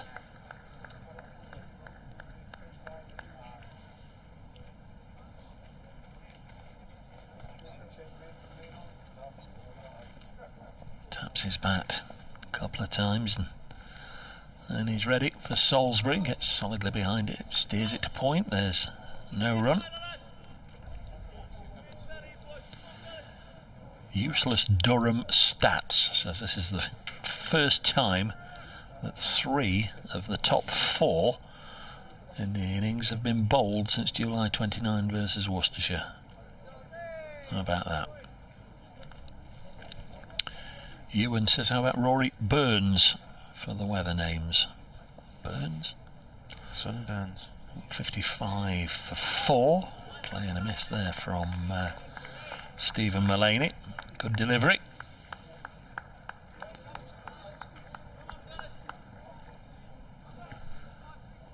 T still quite some time off. This is the 53rd over, so 11 overs after this one.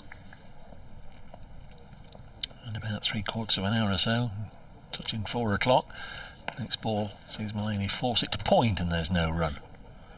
155 for 4. Expecting Liam Patterson-White, left-hander, to come in next. And probably Joey Everson, Brett Upton, Stuart Broad and Luke Fletcher in that order.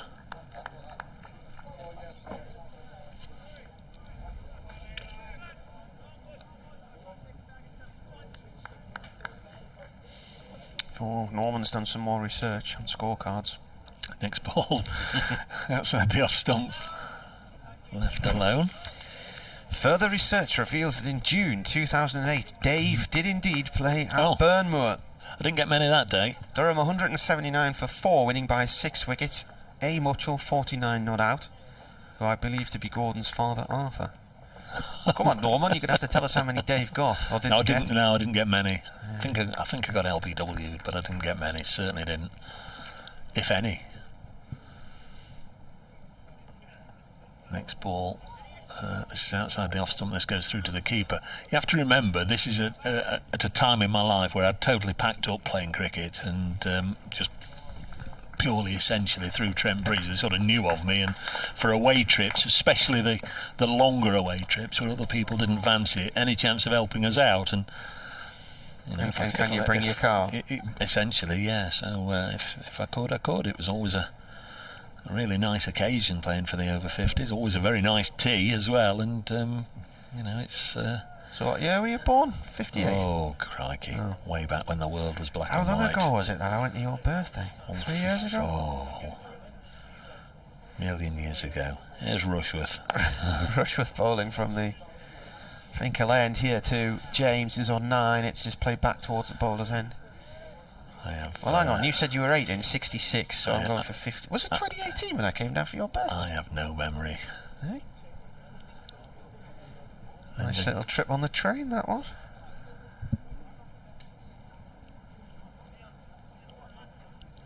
Tall man Lyndon James have once or twice compared his upright stance with Alex Hale's, but again, comparison's end there, of course, is his own man. Rushworth in, played by James to Potts at mid-on. It's a dot ball. Where's Lyndon James from then? Worksop. He's one of Went ours. to Oakham School. As did Stuart Broad. Club cricket at Caythorpe. Where's Caythorpe? Between Newark and Nottingham, essentially. It's another one. There's a Caythorpe, Lincolnshire as well, just over the border, but that's the one between Newark and Nottingham. This is defended again off Rushworth. 155 for 4. 3 dot balls so far in this over. I think Eddie Hemmings had strong links with that club back in the day. It sort of carried on through his family. Jimmy Hindson, former Notts slow left arm spinner, has been associated with Caythorpe for many years. Shardendorf's Caythorpe as well. He's the young wicket keeper who made his first class debut last week. That's Shardendorf for you. Rushworth in. Played back past him through his legs, and it should be 4. Couldn't get down quickly enough to try and stop it. It was travelling. Just slightly over pitched, and James just leaning forward and finding the middle of the bat quite nicely there. 159 for 4. He moves on to 13 from 33 balls. Yeah, nice looking shot. Chris Rushworth will be a little annoyed. Got to stop him off your own bowling, Chris. Couldn't get down. It went through his legs. Couldn't close his legs. Rushworth in again. That's played off the back foot up to Rain at mid-off. No run. Gut feeling. I know it's difficult with different size boundaries here, but first innings par score here, would you say? No idea. 350? I don't know. If that is a par score, they're looking to be somewhere short at the moment. Wow. 300, I would think. I used to have all those stats printed off at one time. No ball. Another one for Rushworth. So at least 3 is bowled today. Not something I would necessarily associate with Chris Rushworth. No? Plethora of no balls, but Wonder if it's a lack of action in recent weeks while the T20's been taking place. He's not played in it. Can't help anybody, can it, really?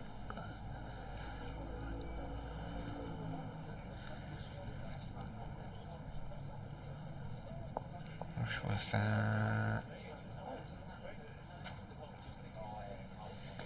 on his way in. Comes in and bowls. It's gone down the leg side. Good take from the keeper.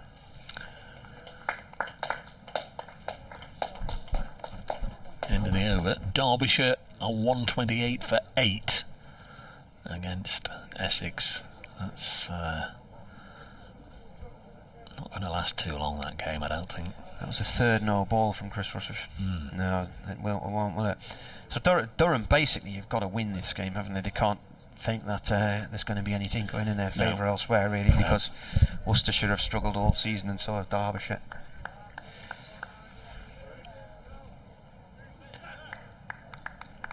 Of course, up and down the country, it may mean, as we get towards days 3 and 4, it may mean that there's perhaps a little bit of the captains coming together. In old days they'd call it a bit of a collusion, as this one's dug out, but sometimes trying to set up a game, sometimes you have to concede your ground in order to try and get the end result.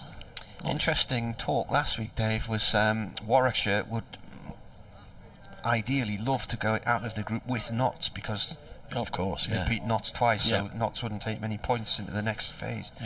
Whereas the last team Durham want to get out the group with is Essex, because they've lost twice to them. Next ball past the outside edge and through to the keeper.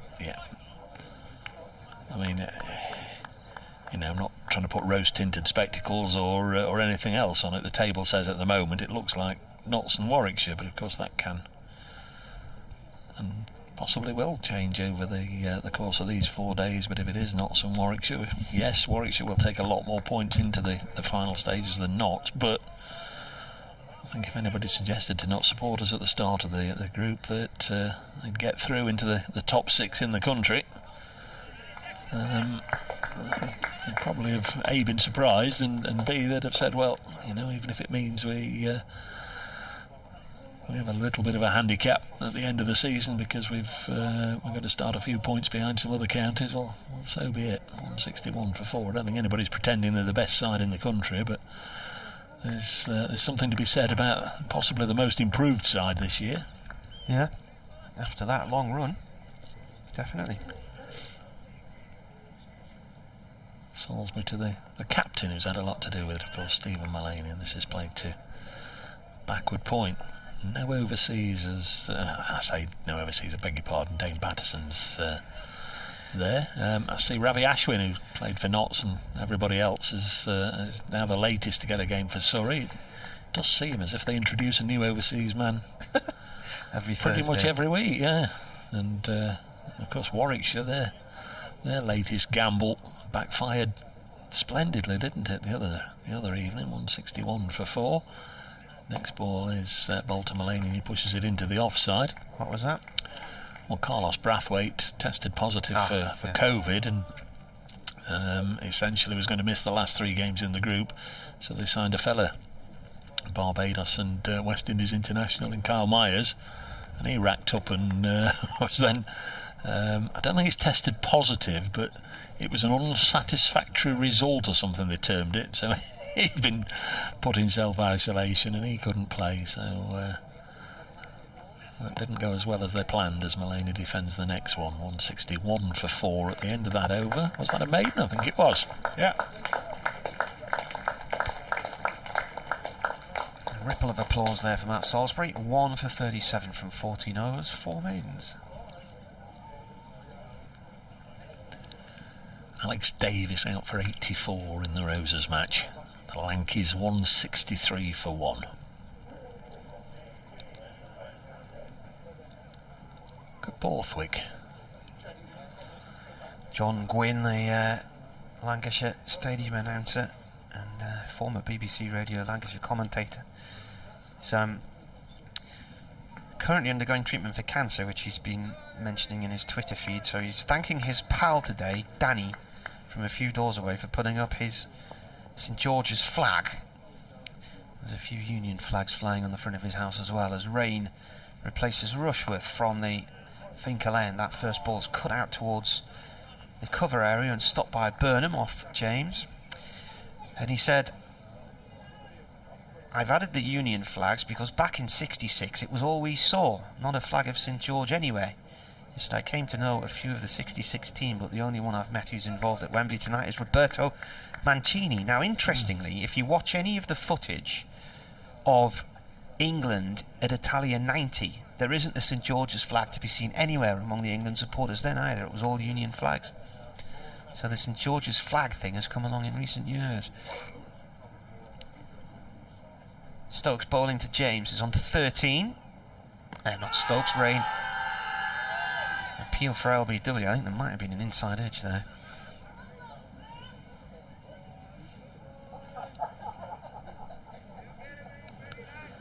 It was quite high as well.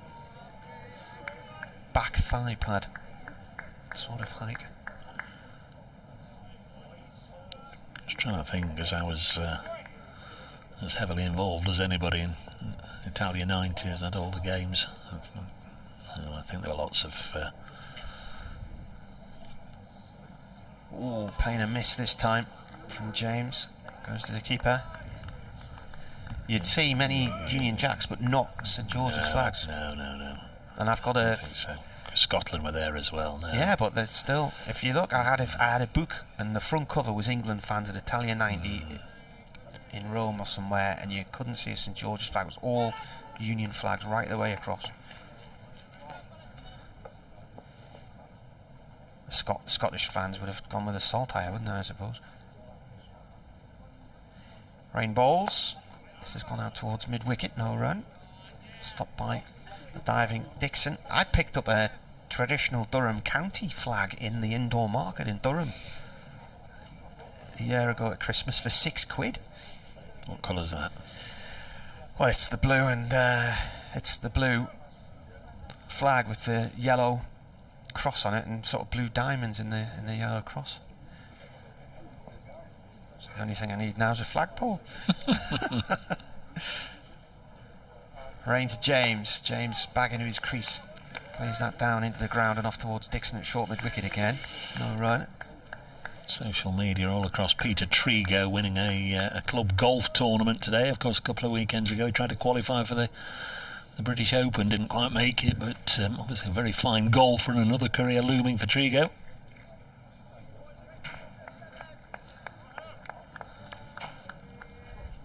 Former lower league goalkeeper as well. 161 for 4 as didn't quite carry through to the keeper, I don't think. I'm not sure there was a nick from the batsman either.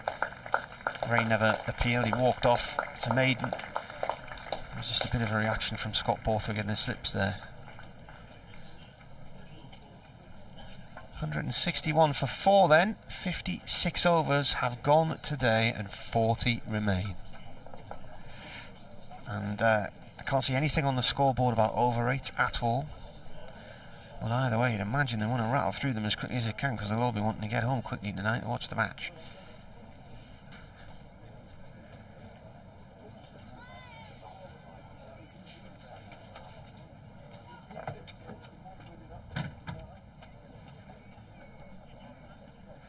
Borthwick's going to come into the attack by the looks of things. Yeah, some leg spin from the Lumley end. Has 5, I don't know if he got a 5 or a 6 against Notts at Trent Bridge in his first spell with Durham. The first, his first ball is hit down the ground. Cries of catch. It's not gone anywhere there. Mulaney's gone for a big hit and he just lifted it over the bowler and gets a single. Yes, I sort of have the same memory of this. I've just been sent a photo to show Martin of England fans at Italia 90, and it's just wall to wall. The St George cross. This is short, pulled away, hammered away by Lyndon James. Got a bit of fielding out there on the boundary rope in the deep, and twice he's stopped it. Who's that over in front of the Health Club, Martin? It's a brilliant bit of fielding out there. He's got up his limping, you know. He's made a couple of good stops and he's hobbling round a little bit. Really good work. Who sent you that picture, and where's the proof it's Italian? Well, exactly, but I was there. What were you doing? You were in the press officer role, I think. Next ball, and it's pushed into the offside. I had all sorts of various assignments. 164 for 4. Borthwick spinning the ball from hand to hand. And Lyndon James push into the offside. Move on to 16. The men out of Mead for 12. Compton made 16. Ben Slater 60. And Joe Clark 48. So they've all got starts, and for various reasons, all had their innings curtailed. Next ball sees Mullaney go big down the ground. Trying to see where it's going to land. It's well, I'm going to say it's gone for 6. I was trying to see where it landed to see if it would be a conventional 6 or if it just cleared these little mini ropes. Might just have hit the sight screen at the far end and then rebounded back onto the field. But sometimes you can bring on a spinner just trying to accelerate the over rate, and it sort of backfires a bit because you spend forever fielding it in the deep or fetching it back from the boundary. And Stephen Mullaney's helped himself there to a maximum. He's gone from 1 to 7 with a very decent blow. Takes the score to 171 for 4. Borthwick in again to Mullaney. Oh, short of a length, and he's got away with it because it's been cut to Dixon at backward point. End of an over that went for 10 runs there from Scott Borthwick. 171 for 4. I raise you your St George's flag and my Union flag. See, here's pictures of England fans in Italia 90, and the Union Jacks are outnumbering the St George's flags by about 7-8 to 1. They are. Yeah. Which game's that at? Yeah, look. Which game's that at? This is from the book Football Away Days. Lots and lots and lots of Union Jacks. Again, where's your proof? 171 for 4. There's Ben Rain.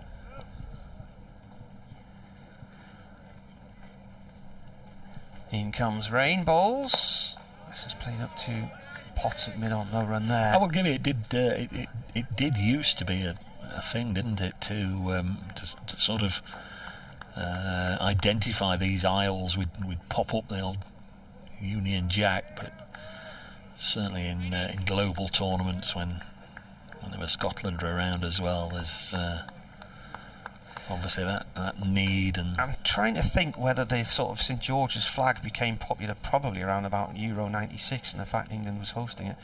Rain balls again. That's gone off towards Burnham at point. Typhoon Tyson for names, says Ken Macon. I think the increased and correct use of the George Cross for England rather than the Union flag has been a direct consequence of the devolved government for Scotland and Wales. As a student in Wales in the 90s, I was made very aware that I was English, says Charlie. Thanks for that. Ken's come up with a Typhoon Tyson name? Yeah, Frank Tyson, yeah, Northampton, England fast bowler. I think we've filled the 11 there, haven't we? Probably, yeah. Rain in, balls, James forward, defends. The ball rolls out to Rushworth at mid-off, no run.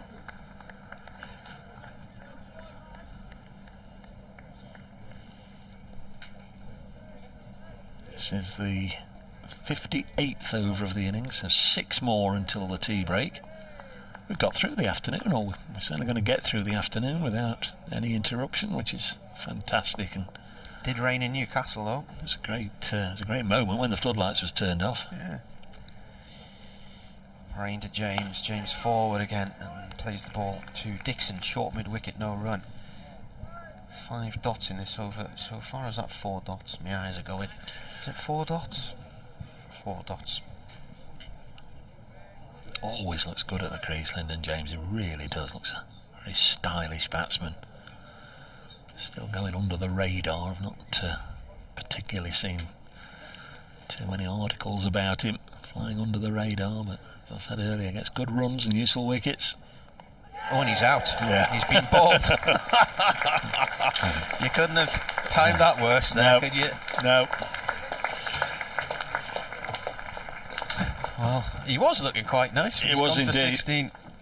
Yeah, Ben Rain with his second wicket. It's the first one we've had today from this end of the ground, and there might have been there was a lot of noises, wasn't there? And there might have been a nick off the bat. A bail has disappeared down almost to the boundary behind Ned Eckersley, which is now being retrieved.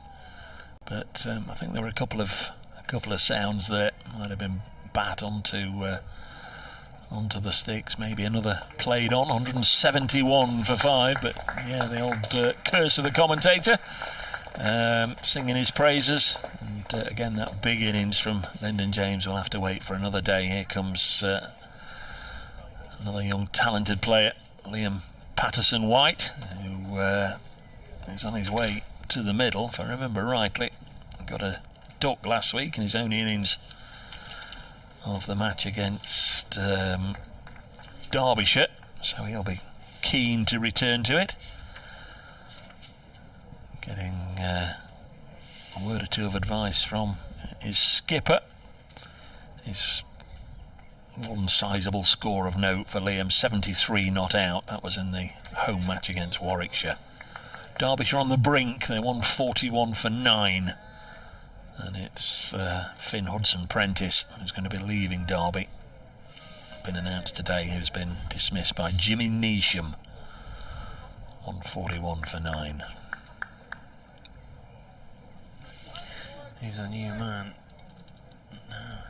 So, Sunderland-born Liam Patterson-White. I'm sure you don't listen to a word I say, you know.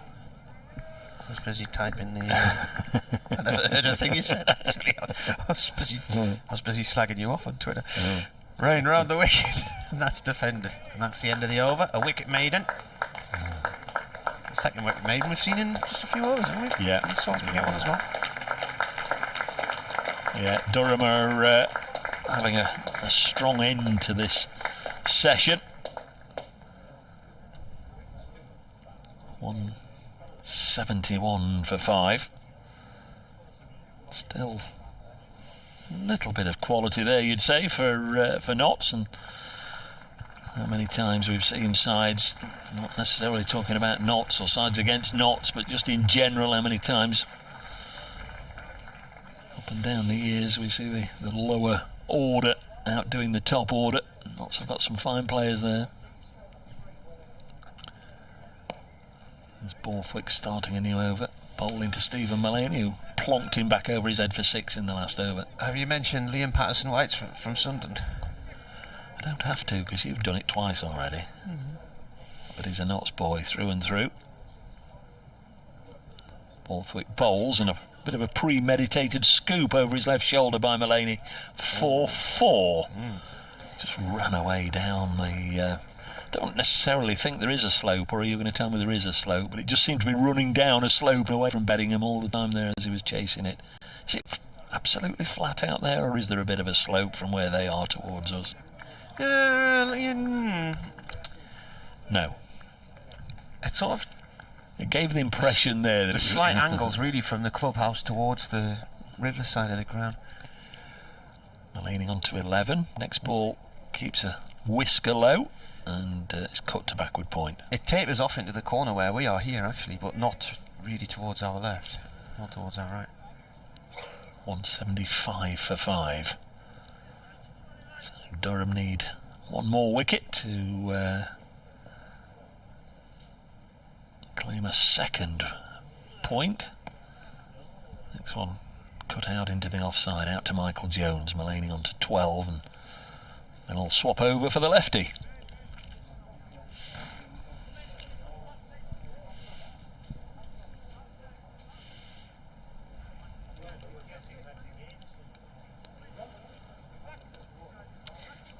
Brian has emailed. He's living in Collingham, which is we've got some relatives living in Collingham near Newark, and that's where John O lives as well, isn't it?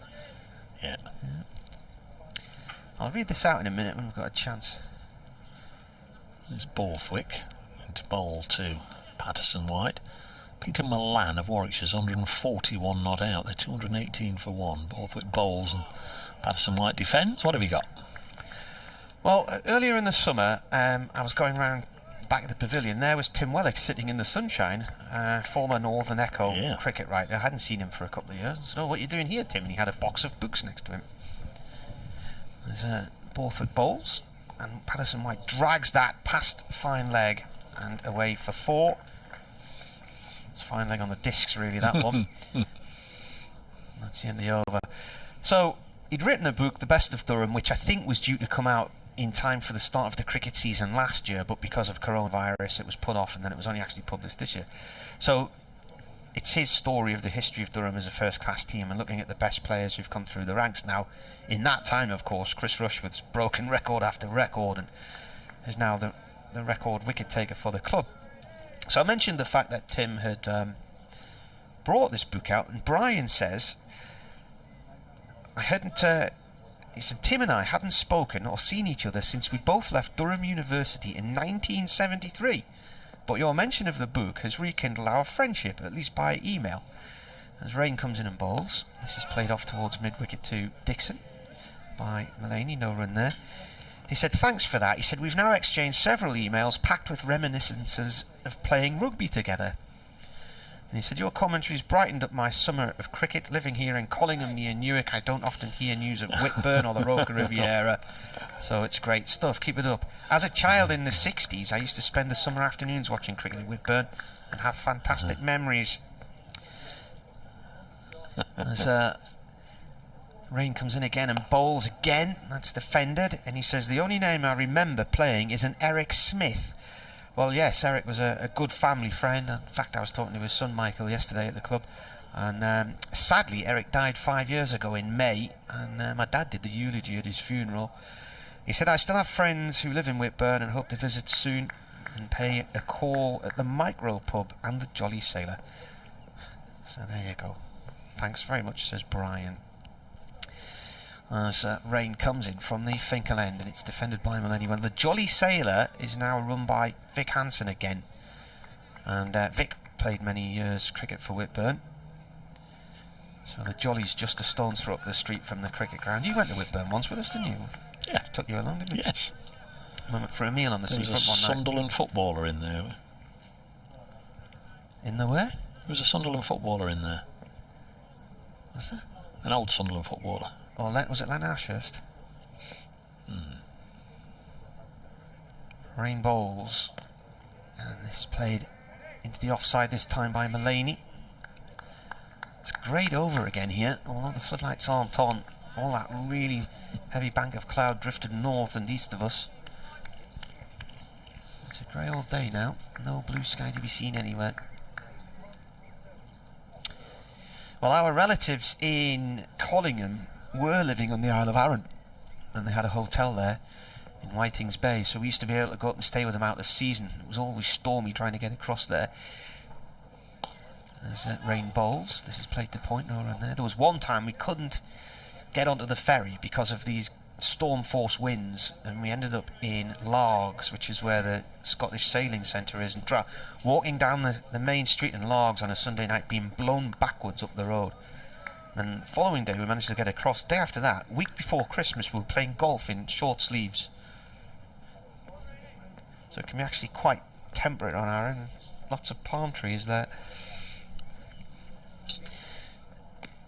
Inside edge onto the pad as Mullaney looked to play that through the leg side, then stared at the heavens. And he's now stretching out his thigh, because that must have hurt a little bit. Another maiden from Ben Rain, who's becoming extremely difficult to get away. 2 for 36 from 15 overs, of which half have been maidens. 7 overs now, more than half have been maidens. Anyway, their kids moved to Australia, so they decided to move back to the mainland and chose Collingham basically because of its central location in England and the fact it's near the main line. So they can get down to London quickly on the train or up to the northeast. Borthwick out of the attack, 2 overs none for, I know it said 18 or 19, but 2 expensive overs anyway from Scott Borthwick, which in every sense were counterproductive, and he's gone back to Matty Potts here. 19 for Borthwick, yeah. Got 4 overs to go until the tea break. Notts 180 for 5 as the next ball past the outside edge and goes through to Eckersley. I halfway through that the last email you read out, I would have sworn anything that you were just on your way to delivering an insult to me when you said, very much enjoy your cricket commentary. Living here in Collingham near Newark, it's seldom I get the chance to. And I could almost, I was filling in the blanks. I know what's coming next. But no, thankfully, your correspondent wasn't about to have a go about the quality of the cricket commentary in Nottinghamshire on that occasion. 180 for 5. Is Collingham on the Trent or not, or is it just a little bit further away? I haven't actually been to that Collingham. There's another Collingham near Wetherby that I've been to. There is, yeah. I don't know. Your correspondent, I don't know if it runs through Collingham or not.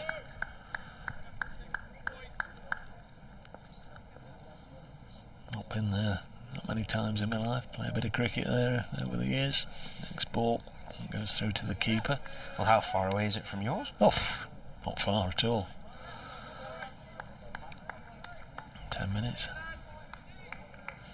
And it doesn't mean to say you go, does it? Just because it's 10 minutes away. I've not been to Collingham for... Oh no, I've run Jono over. Oh, well, the Trent goes next to Cromwell and Collingham, goes through between the two of them. I've run... I've run Jono back a few times. Certainly not since the pandemic anyway, but there's 4 more to the total. Not for the first time today. A leg side delivery is tickled to the short boundary, nice and fine. This time Liam Patterson-White is the recipient of that boundary. Moves on to 8, 184. Yes, 184 for 8. I think the last time I saw Jono, we were sitting having lunch at Leicester because he was coaching with Paul Nixon at Leicester. Yep, still is. Tier to number of grounds at Edgbaston, no, I beg your pardon, at New Road, Warwickshire, 220 for 1. Having a fine time of things against Worcestershire.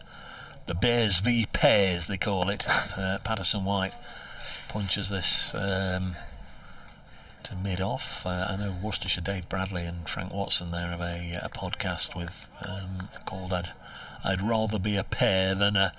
and they say you can fill in the rest yourself, but it's all friendly banter, isn't it? The Pairs and the Bears. Tea at Cheltenham, second championship match in the festival. Gloucestershire 213 for 6 against Hampshire. Tea at the Oval, where Somerset are 197 for 3 against Surrey. Next ball sees Patterson-White move across his stumps and help it onto the onside, but there's no run. Still raining at Cardiff, where Northampton 128 for 4 against Glamorgan. It'll be that Welsh rain as well. That's it. Comes down hard, that Welsh rain.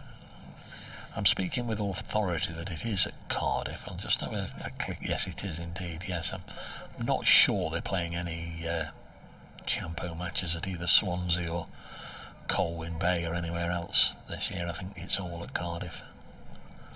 184 for 5. I know Knox should have gone to Colwyn Bay last year. That was another one I wanted to chalk Durham off. were meant to be in Swansea last year as well. I've been to Swansea, but not done Colwyn Bay. 3 to go to tea. Rain in, and this is defended by Mulaney. Finds its way to Jones at the covers. Stuart Dick, on your mention of various assignments during Italia 90, has Brace just outed himself as a spy? Well, he was in the military, Stuart. Military police, weren't you? Graham Rowley, is Tom Moore's omittance tactical, or is he carrying an injury? Well, he was in there. I don't know. He was in the squad of 13 yesterday. Ben Rain in. This is pushed off into the covers by Mulaney. Mulaney seems to look disappointed with every shot he's playing here, and he's now staring at the toe of his bat. Ball just perhaps not coming onto the bat as true as he wants it to. Well, it's not bouncing, is it? No. Not bouncing. All that different northeastern soil you've got up here.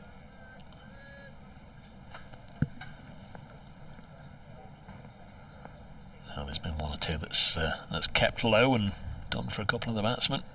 Here comes rain again. This is played out to Jones once more. You'd imagine Broad and Fletcher and co will enjoy bowling on it. Not someone to put a score on the board first, though. Martin thinks 300 is about par. I think Notts would love to get there. 184 for 5. Joey Everson, Brett Hutton, Stuart Broad and Luke Fletcher to come. Rain in. This is played to the covers again. It's just a triangular bit of action. You could take everybody else off the field here. Rain, Mullaney and Jones, the only ones involved at the moment.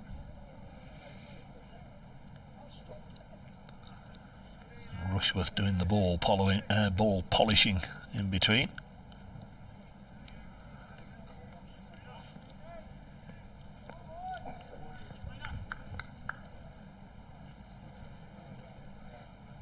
Rain in.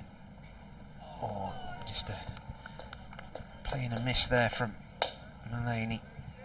Perhaps just pulling the bat away from the line of the ball late.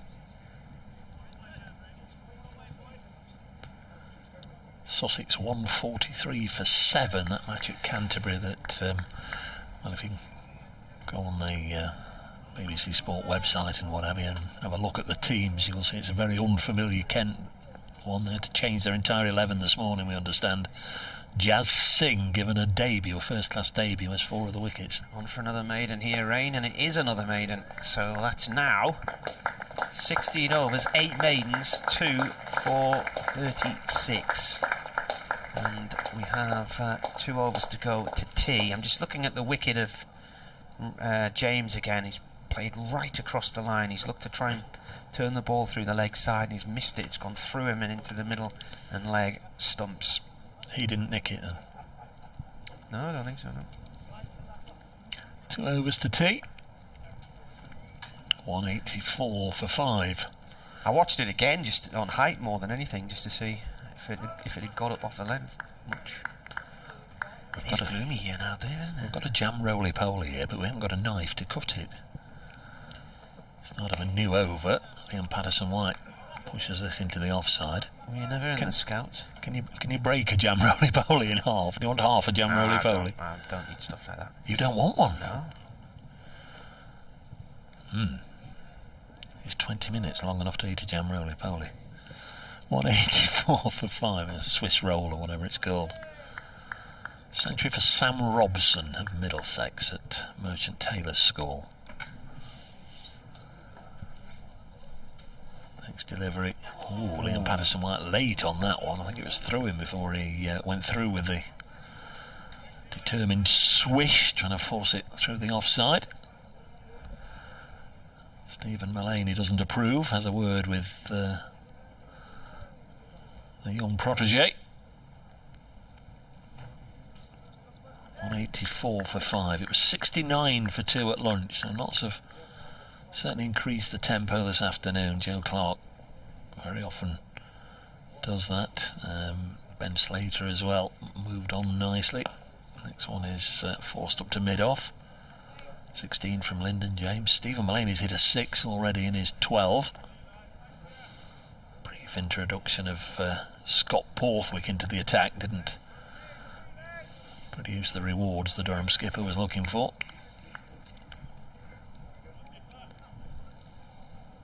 Every batsman in double figures so far. Liam Patterson-White on strike on 8. Can he join them? There's Potts looking for his first wicket bowls, and this one's nudged back to him. But just looking now to ease themselves through to the tea break and then start again.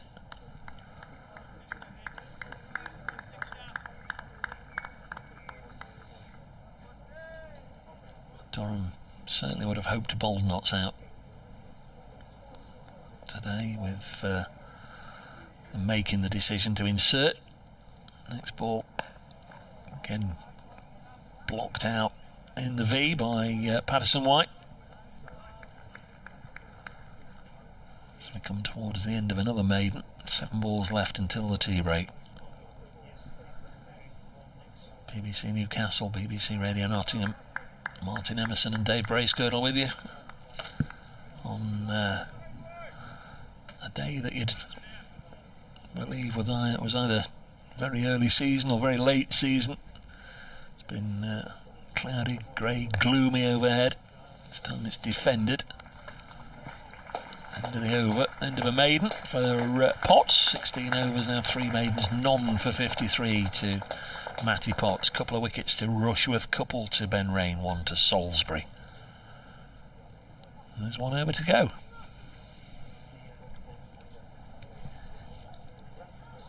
Got me ruler. Could try and... Oh, It's too flexible though. It's too bendy for your Swiss roll or whatever it was. I'll have a go. It doesn't matter if I break it, does it? It does. Last over then, Rain to bowl it from the Finkel end before tea, and a rare run off his bowling from Mullaney behind Burnham, who dives to his left at backward point to stop it, but he's far enough away to allow the single. Tell me, why have you got a 12-inch ruler there? To draw my lines in my scorecard. To draw lines. I find if you want to draw lines, rulers are a good thing to use because you can run the pen up the side of the ruler and it goes in a straight line. It's a clever idea. It's only bits of paper on the desk that you're making notes in. It's my notepad. I draw out a grid for every game. Oh, I just write it. I don't need artificial aid to draw a line. Played this time by Person White to Burnham at mid-wicket. You're just an old curmudgeon who doesn't like technology, that's what it is. I'm surprised you're not even still using an ink pen and a quill.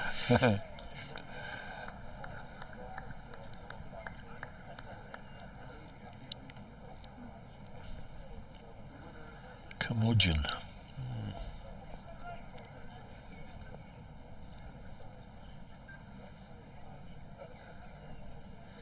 Raining again, he bowls. That's left alone.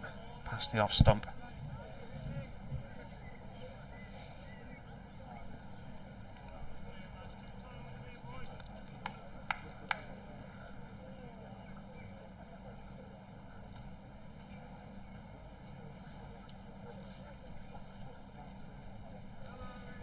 Halfway through this final over, and then 2 hours or so of cricket left.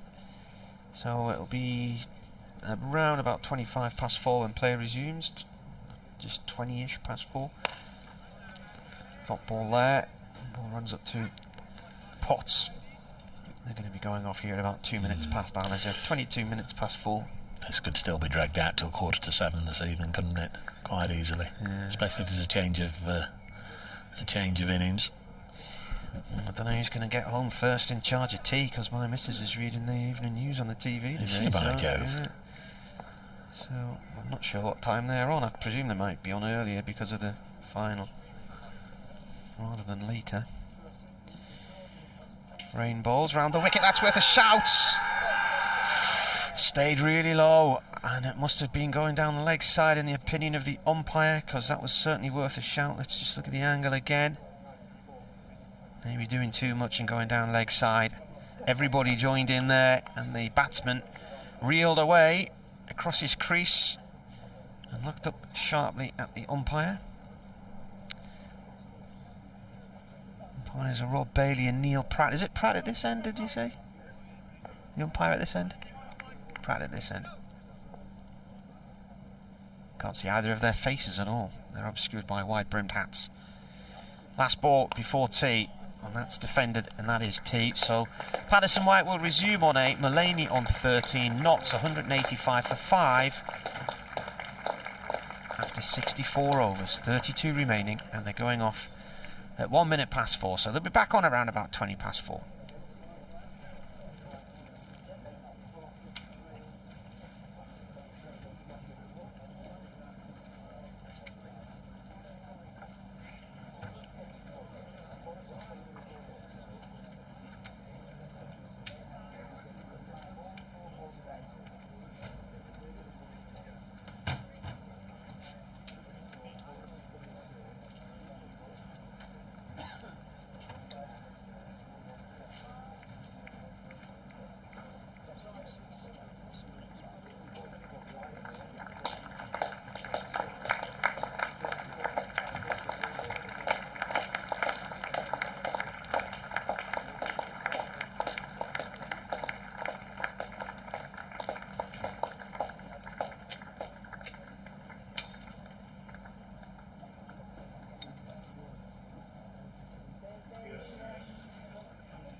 See, from our perspective, building a culture here that's obviously steeped in the northeast and Durham is really important to us. And Ben, fantastic fit for us, having left whatever it was 6 years ago, and then to get him back, one of our own effectively, that ticked all the boxes.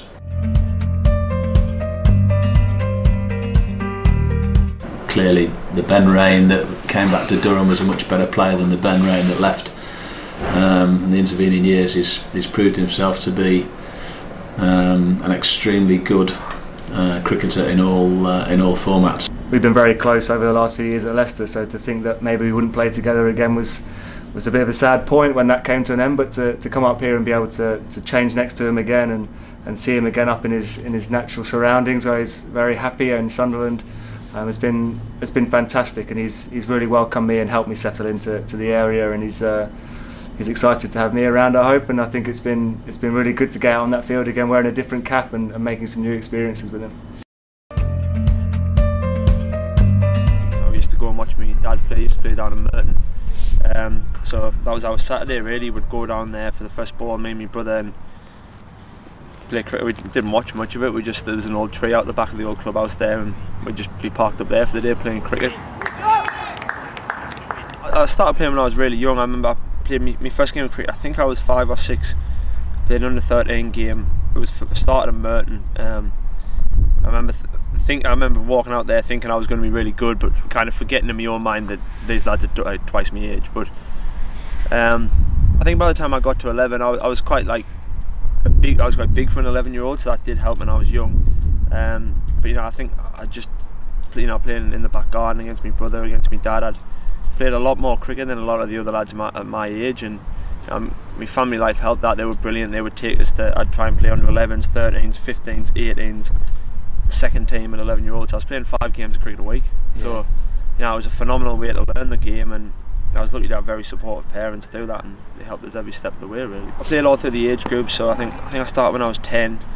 Actually played my first game for Durham with Ryan Pringle, so it's still quite funny to be still playing with him now. But I think I was always one of the better players in my age group. There was some really good cricketers. We had a strong age group coming through, some really talented players, so that kind of spurred you on. You wanted to be better than the lads around you really. So I was lucky to have that competition, and got to the age of, I think I was 15 when I signed on the academy, and again I was put into an academy team which was a ridiculous team. Borthwick, Wood, Stokes, they were the kind of lads that I was playing with week in, week out, and to see what the cricketers they've gone on to, straight away I'd see them playing second team at 15, thinking, right, that's my next step, and then I'd see them lads playing first team, that's my next step. So it's always nice to have those lads to chase after.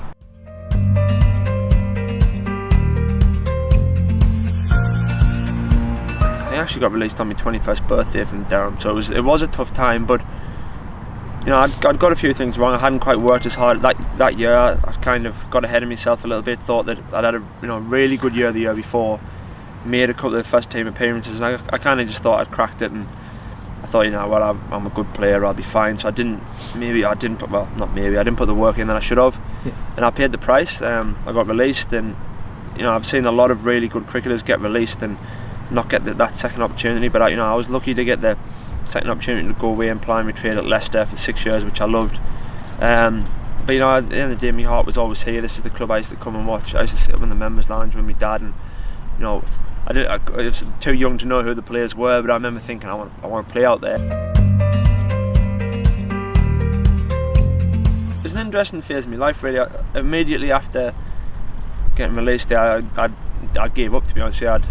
I applied for a job. I applied for a job at the VW garage in Durham. Thought I was going to sell some cars, and I was fairly confident I was going to get it, and then luckily I didn't, if I'm honest. But if I had, that would have been me done. I wouldn't have played another game of cricket in my life. But then after kind of reflecting on that, I kind of sat there and I was like, I think I deserve me. I should give this another go.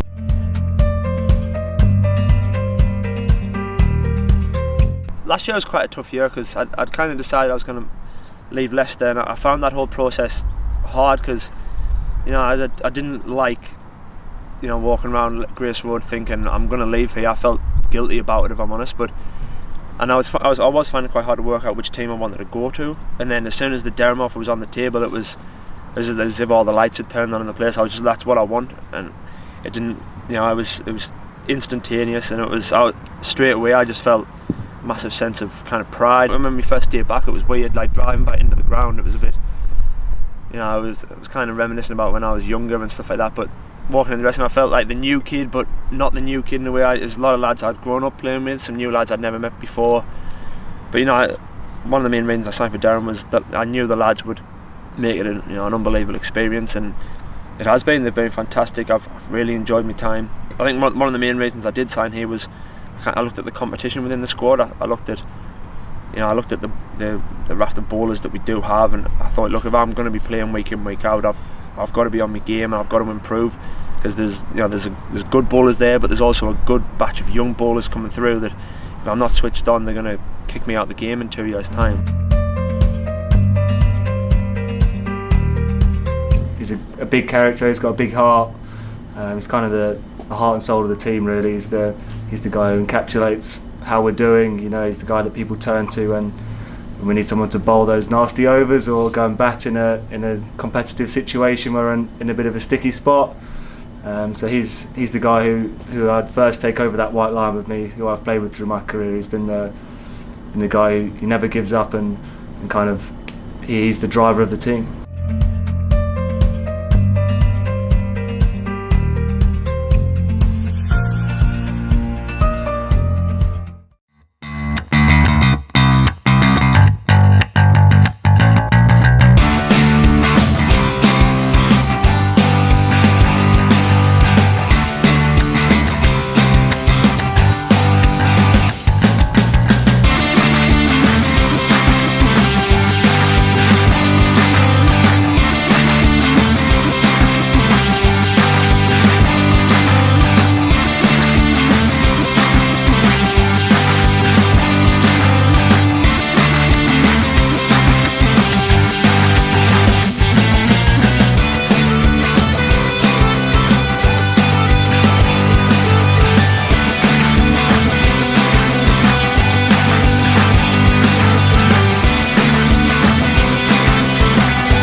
We've always been good at designing niche products for consumers.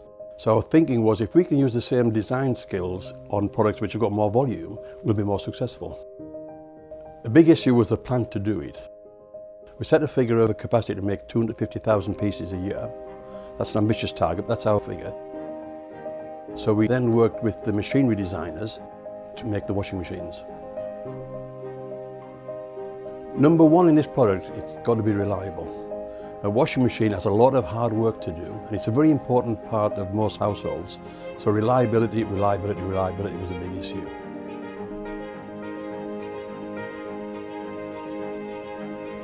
I think any new product, we've got to learn about it, and that's important. We've got to learn about it so we understand it inside out. And that's taken longer than we expected, but we've taken our time to make sure that it's right. There's a big appetite for buying British products, and rightly so, but we can't rely on that. We've got to make a product that competes with all the imports. And of course, remember, we've got our core business here of making domestic dehumidifiers and bottled water coolers and industrial dehumidifiers, so that takes our time, and we don't want to get this wrong.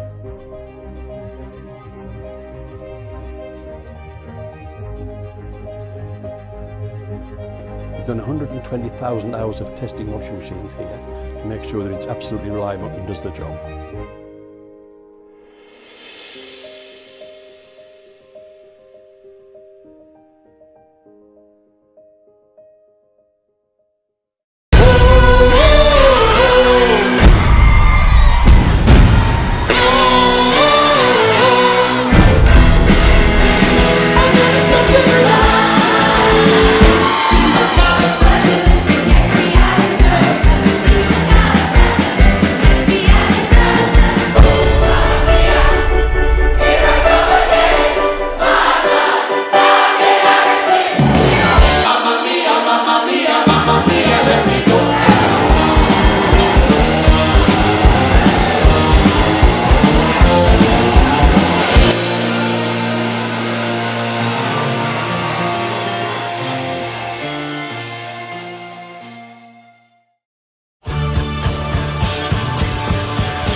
Well, hello everybody, welcome back to the Riverside, where the umpires, closely followed by the players, making their way back into the middle with the third session, just a minute or two away from starting. Notts 185 for 5, decent afternoon session for Durham, picking up those 3 wickets, Ben Rain removing, Ben Slater for 60, Lyndon James for 16, and Joe Clark also fell in that afternoon session, chopping on a delivery from Matt Salisbury out for 48. The 2 not out batsmen at tea, the Notts skipper Stephen Mullaney, who has 13, and Liam Patterson-White, a couple of boundaries to him, he's 8 not out. So 32 overs remain in the day. Notts clearly will be looking to still have wickets intact at the end of the day. Durham desperate to finish them off on this, the opening day of 4. Durham winning the toss, remember, this morning, sticking Notts in, and clearly their thoughts already turning to how many points they will need through the course of this game. It's going to be Matt Potts to get us underway from the Lumley end, bowling to Stephen Mullaney, the Notts captain, forcing this into the offside, and it's fielded by Sean Dixon. 185 for 5. Notts 15 runs away from the first batting point. That's the 65th over, so the second new ball should become available in around about an hour. 15 more overs. Potts in. And again, Mullaney gets everything behind it. He eases it to Dixon at point, and there's no run. 2 slips, Bancroft and the captain, Borthwick, and then Beddingham in the gully. 3 more on the offside. 3 fielders on the leg side, fairly routine setup on the leg side, with a long leg, a mid-wicket and a mid-on. There comes Potts. In again, bowls, driven away by Mullaney. That will go for 4. These short boundaries don't really give much opportunity to the fielders to have a bit of a chase, drag it back. In fact, the ground staff doing the fielding there. Is that Vic over there, Martin? Yep.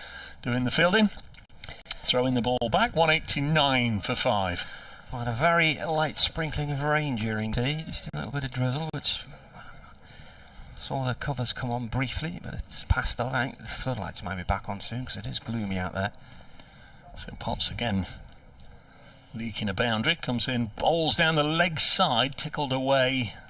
Probably off the pad, we'll have a look. Single to the score anyway. Let's have a look. Nope, some bat involved, so 190 for 5. Mullaney's moved on to 18. Liam Patterson-White to face the 5th ball of this over, his first since the break. Hit a couple of boundaries before tea. There was one strong LBW shout just before the break. Umpire Pratt has just realised he's a left-hander and trots over from point to the traditional standing position of square leg. Next one's cut by Patterson-White, fielded by Jack Burnham. Top scorer in the innings, Ben Slater for 60. Joe Clark made 48 on his return to the side. In case you've not heard the news, Clark will be keeping wicket. Tom Moore's not playing in this one. Stuart Broad also back in the Notts 11. He'll be, I'm sure, licking his lips at the prospect of having a bowl. This one off the outside edge. It'll run down to third man, and another boundary to Liam Patterson-White takes him to 12. So all 7 Nottinghamshire batsmen that we've seen have got into double figures. Patterson-White on 12, like Asiba Mead, who also hit 3 boundaries in his 12 at the start of the day. 194 for 5.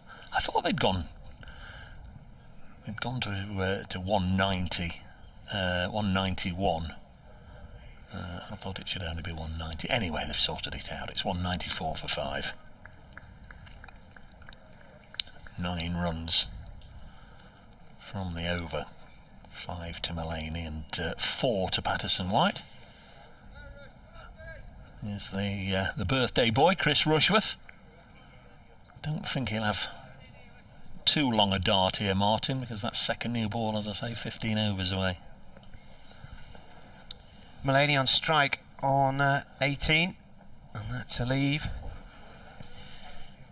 It is gloomy out there, isn't it? I mean, my eyes are generally quite good, but I'm struggling to make out the definition in the players' faces.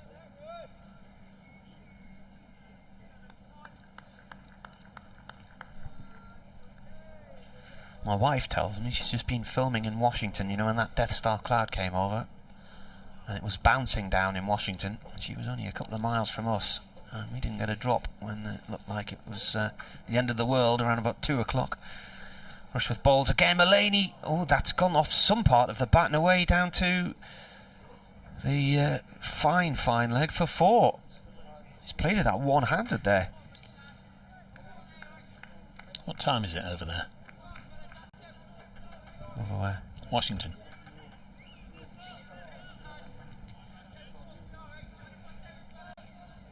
It's got an inside edge, bottom corner there. It's a funny looking shot. He just played it at one-handed. Yeah. Got away with it. Notts need 2 for a batting point.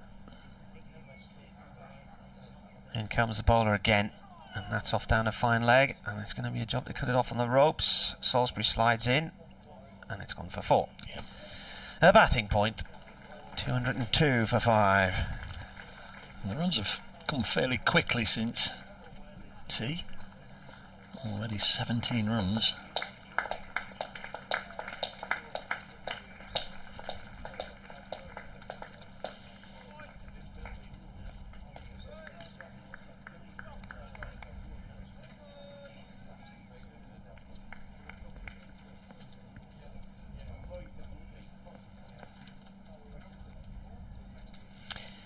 Rushworth from the Finkerland, he bowls. That's left alone by Mulaney.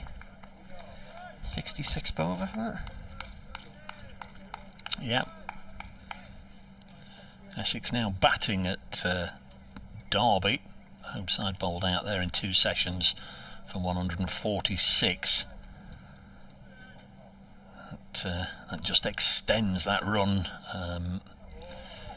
Notts Derbyshire last week, Dave Fletcher just going through all the number of occasions that Derbyshire have been bowled out for less than 200 this season. Rushworth bowls, it's well wide of off stump, and there's no shot offered. You know, that's sort of a starting point to getting yourself in the game, isn't it? Getting a decent first innings score, but clearly being skittled out for 146 today, and anything under 200 is not going to do the job. Warwickshire have lost a couple of wickets in the early part of the final session. They're 229 for 3 at New Road. Milan out for 141, Sibley out for 80. Rushworth bowls, and that finds its way to Jones in the covers. That's the end of the over. 202 for 5. A little bit of rain around now. They're not playing at Cheltenham, Gloucestershire, Hampshire. They're not playing at Cardiff, Glamorgan, Northants. So 202 for 5. 17 runs in 2 overs for the visitors. As we knock on the door of 4:30, probably a couple of hours cricket left at least.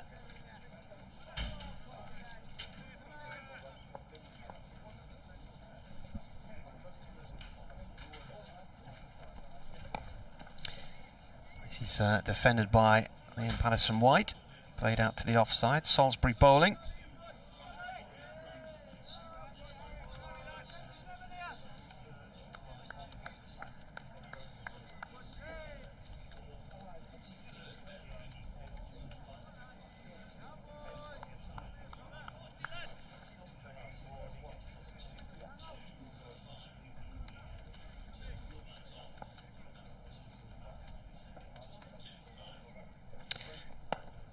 Driven by Patterson-White this time. Off, it's Potts, sorry.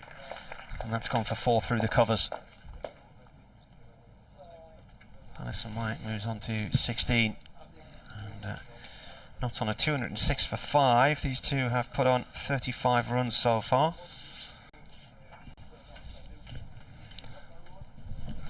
left-hander dealing in boundaries. 4 fours in his 16. I seem to think we were talking about this last week and trying to work out if anybody had ever scored a 15 just boundaries. We brought up the, or I brought up the Ricky Vessel's 9 sixes and his 55 at Worcester in a T20 game. 9 sixes and a single in 55. Potts round the wicket this time to the left-hander, no shot offered.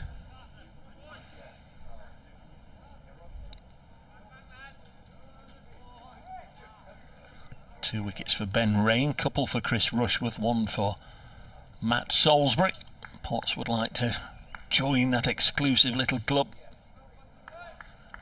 Into his 18th over now.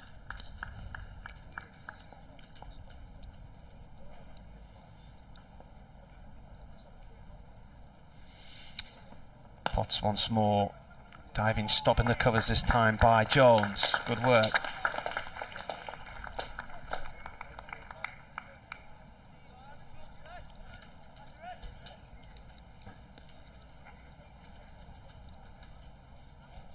Going to be very much a case of waiting to see how this first day pans out, to see who will have the happier dressing room. If Notts can have wickets intact by stumps, I think they'll be very, very pleased with how it's gone. Next delivery. Oh! So Chris Rushworth at mid-on was nearly wiped out by a ball that was rolling along the ground, and then it's hit a crease and very nearly took his head off. He did well not to be hit in the face. Gone for, it's Ben Rain in fact. It's gone for 4. Might be sprinkler head there. Well, something along those lines, and it was rolling along the ground and then suddenly just leapt up, almost spat at him in the face. Did well to avoid being hit there, and it's gone for 4. A gentle push to mid-on brings Patterson White his 5th boundary. He's on 20, but that was quite extraordinary. A shout of "Away, man" from the from one of the spectators. Potts in with a bouncer, and that's left alone by Patterson White. That is the end of the over. 210 for 5. Not been much of that, has there? No. You can count on one hand the number of genuine short pitch balls. I don't think Matty Potts was too thrilled. Another over sent down by him that went for 2 boundaries, but neither he nor Ben Rain can have any recriminations about that second one. Crikey, it nearly took Ben Rain's head off. 210 for 5. Avoids a lot of running if you can have a start to your innings like Patterson White here. 5 fours in his 20.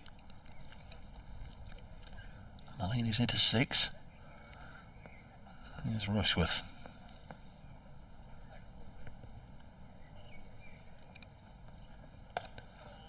Start of a new over. Which end are we at now? To point, I don't know. Don't know. Sort of mixed it about. I thought you were writing War and Peace. I am. I'm just sending an update to online, but it's not War and Peace. It's only 3 paragraphs. That was a dot ball anyway, off towards the covers.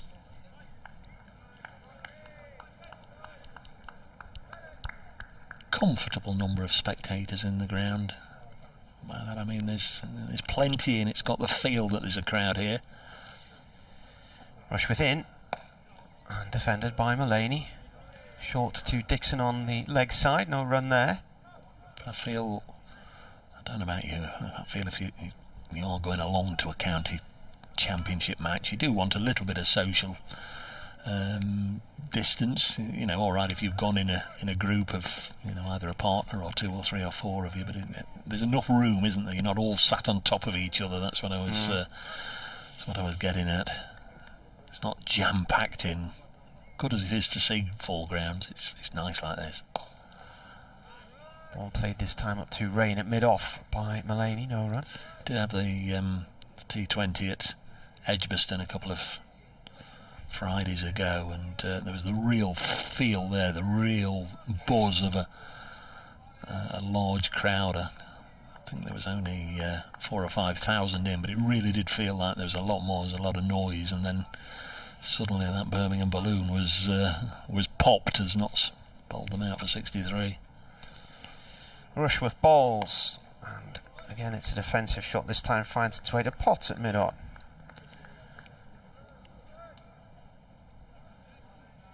Thanks for everybody for your contributions today on various subjects, and obviously over the course of the 4 days we'll very much enjoy hearing from you. Perhaps tomorrow morning's thoughts might take us in one or two directions. Rushworth, it's defended on middle, rolls up to Potts once more. I'll tell you what, we might not be getting much cricket reaction on tomorrow morning, depending on what happens tonight. Weather okay for tomorrow?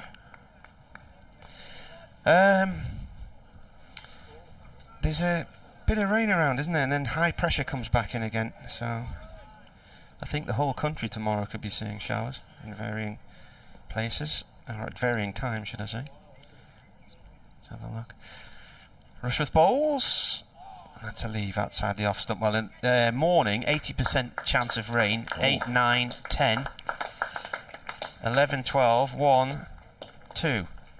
Gets down to 50% by 2. Well, if that happens, there might not be any play tomorrow, because it's continuing all the way up to 3 o'clock in the afternoon, a 50% chance of rain, so tomorrow it might be a write-off. Oh, well, let's take the morning off. Start at midday, play through until 7 or 7:30. We'll be all right. Maiden, Chris Rushworth just restoring a little bit of order to proceedings out there in the middle. Going to be Potts, and he's going to go round the wicket to the left-handed Patterson White. Looks like the weather systems could be just swirling around us tomorrow. Here is Matty Potts bowling to Patterson White. This one lodging in his pad somewhere outside the line.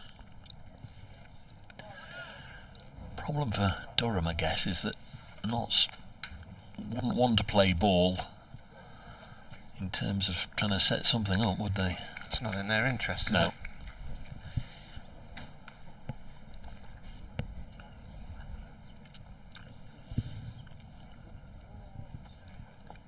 210 for 5, so very much looks like Durham have got to do it all the hard way, and by that I mean got to bowl Notts out twice, and then hope there's time left to execute a run chase, or of course the other way is to just bat once and bat big. But either way, for Durham to win this, obviously do need to win it to scrape into the top group. They're going to have to take 20 wickets. They've got 5 of them. 210 for 5 as Patterson White helps himself to another boundary. This off the outside portion of the bat, played with soft hands past the slips and down to third man. He's on 24 with 6 fours. South Northumberland have beat Lanchester by 2 runs in the semi-final of the T20, so they will now play Benwell Hill in the final at Benwell Hill today. 214 for 5. Stumps at Northampton, or at Cardiff. Is it Cardiff they're playing? Yeah, Cardiff, yeah. Next ball is this time going to bring a single, so that will break the sequence of Patterson White boundaries. Yes, Northampton have just tweeted that it's stumps with Northampton 128 for 4, but yeah, they were away at Cardiff. So some South Wales rain has brought the first match of the day to a conclusion. Playing everywhere apart from Cheltenham, the outground. 214 for 6, Gloucestershire against Hampshire. 5 from this over. 2 balls left. Mullaney on strike. Potts bowls and Mullaney will pull it onto the leg side. No run. Who's that with the aggressive fielding? I don't know if you're in the South Shields area and looking for somewhere to watch the match tonight. South Shields FC have just tweeted, due to late cancellations, we have 2 tables of 6 available for the Euros final screening. So anybody interested in that, give the club a ring. You might be able to snaffle one of the 2 remaining tables. Otherwise, watch it in the house with the family. 215 for 5. Next ball sees Mulaney drive it back towards the bowl route as well to take it on the bounce end of that over. 215 for 5. We've had 5 overs since tea. Knots have added 30 runs in that time.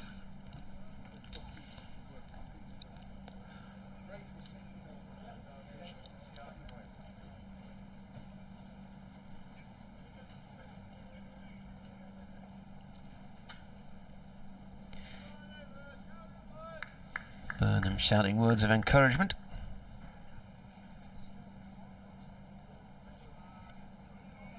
You see the chatterbox out there, the one that all sides need, geeing them up when... Yeah, he tends to, and Scott Borthwick can be quite vocal from the slipcord. I remember at Worcester 2 or 3 weeks ago shouting loudly, "How are you lads, he's on a pair." Sometimes when things go just a little flat, you need somebody just to pipe up, somebody there to help the skipper as well. Rushworth bowling his 18th over. That's a leave from Paddison White. He's on 25, Mulaney on 26, so their partnership has moved along. 215 for 5. They're now 44 runs together off 68 balls. So this is the 70th over. I can't imagine for 1 minute that Chris Rushworth will have any more, because Durham are clearly going to want him with that second new ball.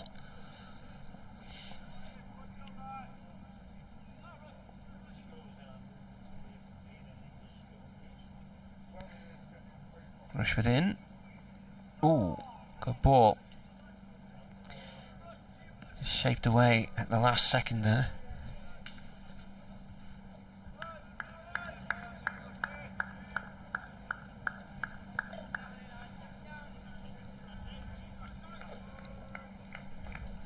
The microphone they use at Worcester's a really good one, because it's inside a dome type thing, so the sound really gets captured nicely in it, doesn't it? It's quite an old looking thing, but it works. Apart from having the pigeons cooing. Yeah. Rushworth bowls. This is played up to rain at mid-on. What do you call it? Because they used to have those... it's an elliptical mirror, isn't it? They've got one in the allotments in Fulwell in Sunderland, up on the hill, and it used to point out to the North Sea. It was a huge listening mirror, and it was developed in the First World War, so they could hear the Zeppelins coming across the North Sea.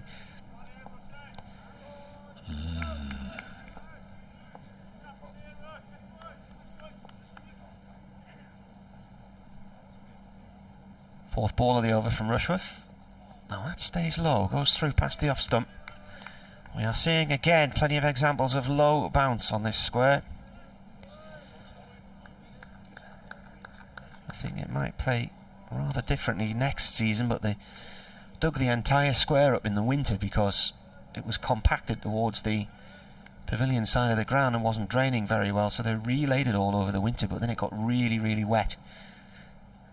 And a lot of the water seeped through the new layer and settled on the old harder layer further down. I think they dug down 8 inches to take away the top. Keaton Jennings has scored a century for Lancashire against Yorkshire. Rushworth in, and forward comes Paddison White, plays it up to Rain. Dot ball. It's a long time since he was just Ray Jennings' son, isn't it? Well, 2016 was his mega year. He went away the winter before that season started and spent some time with his uncle, who's a sports psychologist, and then came back a different player, because the previous season he'd really been struggling, and by sort of midsummer he wasn't even in the first team, and then I think he got 7 centuries in the year and then went on to get a century on debut for England. Rushworth in, hits the thigh pad, and that is the end of the over. So David Bedingham at the moment, the leading run maker in the country, and if it stays that way, that's a maiden for Russia. If it stays that way, Bedingham will become only the second Durham player to finish